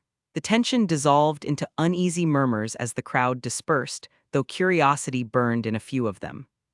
Hawkins was the first to move, his long coat fluttering as he turned toward the city. Let's see who's worth all this attention. Kid smirked, his old arrogance creeping back. Count me in. I'll send a message to my crew to stay alert. The others exchanged glances and followed suit. Curiosity was a dangerous habit among pirates, but one none of them could resist. In the heart of Water 7, the city's bustling energy was almost intoxicating. Merchants shouted over one another, canals sparkled under the afternoon light, and steam hissed from shipyards in constant motion. Amid it all, Ayanami Kaito walked calmly through the crowd, a skewer of grilled sea meat in one hand and several shopping bags in the other. Beside him floated Kaguya, elegant and ethereal as ever, her pale eyes scanning the storefronts with unsettling intensity. It seemed all women, no matter the world, shared the same love for shopping. The moment they'd arrived, Kaguya's curiosity had taken over. Clothes, jewelry, perfumes, shoes. Kaido-kun, She said softly, turning in a slow circle. what do you think of this one? Chapter 336, Akinu's Wrath. Kaguya wore a soft pink short-sleeved blouse paired with sleek black gold shorts, her long pale legs gleaming under the sunlight. The delicate scent of her perfume mingled with her natural fragrance, subtle yet intoxicating, so much so that Kaido found himself breathing it in unconsciously. Her feet were wrapped in white crystal sandals, toes painted a bright red that caught the light with every movement. Youthful yet elegant, she seemed to glow with a quiet confidence that made even the crowded street fade around her. Kaido's lips curved slightly. This look suits her far better than that moon-white robe she used to wear back in the Shinobi world. Perfect! He said softly, eyes warming with amusement and a flicker of something else. Absolutely perfect. Just as the moment lingered between them, the rhythmic sound of marching feet echoed from the street outside. Kaido's expression shifted instantly, and even Kaguya's face turned cold. She had finally convinced her husband to accompany her on a peaceful outing, and now someone dared interrupt. Unforgivable. Kaido-kun, something feels wrong. Kaguya murmured, stepping closer. I know. He replied quietly, his gaze sharp. They've been tailing us since the market, and judging from their discipline. Kaguya scoffed, her crimson eyes narrowing. Marine, even if it's an admiral, they're nothing but small fry before you. Kaido smirked, she wasn't wrong.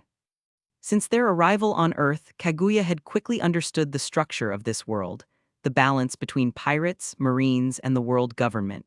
Yet, she also realized that in terms of sheer power, few here could stand beside Kaido. To him, this world was no different from the Shinobi realm. Strength ruled all, and Kaido was far beyond the peak of what this planet could bear. Come, He said at last, his tone casual. let's see who's come to greet us. He slipped an arm around Kaguya's slender waist, drawing her close as he stepped out of the boutique. Her soft scent followed him like a breeze. Outside, the once crowded street had gone eerily silent. The tourists, merchants, and pirates who had filled the area earlier had all vanished. Shops were shuttered, stalls abandoned. Only the clothing store behind them remained open. Across the wide avenue, rows upon rows of marines stood in formation, weapons raised and eyes wary. At their center stood Admiral Akinu, his expression carved in stone. Behind him were Momousagi and 5 vice admirals, their collective presence radiating power like a living storm. Kaido's gaze swept over the formation, unimpressed. Then his eyes met Akinu's, and a faint, mocking smile tugged at his lips. So this is the big welcome party. Kaido said lightly. Admiral Akinu himself, to what do I owe the honor? Akinu's eyes narrowed. Kaido, His tone was low, almost trembling with restrained fury. you're... Kaido tilted his head, pretending to think. Akinu's jaw tightened. Momousagi stepped forward, her voice cold. The Marine you killed in Logtown, he was my subordinate, Smoker's partner. Kaido said, snapping his fingers as if remembering. That one, so his name was Yar. Yes, I killed him.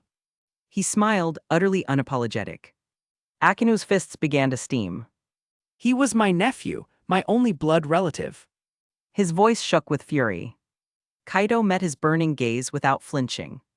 Didn't know that before, but now that I do. He flashed a grin, sharp and dangerous. What are you going to do about it? You think you can take me down with just 5 vice admirals? You've succeeded in angering me. Akinu growled, his voice rising into a roar as molten heat erupted around him. The air distorted, the temperature spiked, and then... bang! Akinu vanished, replaced by an explosion of magma and fire that surged toward Kaido like a tidal wave. His right arm transformed into a massive lava fist that screamed through the air with lethal force. Marines scrambled backward. Even Momousagi and the vice admirals leapt away, knowing better than to stay close when admirals fought. The sheer heat alone could turn a man to ash. Kaido didn't move. He raised one hand, catching the molten fist in his palm as if it were nothing more than a spark. The searing temperature hissed against his skin, but Kaido didn't so much as flinch. Instead, a smirk tugged at his lips. That's it, the great Admiral Akinu only hits this hard. He twisted his body slightly, then unleashed a whip-like kick infused with armament haki. The impact cracked the air itself, slamming into Akinu's chest with a sound like thunder. Akinu's forearms hardened as he met the strike head-on, sparks flying where haki clashed with molten rock. The ground beneath them shattered. Boom! A shockwave blasted through the street, scattering debris in every direction. When the dust settled, Akinu had skidded several meters back, his boots carving deep trenches into the stone. His right arm hung numb, faint smoke curling from it. He stared at Kaido, disbelief flickering across his face. Impossible! He'd expected strength, but not this. As expected of an admiral. Kaido said lightly. Still standing after that. Akinu gritted his teeth. As a pirate with power like yours, you're too dangerous to live. Today, I'll end you and drag your corpse to impel down myself. The lava around him surged higher, swallowing his body until he became a living volcano. Kaido sighed, shaking his head slightly. Arrogance again, you people never learn. He glanced at Kaguya beside him. Looks like our shopping trip's over for today. Kaguya smiled sweetly, resting a finger against her lips. It's fine, husband-kun. We can continue tomorrow, but She glanced around. try not to destroy the city. If the shops are gone, where will I shop next time? Chapter 337, The Battle Begins. Is this what you care about now? Your husband is about to face an admiral, and you're worried about the streets. Kaido sighed silently. For a brief moment, he didn't know how to respond. Still, he could only force a small smile, trying to mask his frustration. All right. He said, his voice calm but resolute. Good, Kaido-kun. Teach that fool a lesson for disturbing our shopping. Kaguya replied coldly, her eyes briefly sweeping over Akinu before her form dissolved into a vortex, merging back into Kaido's body. Akinu froze, eyes narrowing. With all his battle experience, he hadn't even noticed how she vanished. That woman! He muttered, his tone uneasy. Kaido didn't care what the Marine thought. He spread his senses outward, observation hacky pulsing like an invisible wave. His awareness stretched far and wide 1 kilometer, 10, 100, until his perception reached distant islands scattered across the open sea. He found one uninhabited and strong enough to withstand their battle. This place isn't suitable for fighting. He said coolly, rising into the air, his chakra flickering like a storm. Follow me. Akinu didn't hesitate, leaping into the sky using Jeppo to pursue him. From afar, Mamao Sagi and her companions noticed and quickly followed, while on the shores of Water 7, Iceberg arrived with Khalifa in tow. Captain Pen, I heard Admiral Akinu is here. I came to greet him personally. Iceberg said between gasps, his face red from the run. Pen gave him a polite smile. You're a bit late, Iceberg-san. Admiral Akinu and the others have already departed. What a pity! Iceberg sighed, visibly disappointed. Pen nodded briefly and turned toward the port with his marines, ending the brief encounter as abruptly as it began. Meanwhile, aboard a distant ship, Kid and Hawkins watched the horizon. There's no way that fight ended so easily. Kid muttered. Hawkins nodded. Agreed, let's find out where they're really clashing. Far from the city, Kaito landed on a barren island, the air humming with power. Akinu descended moments later, his molten aura distorting the air around him. The two locked eyes, and for an instant, the world seemed to hold its breath. Without warning, Akinu moved first. Lava surged across his body, glowing red and hot enough to melt stone. In the next heartbeat, it twisted into the shape of a snarling hound. Hellhound bite! He roared, launching the molten beast forward. The searing creature lunged, jaws wide, rushing toward Kaido like a blazing comet. Kaido didn't flinch. His fist darkened with armament hacky, pure black energy gathering until it hummed with destructive force. With a single, precise strike, he met the lava hound head-on. Boom! The resulting shockwave shattered the air. The fiery beast disintegrated instantly, flames scattering like sparks in a storm. A blinding white beam of energy burst from Kaido's fist, racing upward toward Akinu. Akinu's eyes narrowed, then he growled. Then try this, great eruption. His massive arm ignited as he hurled a colossal lava fist downward, clashing with the white beam midair. The explosion rocked the sky. Heat and force tore through the air like a hurricane.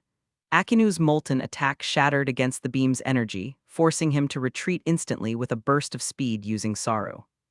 The beam carved through the clouds before fading into the heavens.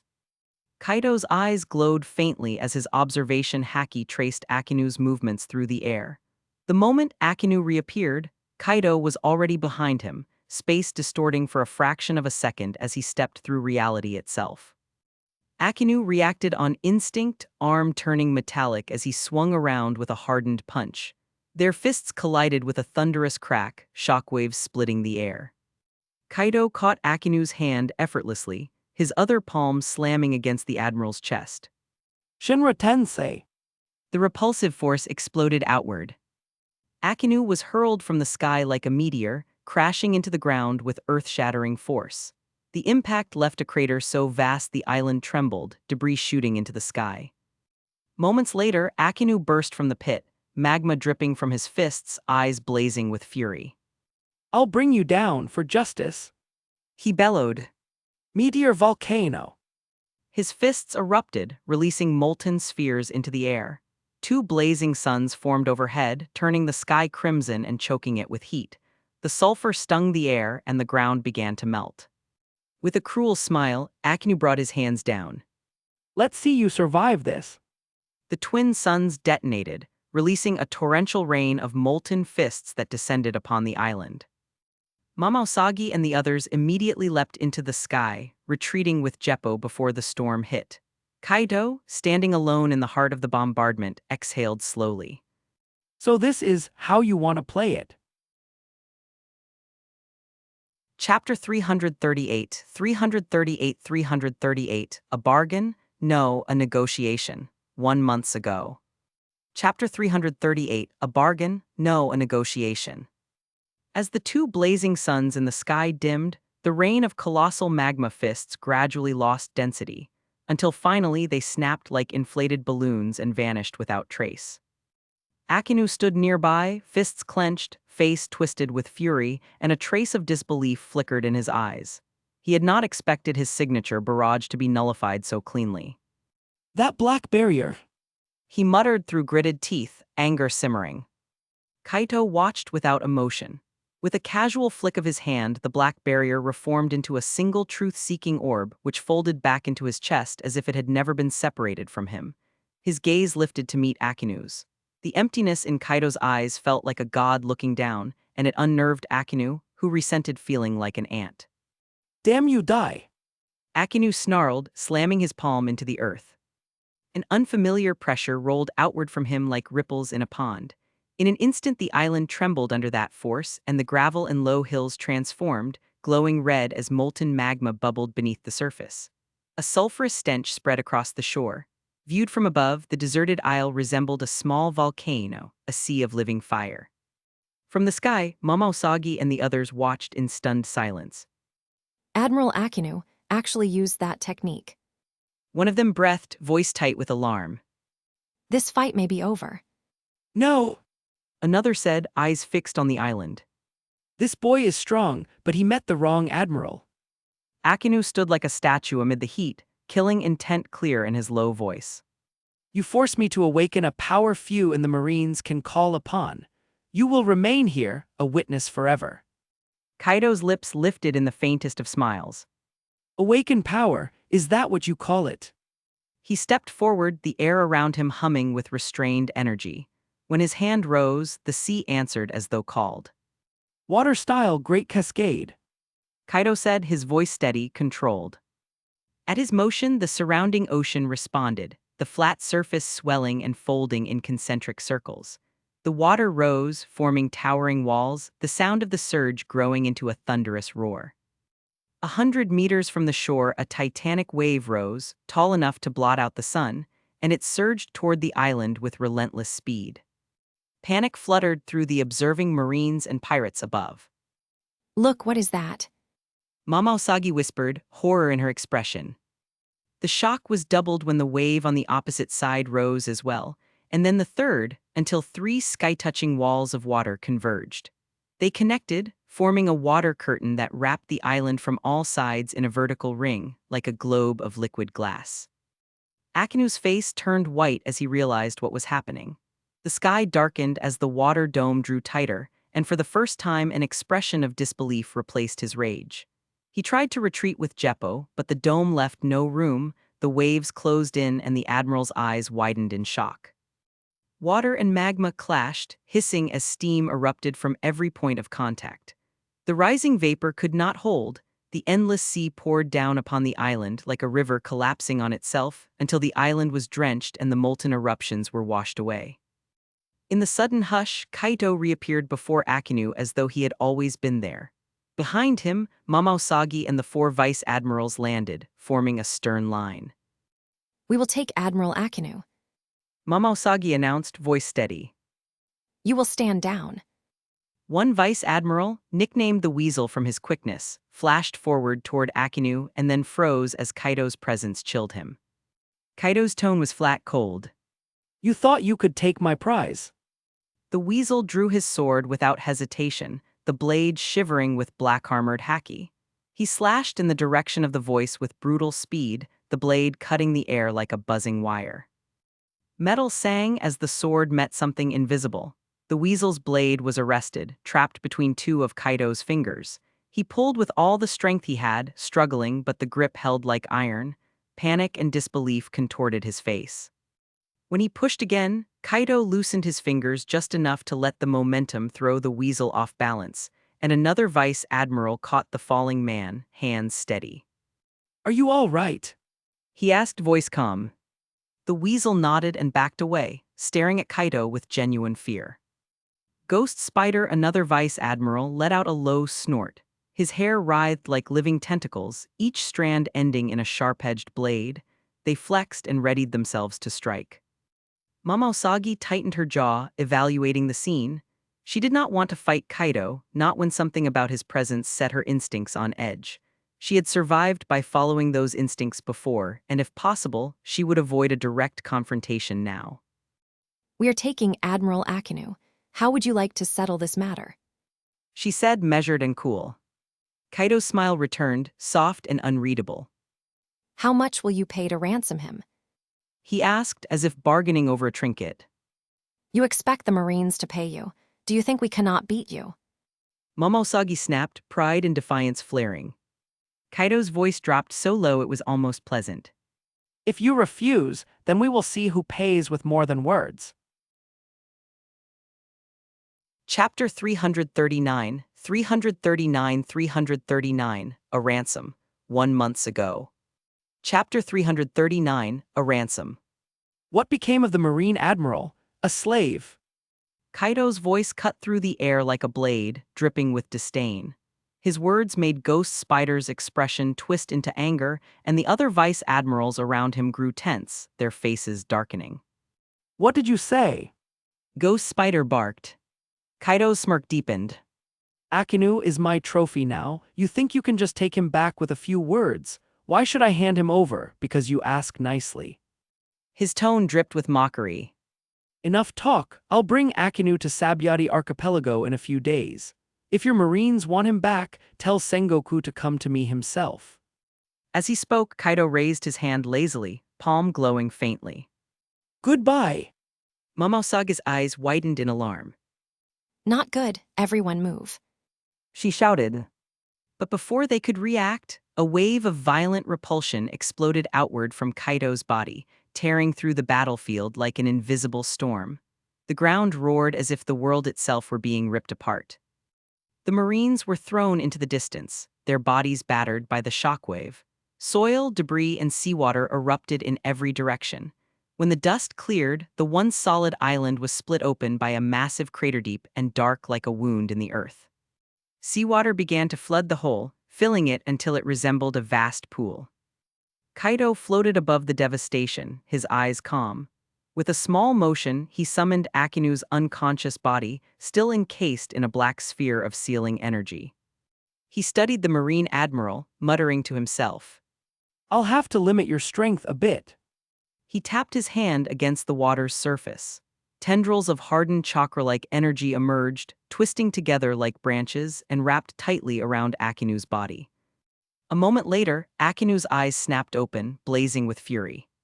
You damn pirate! He struggled violently, molten heat flickering around him, but no matter how much power he poured out, the living restraints only tightened, draining his energy away. What is this? It's stealing my strength.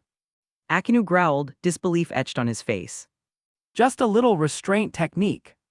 Kaido replied with a faint smile.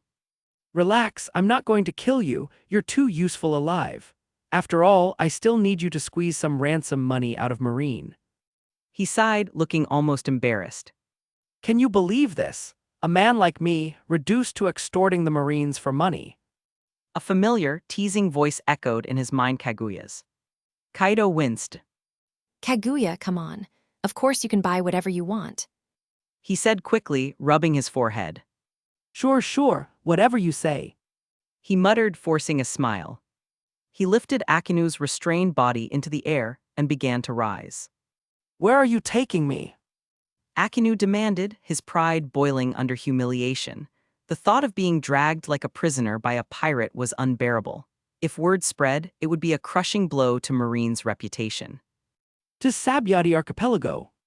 Kaido replied casually, vanishing into the sky. A few minutes later, several vice admirals led by Momousagi arrived at the devastated battlefield. They stopped at the edge of the massive crater, staring down into the seawater that now filled it. Kaido was gone. Tell Marshal Sengoku what happened, said one vice admiral grimly. Momousagi nodded, pulling out her transponder snail. Marine Headquarters, Marshal's office. The air was heavy. Sengoku sat behind his desk, fingers steepled beneath his chin. Tsuru stood beside him, calm but alert. Bureau. The transponder snail buzzed, breaking the silence. Sengoku exhaled. Finally! He picked up the receiver. This is Marine Headquarters, Sengoku speaking. Marshal Sengoku, it's Momousagi. Ah, good, you sound all right. I take it Kaido has been captured and is being brought in. There was only silence. Sengoku's brow furrowed. Momousagi. A long pause followed before her voice returned tired and defeated. No, sir, we failed. Admiral Akinu has been captured. The room fell silent. Sengoku's face went pale, then hardened. What? Momousagi quickly explained everything, the overwhelming repulsion, the impossible power, the capture. Sengoku gritted his teeth. So he's planning to use Akinu to blackmail us. Sengoku's knuckles tightened. Fine, I understand. Return to base immediately. He hung up, his expression stormy. You heard her, he said coldly. Tsuru nodded, sipping her tea. I didn't think even Akinu and Momousagi together would lose so easily. From what she described, Kaido's power changes each time gravity, repulsion, control over seawater. He's a nightmare. So what now? We'll prepare a response team at Sabyati Archipelago. Sengoku said darkly. Give the commanding officer there a transponder snail linked directly to me. If Kaido's demands are reasonable, we'll negotiate. If not. His tone turned sharp. Outside, the Marine forces began to mobilize ships arming, soldiers assembling, orders flying. Back in the city of Seven Waters, Kaito landed quietly in a narrow street. He dismissed his flying aura and flicked his wrist, sealing Akinu back into a contained space of energy. Now then, he muttered, glancing at his reflection in a shop window. Food first, war later. Chapter 340, 5 billion berries, 1 month ago. Chapter 340, 5 billion berries. As a last resort, Kaido could only come here to fill his stomach. The Sabyati Archipelago wasn't far from Water 7 anyway, and at his speed, he could reach it in about an hour. After finishing a quiet meal, Kaido rose effortlessly into the sky, letting the wind carry him toward the horizon. Below him stretched the dazzling blue of the Grand Line, while ahead, the shimmering cluster of islands known as the Sabyati Archipelago came into view. Also called the Soap Bubble Islands, Sabyati stood as the gateway between the first half of the Grand Line and the dreaded New World. The islands weren't made of ordinary land, but of the enormous roots of ancient mangrove trees. From these roots seeped a special natural resin that expanded when exposed to air, forming floating bubbles of all sizes that drifted lazily through the sky. Bubble cars, bubble Ferris wheels, even bubble houses. The air itself sparkled with the shimmer of translucent spheres, giving the island an ethereal, dreamlike glow. Sabyati known to pirates as the Island of Redeparture. Much like Logtown in East Blue, it divided the Grand Line in two, the end of the first half, and the threshold to the pirates' paradise, the New World, a chaotic sea even the Marines struggled to control. Landing lightly on one of the island's routes, Kaito strolled through the lively streets, observing pirates, bounty hunters, and merchants passing by. It was a place where danger and opportunity mixed freely, everyone chasing fortune or fame. Before long, a man in a Marine officer's uniform appeared before him, sharp-eyed and composed. Mr. Kaito, I'm Dalmesia, Vice Admiral stationed here under Marine HQ. He greeted, handing something over with both hands. This is a Den Mushi from Fleet Admiral Sengoku. He said you'd know what to do. Kaito took the small snail-like creature, smirking slightly. He's fast, I was expecting this. I'll take my leave then. Dalmesia said quickly, his tone respectful but strained. I was told not to interfere with your... Without another word, the Marine turned and left, his composure betraying the unease beneath it. Kaito sighed. There goes my good mood. He tucked the Den Mushi away and made his way toward Area 13. It didn't take long for a familiar building to appear, a plain bar with a wooden sign that read Shaki's Ripoff Bar. This is the place. Kaito muttered. He pushed open the door. Welcome guest, what can I get yo? The bartender's words froze as she laid eyes on him. Shaki's relaxed smile faltered, her cigarette nearly slipping from her lips. That face. Well, isn't this a surprise? Kaito's gaze swept over the dim bar. The lighting was low, the air thick with the smell of tobacco and rum.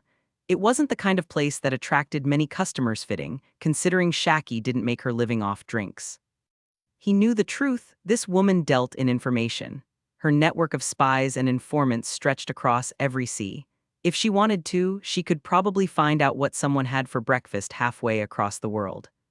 Kaito smirked knowingly. Her reaction was proof enough she already knew about Akinu. Since you're here, might as well have a drink. Shaki said, reaching for a bottle. Rum all right. That'll do. She poured the amber liquid into a glass and slid it over to him. Kaito glanced at it, chuckling softly. You're quite casual about all this. Cheapest stuff on the island, huh? Just keeping things simple. Shaki replied, lighting another cigarette. Kaito ignored the drink, leaning back against the counter. His eyes scanned the room again. Where's your old friend Rayleigh? Haven't seen him around. Shaki arched an eyebrow. Oh, you know Rayleigh. Of course, doesn't Marine HQ know about him too? She exhaled a ring of smoke, amused. Not many people these days do. You're full of surprises. Kaito smiled faintly. You could say that. He paused, then said with deliberate calm. Tell me something, Shaki. How much do you think the Marines would pay to get Akinu back? Her cigarette froze halfway to her lips. She studied him for a moment before answering. That's hard to say. But considering Marine HQ's pride. Kaito frowned slightly. Only 2.03 billion. That's way too low. Her eyes narrowed. You really are fearless, aren't you? That kind of money could buy you a peaceful life anywhere in this world. He gave a faint grin. Peace isn't really my thing.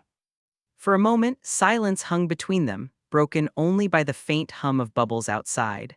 Then Kaito reached into his coat and pulled out the Den Mushi. Guess it's time to talk business. He set the snail on the counter and turned the receiver. The little creature's eyes blinked, and from its mouth came a deep, commanding voice. Moshi, this is Sengoku. Shaki froze mid-step, staring. Her cigarette dropped from her fingers, the ashes scattering on the counter. Kaito smirked, ignoring her shock. It's me. Silence. Then, after a long pause, Sengoku's voice returned, heavier this time. Kaito. Kaito's tone was light but sharp. Simple, money, devil fruits, gold, whatever you've got that's worth something. How much? Sengoku demanded. Kaito smiled, his voice steady. Not much, I did the math. The 4 emperors are worth about 4 billion each, with Whitebeard hitting 5. I'd say a Marine Admiral's about equal to that. So let's round it off. 5 billion berries sounds fair. The silence that followed was deafening. Even Shaki's expression twitched. This guy's insane. From the other end, Sengoku's fury barely held back. Was your arithmetic taught by fools, Kaido? 5 billion, you're out of your mind. Kaido chuckled unfazed. Maybe, but you'll pay it. He reached for the glass of rum, finally taking a sip. The bitterness burned his throat, but his grin only widened. Because you and I both know, Sengoku. He said softly. You can't afford not to. Chapter 341, 341, Rayleigh. 1 month ago. Chapter 341, Rayleigh. Are you kidding me? Sengoku growled through gritted teeth, his voice rising with frustration. 5 billion isn't a lot. Let me spell it out for you. Logia fruits alone can sell for 1 billion berries, even the weakest of them. Across the transponder snail, Ayanami Kaido leaned back in his chair, calmly touching his chin. And Akinu's magma fruit is one of the strongest Logia types. 3 billion for the fruit itself, 1 billion for his admiral title, and the remaining 10 berries as compensation for my loyalty to the Marines. He said with mock sincerity. Seems fair, doesn't it? You insolent brat. Sengoku's voice trembled with fury. He wanted nothing more than to storm into Sabayati Archipelago and drag Kaido back himself, but the thought of Sakazuki Akinu still being held captive made him hesitate. As much as he hated to admit it, Kaido wasn't wrong. Admiral-level Logia users were irreplaceable. Training a new one would consume resources, time, and luck, none of which the Marines could afford, with the seas growing more chaotic every day. Losing Akinu now would cripple Marine power. Still, Sengoku couldn't stomach the humiliation of being blackmailed by a pirate. Before his temper could boil over, Vice Admiral Tsuru, known as Staff Officer Crane, calmly placed a hand on his shoulder. Let me handle this. She said softly. Sengoku exhaled sharply. Fine. He turned to the clerk at his door. Send word to Kuzan his vacation is over. I want him back at Marineford immediately, and get Kizaru back too. Yes, Marshal Sengoku. Shaki's bar, Sabayati Archipelago. The atmosphere inside was calm, despite the storm brewing on the other end of the line. I'm sure you can hear me, came Crane's composed voice through the transponder snail. You've probably already guessed who I am. Kaido smirked. Chief Marine Strategist, Staff Officer Crane, I'm honored. Then I'll be blunt. She continued. 5 billion berries is too much. The Marines can't possibly raise that amount. That's fine. Kaido said lazily, swirling his drink. Jewels, devil fruits, rare materials, anything of equal value works. I'm flexible. Crane's tone sharpened. I mean it literally. We cannot produce that much. Kaido tilted his head, pretending to think. Give me a second. He set the snail down and muttered, "How long until you're ready?"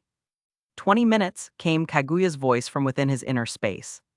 Perfect timing. I've got a job for you Marine negotiations. Whatever you squeeze out of them, it's all yours. Heh, leave it to me, she replied, vanishing from his inner realm in a swirl of white energy. Moments later, a space vortex opened beside Kaido, and Kaguya emerged, elegant and cold as ever. He gestured toward the transponder snail. All yours. Kaguya nodded. Understood. She lifted the snail and spoke in a calm, icy tone. I'm Kaido's wife. From now on, I'll handle the negotiations. On the other end, Crane blinked in surprise but quickly regained her composure. I see, then I'll continue. 5 billion is simply impossible. Perhaps we can lower the amount. Kaguya's pale lips curved slightly. Lower it? Hang Kaido told me you Marines are the strongest organization on the seas. Surely 5 billion is nothing. In fact, even 100 billion shouldn't trouble you. Crane frowned. We are indeed strong, but strength requires resources. We have bases and personnel to maintain. 5 billion is unrealistic. Then let's lower it to 10 billion. Kaguya said brightly, her eyes lighting up. No less. Crane blinked in disbelief. Sengoku, who had just re-entered the office, nearly fell over. Did she just say lower it to 10 billion? He shouted. Is she insane? He snatched the snail from Crane and bellowed into it. Who taught you math? 5 billion down a little doesn't make it 10 billion. The sound echoed so loudly that even Kaito flinched, rubbing his ear with a grin. Across the bar, Shaki watched the chaos unfold with an amused smile. Even after years in the underworld, she had never seen the legendary Marine Marshal lose his composure like this. Isn't 5 billion down a little 10 billion? Kaguya asked innocently. Isn't that right, Kaito-kun? Yes, yes. Kaito said solemnly. A billion less, obviously. You too. Sengoku's voice cracked with rage. Are you mocking the Marines? Kaito chuckled. Marshal Sengoku, who's mocking who here? I'm simply negotiating. A tense silence fell. And then, Yo! a familiar, carefree voice broke the quiet. I heard a certain old man shouting loud enough to shake the bar. Turns out it's just a phone call. Rayleigh stepped through the door, grinning. Rayleigh! Sengoku's tone sharpened. Don't tell me you've allied yourself with this brat. Rayleigh waved his hand dismissively. Relax, old friend, I just came for a drink. Didn't expect the bar's owner to be this connected. Kaito smirked. I handle my own business, Marshal. No one else is involved. Wait! Sengoku's expression darkened. Are you calling from Shaki's ripoff bar? Kaito leaned back with a grin.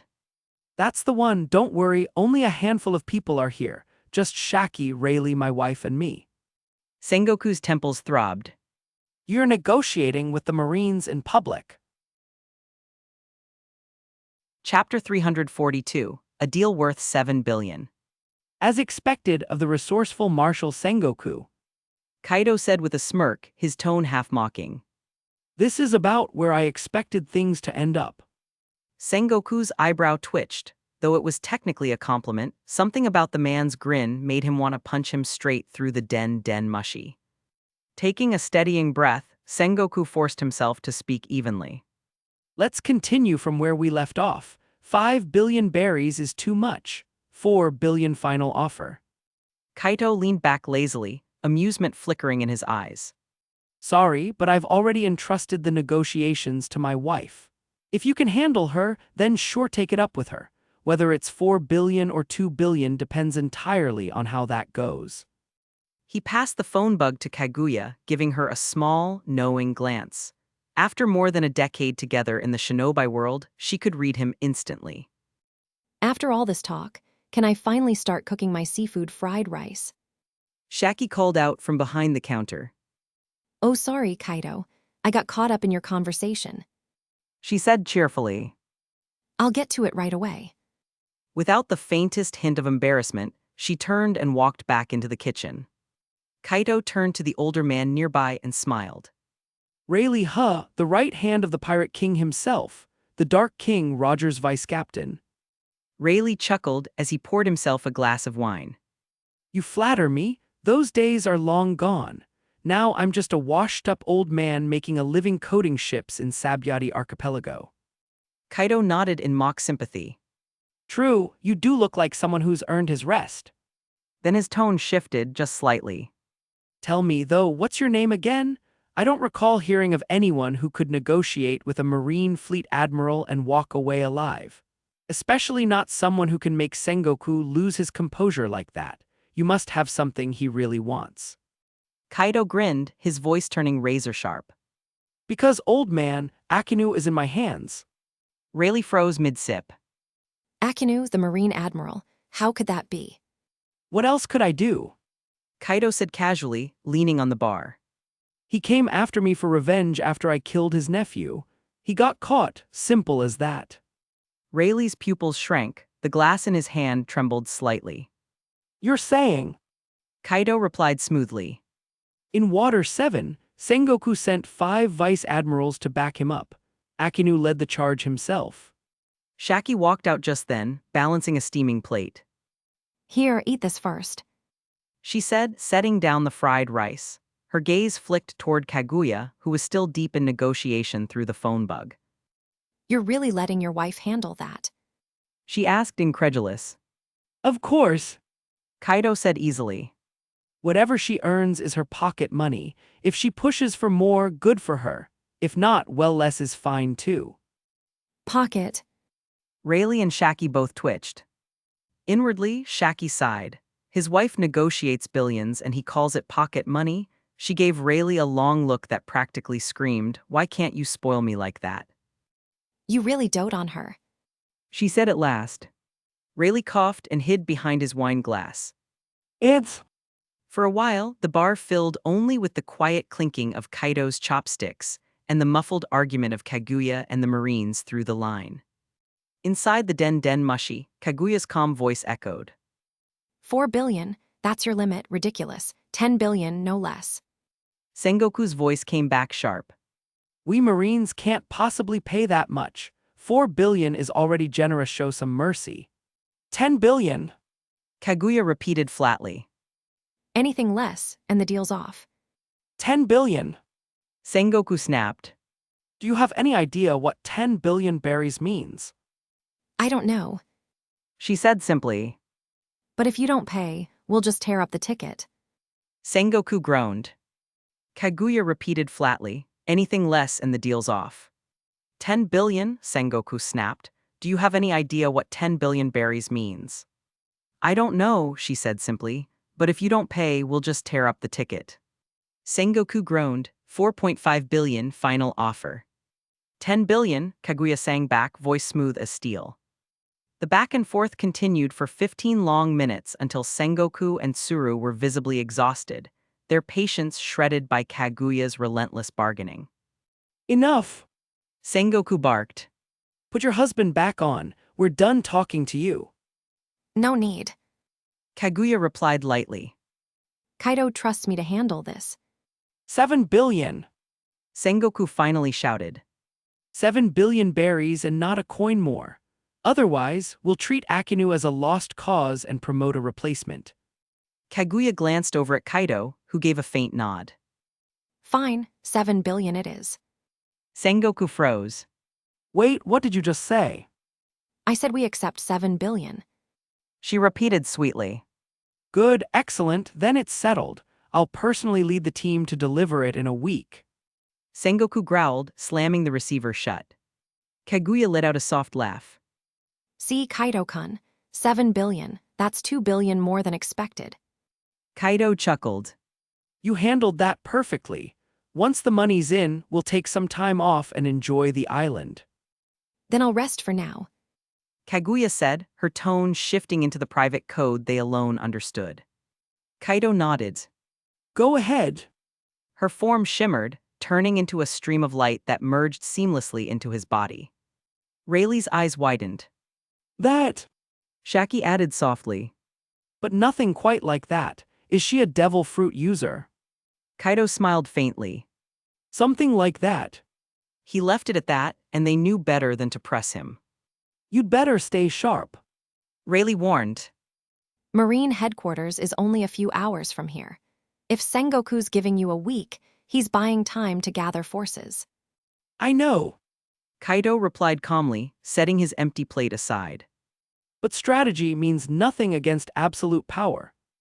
He tossed a few berries onto the counter for the meal, gave a polite nod, and walked out into the street, the late afternoon sun glinting off his cloak. When his presence finally faded from sight, Shaki exhaled a long stream of smoke. Her casual demeanor melted away into something far more serious. What do you think of him? She asked quietly. Rayleigh didn't answer right away. His character, I already have a read on that. She continued. I'm asking about his strength. Rayleigh swirled the wine in his glass, watching it tremble faintly. I can't see through him. He said finally. Shaki's eyes widened. Can't see through, even you. Rayleigh nodded slowly. Even me. Chapter 343, Dressrosa 1. Rayleigh took a sip of wine, his usually calm face turning serious. I can feel it. Shaki nodded thoughtfully. So you sensed it too. I thought it was just me. That young man, Kai. Rayleigh let out a low sigh. If I'm not mistaken, in 7 days Sengoku will personally come, and he'll bring Aokiji and Kizaru with him. Shaki's eyes widened slightly. You think it'll come to that? There's a good chance. Rayleigh said grimly. This might turn into a battle that shakes the seas. Shaki smirked. And here I thought you didn't like him. I don't dislike Kaido. Rayleigh replied, setting down his glass. I just don't like the Marines. But if they really fight, our quiet little retirement spot might turn into their battlefield. HMPH, then we'll just find another place to retire. You're worrying too much, old man. Maybe. Rayleigh murmured, gazing out the door. A glint of thought flickered in his eyes. By the next morning, Kaido was awake right on time. After eating a simple breakfast, he prepared to head toward Zone 1 of the Sabyati archipelago. His goal was clear: to buy a record pointer, or, if possible, an eternal pointer to Dressrosa. With that, he wouldn't waste any unnecessary time along the way. During the coming week, he planned to settle the issue with Doflamingo and focus on building his own pirate crew. Zones 1 through 29 of Sabyati were known as the illegal zones, full of human auctions, black markets, and shady deals. Everyone who ran business there had either power, influence, or both. Chaos was the law of those streets. As soon as Kaido entered, several eyes turned his way from the shadows. The goods are here. Didn't expect it to be a young man. One whispered. Fine skin and all, he'll fetch a high price. Another said, grinning wickedly. Kaido felt their malicious intent immediately. His eyes turned cold. Seeking death, are we? He muttered softly. I just happen to need a guide.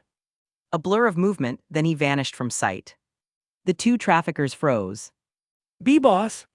Saul, the older one, turned to flee, only to find Kaido standing right in front of them. The young man's gaze was sharp and lifeless, as if he felt nothing at all. WE didn't mean anything by it. Saul stammered. Sir, what do you need from us? You're locals, aren't you? Kaido asked coolly. You know this place well.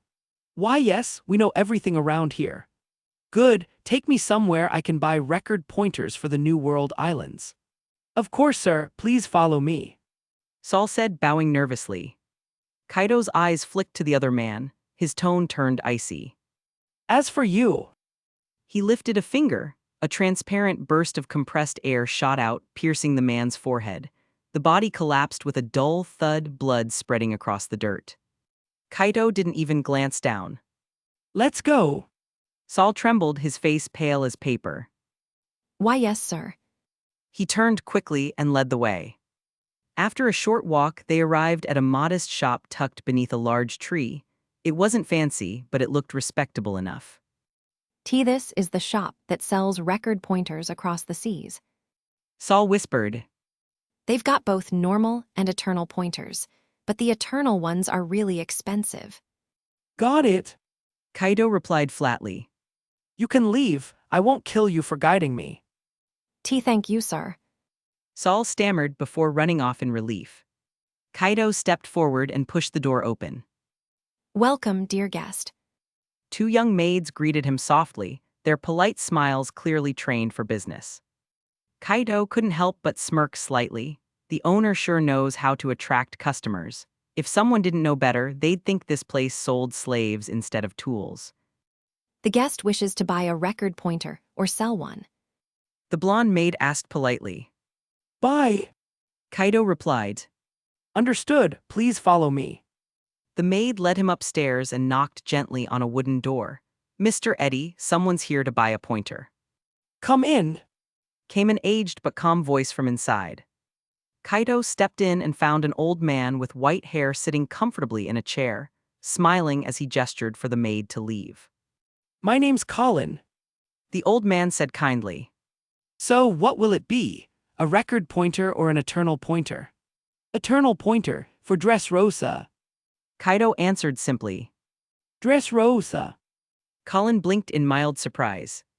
You're in luck, we happen to have one in stock. How much? The record pointer costs 10 million berries. The eternal pointer costs 100 million. So expensive. Kaido raised an eyebrow. Colin chuckled. We just take a small cut. Compared to the fortune those human traffickers make, we're the honest ones. With little choice, Kaito handed over 10 million berries. His wallet was now painfully light. Damn! He muttered as he left the shop. If I hadn't taken down those pirates on the way here, I wouldn't even have enough for this. Chapter 344, Dressrosa 2 out of 2. Most pirates in the world chose the second path to reach the New World, but for someone like Kaito, who could fly freely through the skies, the first path was far more convenient. Dressrosa, a tropical island bursting with color and life. It was known across the seas as the land of love and passion. Couples filled the streets, music echoed through the air, and laughter danced with the wind. Yet beneath the bright surface, the island hid the dark hand of Don Quixote Doflamingo. Landing silently along the deserted coast, Ayanami Kaito began walking the dirt path inland. The trail soon gave way to smooth, well-laid stone roads as crowds of tourists and locals thickened around him. Kaito didn't rush to confront Doflamingo right away. Instead, he made his way toward the casino district, remembering that in the original story, Fujitora had once gambled here using observation haki. Couples walked hand in hand, toys with eerily human expressions moved through the streets, and muscular fighters gathered from across the seas for the upcoming Colosseum tournament. Kaito's sharp gaze flicked over them. He knew these toys weren't truly artificial, they were once humans, victims of sugar's devil fruit, transformed and enslaved. The western part of Dressrosa was notorious. Behind its glittering casinos and luxury halls lay arms deals, slave trading, and black market auctions, all quietly run under Doflamingo's control. Kaito wandered through a casino, scanning the area, no trace of Fujitora. When he finally exited, the sun was high overhead. After grabbing a quick meal nearby, he looked toward the distant King's Plateau, where the royal palace stood tall and gleaming. His eyes hardened, a cold light flashing in them. Now Doflamingo! With that whisper, Kaito's body lifted into the air. Ripples shimmered beneath his feet as he strode upward through the sky, each step parting the air beneath him like water. At the top of King's Heights, Violet stood on the high wall, watching in disbelief as a figure approached through the clouds. Her brows knitted. Without a word, she turned and hurried back into the castle. Inside the grand palace, Doflamingo and his top executives sat gathered around an elegant dining table, laughter echoing off the golden walls. Dover-sama. Violet called, voice steady but tense. Someone is flying this way. Flying! Trebol's slimy body quivered in surprise. You sure about that, Violet-chan? There's no mistake. She replied firmly. It's that man, the one with a bounty of 100 million berries. He killed Gladius not long ago. Doflamingo's smile widened into that twisted grin of his. Phew phew fo fo. Though he laughed, his tone carried a hint of tension. As one of the most powerful brokers in the underworld, Doflamingo's intelligence network was second to none. He already knew what had happened at Water 7, how Kaito had defeated Akinu and several vice-admirals. Dover, is he really that strong? Diamante asked in disbelief. His bounty's only 100 million. Doflamingo's sunglasses glinted. Don't underestimate him. The Marines sent Admiral Akinu and 5 vice-admirals all at once. And still, he survived. The room fell silent. Each name struck the officers like thunder. Jorah's jaw dropped, Buffalo froze mid-bite, even the ever-arrogant Pika clenched his fists. They all knew what that meant. That was a Marine war force powerful enough to destroy entire fleets. Why, young master? Buffalo stuttered. Then... Doflamingo's grin stretched wider. Result, Akinu was captured, the vice-admirals barely escaped alive, and that was just a few days ago. The officers' faces paled. Yesterday, Doflamingo continued, his voice sharp as glass. he was still in Sabyati extorting the Marines, and now he's here. Quite the surprise, isn't it? Dover-sama, what should we do? Rauji asked, his tone grim. Phew phew fo fo. Doflamingo's laughter echoed through the hall. If he's come as a guest, we'll welcome him, but if he's come to make trouble... He leaned back, confidence radiating from him. Don't worry. He added, seeing the unease in his officer's eyes. Jack from the Beast's pirates will arrive soon to collect a new batch of smile fruits. With the two of us together, not even an admiral would stand a chance. Treble! He called lazily. Yes, Dover-sama. Contact Jack, tell him to hurry, and warn him we've got a strong visitor. Understood. Treble replied immediately. After issuing his orders, Doflamingo stood and stretched, cracking his neck with a smirk. All right, everyone, our guest has arrived. Let's give him a warm Dressrosa welcome. He strode confidently toward the courtyard, his subordinates following close behind. In the open courtyard of the King's Heights, Ayanami Kaito descended from above, landing lightly on the stone tiles. Phew phew fo fo. Doflamingo called as he emerged from the palace, his voice dripping with arrogance. To what do I owe the pleasure of this visit, Kaito? Kaito's reply was quiet, almost calm. Murder! The single word froze the air. Murder! Doflamingo's grin darkened.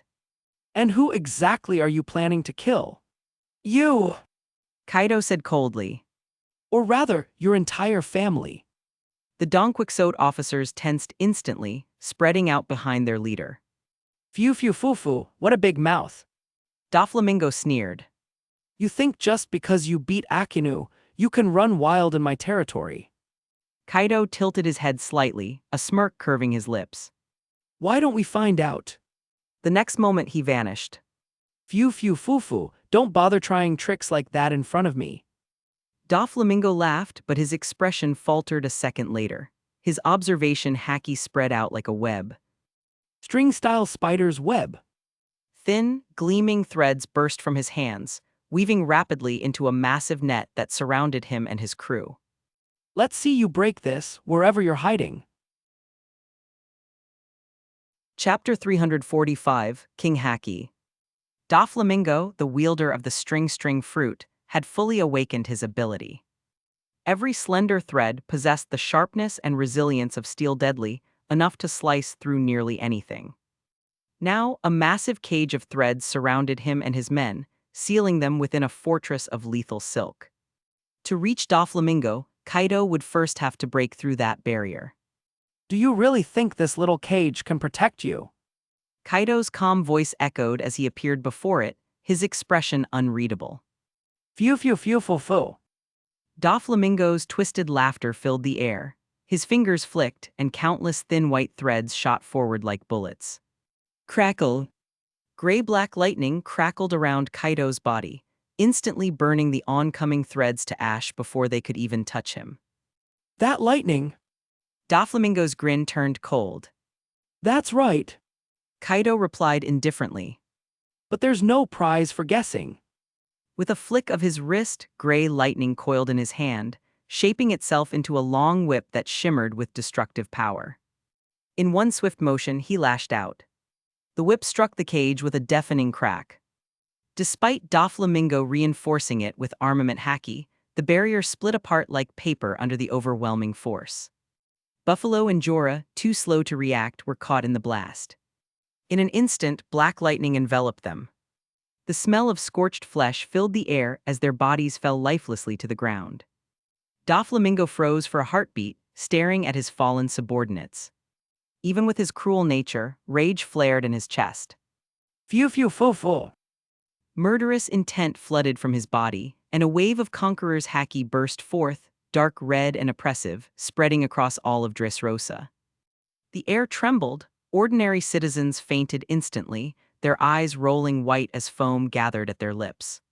That's Conqueror's haki, it's coming from King's Plateau. All across Dressrosa, heads turned toward the source of that terrifying pressure. At the bullfighting arena, King Riku felt a surge of dread. In the sunflower fields, a one-legged toy soldier turned solemnly toward the city. Every warrior still conscious could feel it, the overwhelming clash of kings. At the center of it all, Kaito stood unshaken, a faint smirk tugging at his lips. Is this your Conqueror's haki? He said mockingly. Too weak. A heartbeat later, a golden aura erupted from his body. Majestic, overwhelming, absolute. His golden Conqueror's haki blazed upward like a column of divine light, colliding with Doflamingo's crimson energy. Crackle! The air exploded with violet lightning where the two forces met, the pressure splitting the clouds overhead. But the outcome was clear. Kaido's haki completely overpowered Doflamingo's. The crimson aura was crushed and pushed back until it shrank to barely a meter around Doflamingo himself. Kaido sneered. He had spent years mastering his haki, using countless shadow clones to refine his will. Each day of his training equaled a lifetime for most. His conqueror's haki had long since surpassed even that of the red-haired emperor. As his golden aura surged once more, the dark red energy surrounding Doflamingo shattered entirely. Thump thump. All around, Doflamingo's lesser subordinates, those with bounties under 100 million berries, collapsed instantly, unable to withstand Kaido's pressure. Only 3 of Doflamingo's top officers remained standing. This. Doflamingo's eyes widened in disbelief. There's nothing impossible. Kaido said coldly. You've simply been staring at the sky from the bottom of a well. Lightning coiled around his arm once again, forming that same devastating whip. He swung it down without hesitation. Watch out, Dover! Diamante shouted, stepping in front of his captain. Activating his devil fruit, his cloak transformed into solid steel. He coated it with armament haki and braced himself. Crackle! The whip struck with thunderous force. Diamante's steel cloak conducted the electricity instantly, and before he could even scream, his entire body went rigid, blackening under the sheer voltage. In the blink of an eye, he was reduced to smoking charcoal. The ground around them was scorched and cracked. Only Doflamingo remained standing, trembling slightly as his threads unraveled. Kaido straightened, his gaze icy and calm. One downed. Chapter 346, Beast Pirates 1. The shocking sight froze Doflamingo and his officers in disbelief. Diamante! Toripal and Pika shouted in anguish. Doflamingo clenched his fists, his sunglasses hiding eyes burning with fury. Phew phew fo fo. He growled, his voice dripping with murderous intent. The air around him vibrated from the sheer killing will radiating off him. You too! He ordered coldly. Take the family and leave. I'll handle this myself. Understood, Dover, be careful. Treball and Pika obeyed instantly, using their abilities to carry the unconscious officers away. Moments later, only Kaido and Doflamingo remained atop King's Plateau. As soon as he felt his men retreat, Doflamingo's fury erupted. He lunged forward like a cheetah, his legs flashing with armament haki as he spun, kicking toward Kaido's abdomen with enough force to shatter stone. Trying to match me in close combat.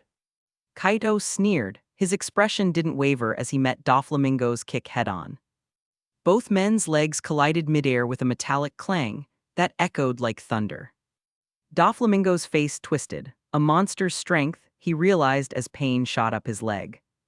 The force of Kaido's strike sent him flying backward, crashing through the air before landing several meters away. He barely managed to steady himself, wincing at the numbing pain in his legs. Before he could react, Kaido vanished. Doflamingo's observation, haki screamed a warning behind. He spun around instantly, coating his arms in jet black haki just in time to block a heavy punch. Clang! The impact exploded like a cannon blast. The shockwave rattled his bones, and before Doflamingo could regain balance, his body was sent plummeting from the plateau. Boom! He hit the ground like a meteor, shattering the earth.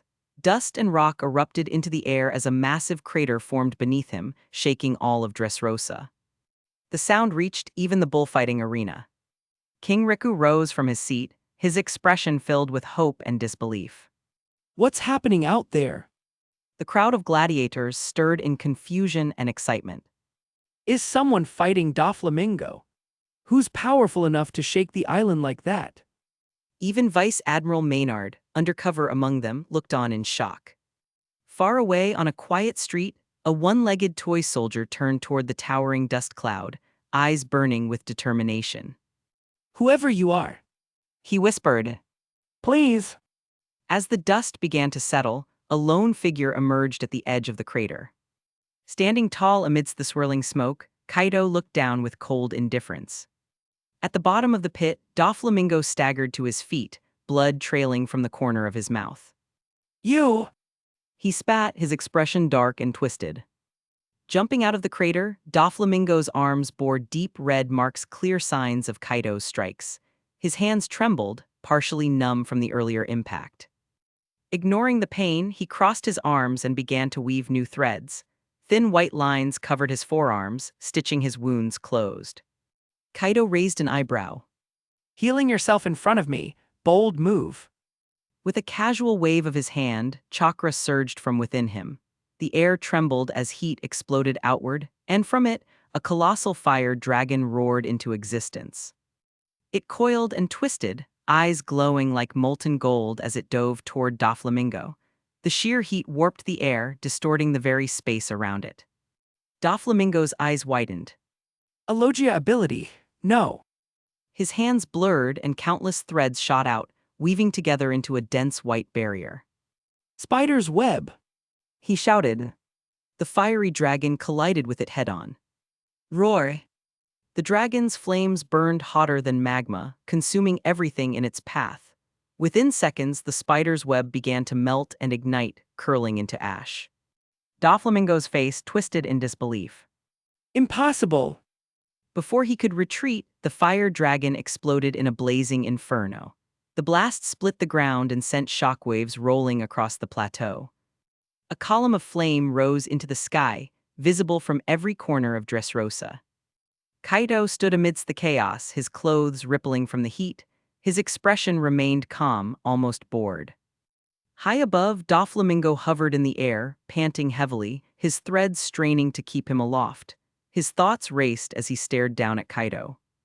He's overwhelming me completely in strength, speed, haki, even devil fruit ability. I'll have to use that move to buy time. He muttered. I just hope Treball managed to contact Jack. Otherwise, he knew he wouldn't survive this day. Far out on the open sea, a massive three-masted ship cut through the waves, scattering everything in its path. Smaller vessels veered away in panic, their crews diving into the ocean rather than risk being crushed. Its black sails bore a skull with two long horns, the mark of the beast's pirates, one of the four emperors of the New World.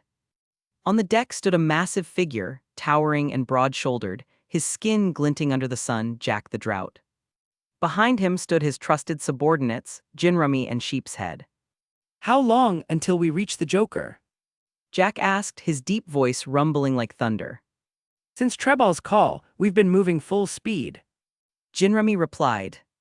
At this pace, we'll reach Dressrosa in 5 minutes. Jack grunted. 5 minutes, huh? If Joker can't even last that long, he doesn't deserve to work with us. Boss, Sheepshead interjected. Treball said the one attacking Doflamingo has the thunder fruit. Chapter 347, Beast Pirates 2. Jack's expression was unreadable, his voice a low growl. Then it depends on his attitude. If he submits, fine.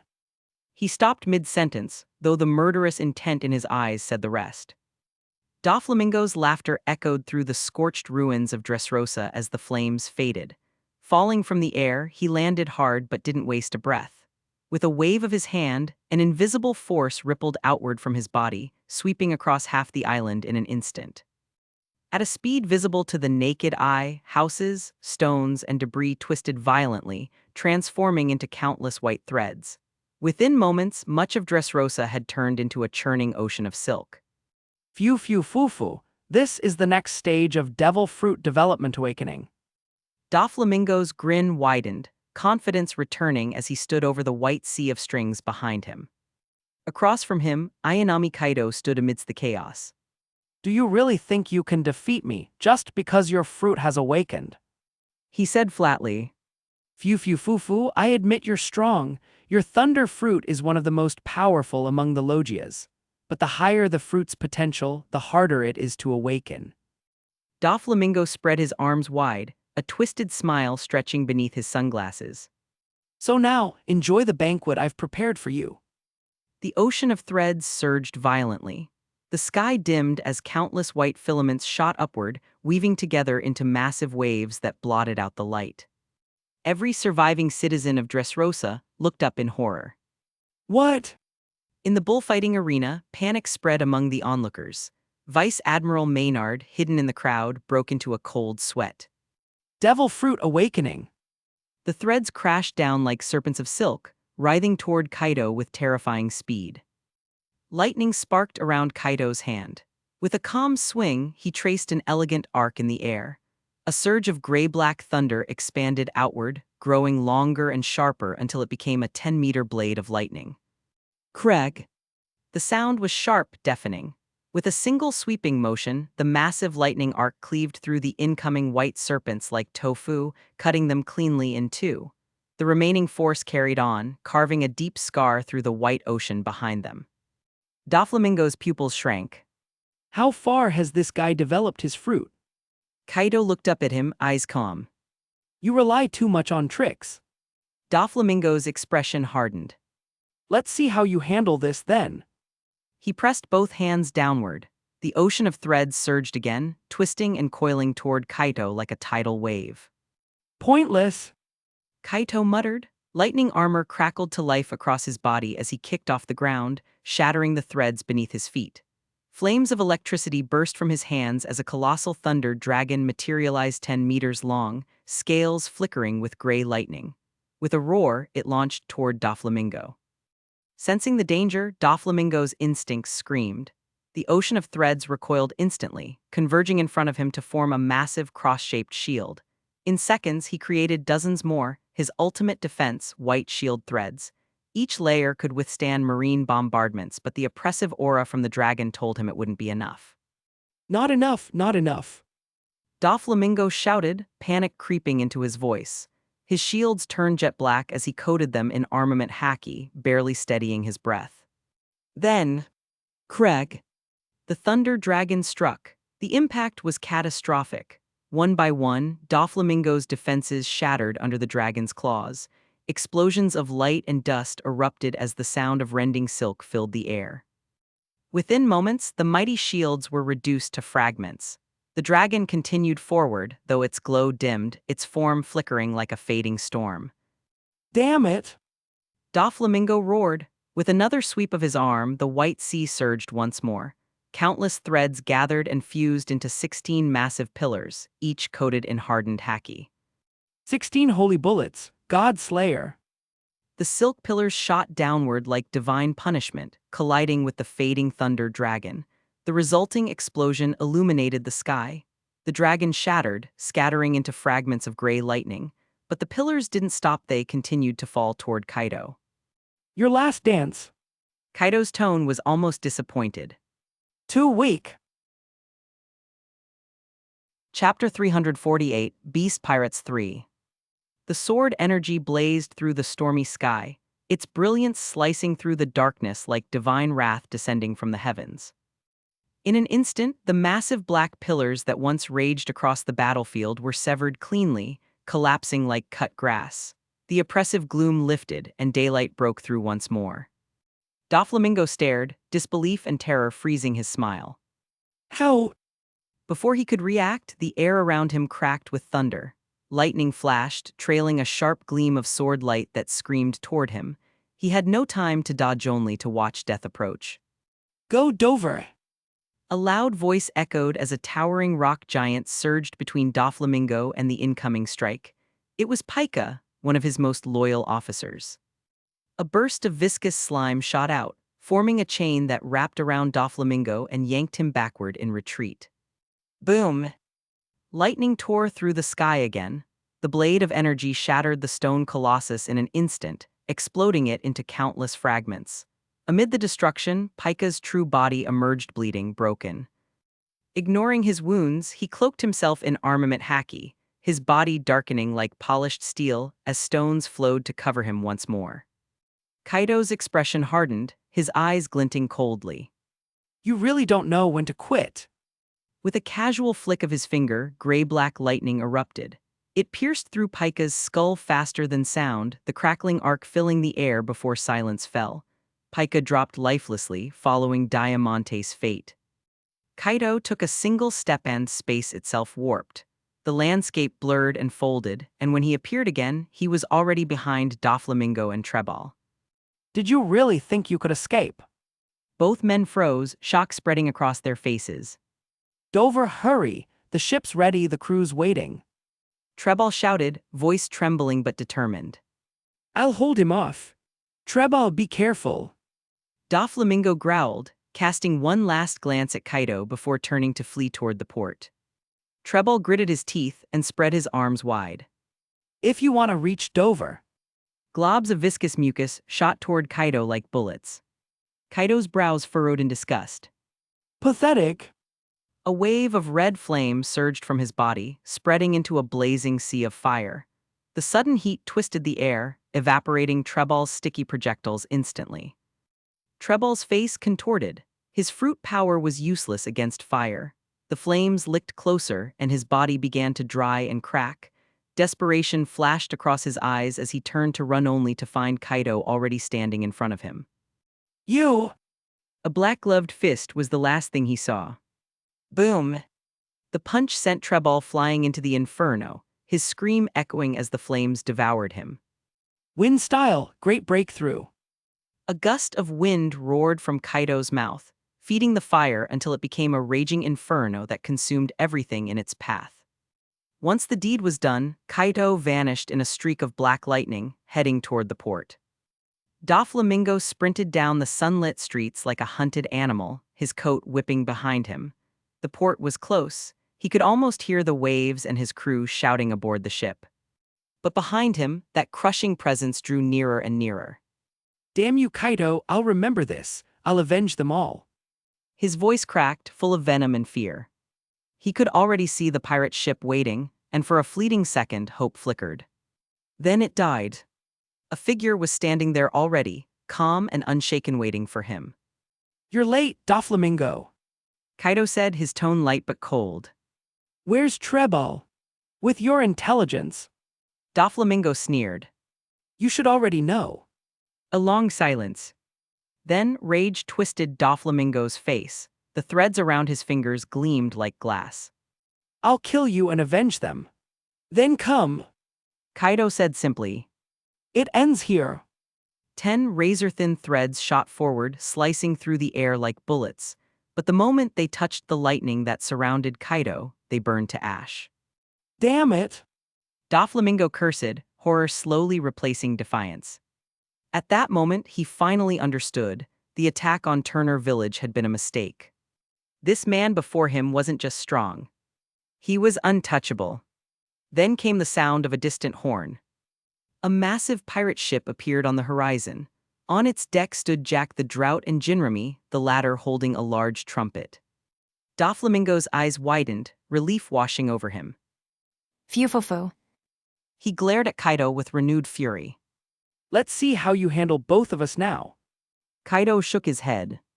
You think too small. He stepped forward, space distorted, reality bending like shattered glass. In an instant, Kaido's hand pierced through the air itself, grasping Doflamingo by the throat before he could even blink. The sky crackled with lightning as Doflamingo's eyes widened in horror. This is your end. Chapter 349, Beast Pirates 4. As the three ships drew closer, the hazy horizon sharpened into view. Jack narrowed his eyes, his massive frame stiffening as recognition flashed in them. Stop! He barked. His voice boomed across the sea, deep and commanding, a sound like thunder rolling over the waves. The calm waters trembled, rippling outward as an invisible pressure filled the air. The aura of countless battles of blood and slaughter radiated from him like a storm.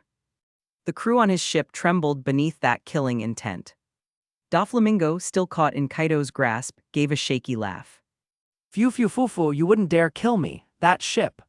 He tilted his head toward the approaching fleet. Belongs to one of the 4 emperors of the New World, the Beast's pirates. He grinned wildly. That's Jack the Drought, one of Kaido's 3 calamities. I've worked with Kaido before, he needs me.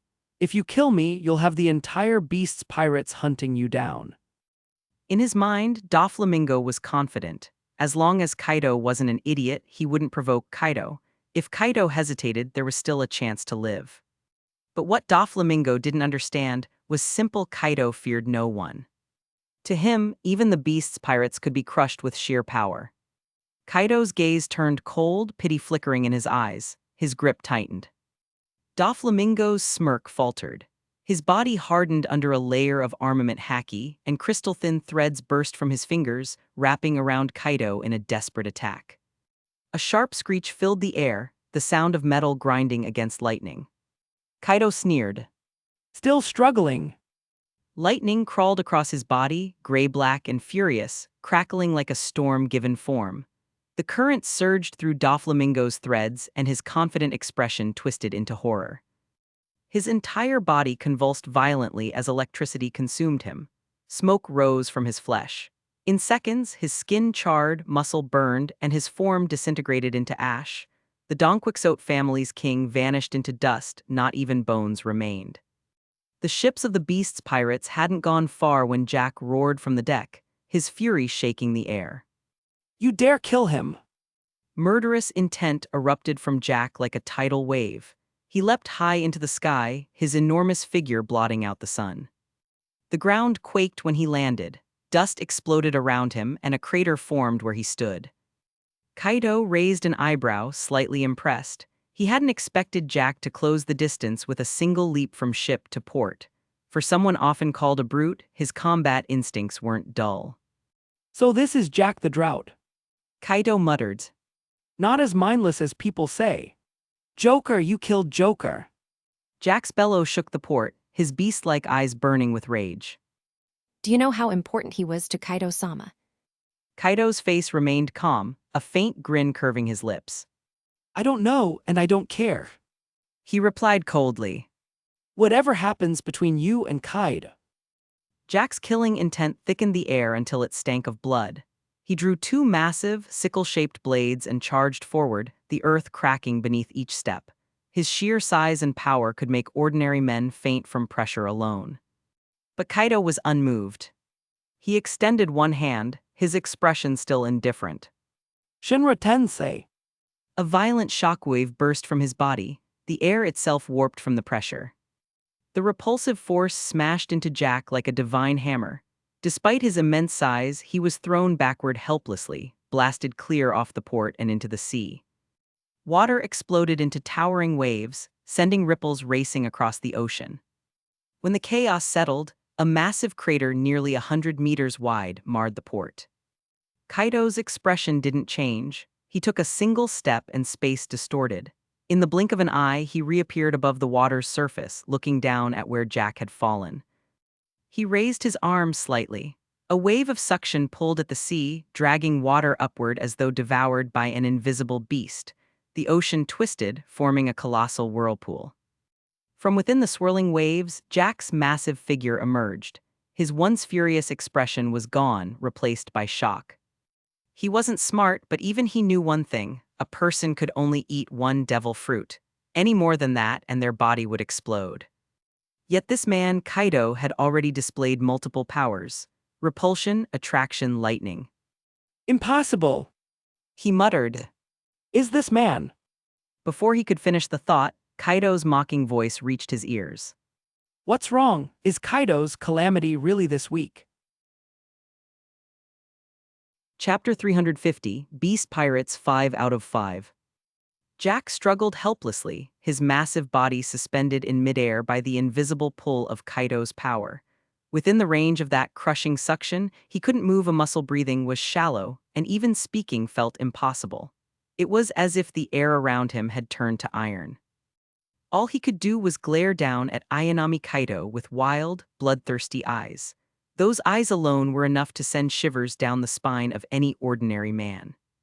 Kaido tilted his head slightly, his voice calm yet sharp. Nice look. He flicked his other hand lazily toward the sea below. The once still waters rippled violently, and within seconds the waves began to surge. Whoosh whoosh. The ocean churned, battering the beast pirate's ship as if a giant hand had reached beneath it and was shaking it apart. Damn it, the sea's going wild again. Jinrami shouted, bracing herself against the mast as the ship rocked violently. Sheep's head, be careful. I have a bad feeling about this one. Boss Jack might actually be in danger. Relax. Sheepshead barked, glancing at the sky with an indifferent look. Boss Jack ate the ancient Zoan, mammoth fruit. His hide's tougher than steel and he can fight for days without rest. Whatever that lightning freak did before probably just tickled him. Still, even as he shouted to the crew to steady the ship, the unease in his gut wouldn't fade. Stop lazing around. Get us to Dressrosa's port now. Something's not right about this weather. As he spoke, the sky above them began to darken, not with storm clouds but with something heavier, unnatural. Jinrami's eyes widened as she stared upward. Sheep's head. Before he could answer, a trembling voice echoed from the stern. B-boss, something's wrong with the sea. The waves there too high. Sheepshead turned sharply. Speak clearly, idiot. No need. Jinrami said quietly, pointing toward the horizon. Sheepshead followed her gaze and his expression froze. A colossal wave, high enough to blot out the sun, was racing toward them. The wall of water towered over their ship, roaring like an ancient beast. How is this even possible? He shouted, his pupils dilating in horror. Jinrami clenched her fists, heart pounding. There's no storm, no clouds. Her voice trembled. Man-made. Her memory flashed to the sky the moment Kaido, that strange young man battling Jack, had pointed down toward the sea. Her blood ran cold. Not good, everyone abandon ship. Swim for Dressrosa. She screamed. Now! But her words were drowned out by the deafening roar of the ocean. WHOSH. The titanic wave came crashing down like the heavens themselves had split open. In an instant, the three-masted ship bearing the beast's pirate's flag was swallowed whole. The vessel splintered under the force, its timbers, masts, and sails shattered and scattered like matchsticks. The impact didn't stop there. The wave continued to surge, barreling straight toward Dressrosa's port. When it finally receded, the sea returned to a deceptive calm. The sky was clear again, the air still. Only the drifting wreckage and a few unconscious figures floating amid the debris hinted at the destruction that had just occurred. At the port, Trebol's ship, once docked safely, had been torn loose and swept away. The Donquixote family's remaining cadres, all devil fruit users, had been dragged underwater, helpless against the sea that now claimed them. In the sky above, Jack's enraged roar broke through the sound of the wind. You! Kaido didn't flinch. You! His calm tone cut through Jack's fury like a blade. If Kaido himself were here, maybe you'd stand a chance. He raised his hand, obsidian haki coating his fist in a dark sheen. But since he's not, He threw the punch. The blow struck Jack square in the chest with a dull, earth-shaking boom. The sound rippled through the air like thunder.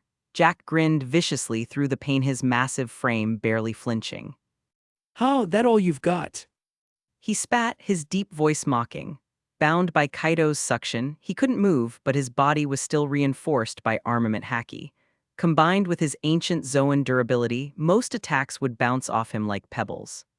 Kaido's gaze didn't waver. The next moment, Jack's smirk faltered. A wave of agony tore through his chest, sharp and deep like 1,000 blades cutting from the inside out. His eyes widened, disbelief flickering across his monstrous face. His breath hitched. This. Kaido's voice was cold. Ryu. Jack coughed violently, blood pouring from his mouth. A chunk of red flesh followed, splattering against his chest. His body trembled as the pain spread through his organs, heart, lungs, liver, every fiber of his being cracking under invisible pressure. That's right. Kaido said with a faint grin, his tone laced with quiet finality. You can rest now. The haki around his fist pulsed, and the internal destruction intensified. Puff! King Riku-sama. He shouted as he rushed toward the bullfighting arena. Inside, King Riku III waited anxiously, surrounded by his remaining loyal guards. The king turned sharply at the familiar voice. Kairos, you're alive. Kairos dropped to one knee, tears welling up in his eyes. Yes, your majesty, I'm alive and it's over. Doflamingo. King Riku's expression twisted between disbelief and joy. Doflamingos. Kairos nodded, quickly recounting everything. The years he'd spent cursed as a toy, his struggles, and the man who had brought an end to the tyrant's reign. So it was all Doflamingo's doing. King Riku murmured, his voice heavy with anger and sorrow. I knew it. That vile man brought ruin to this country.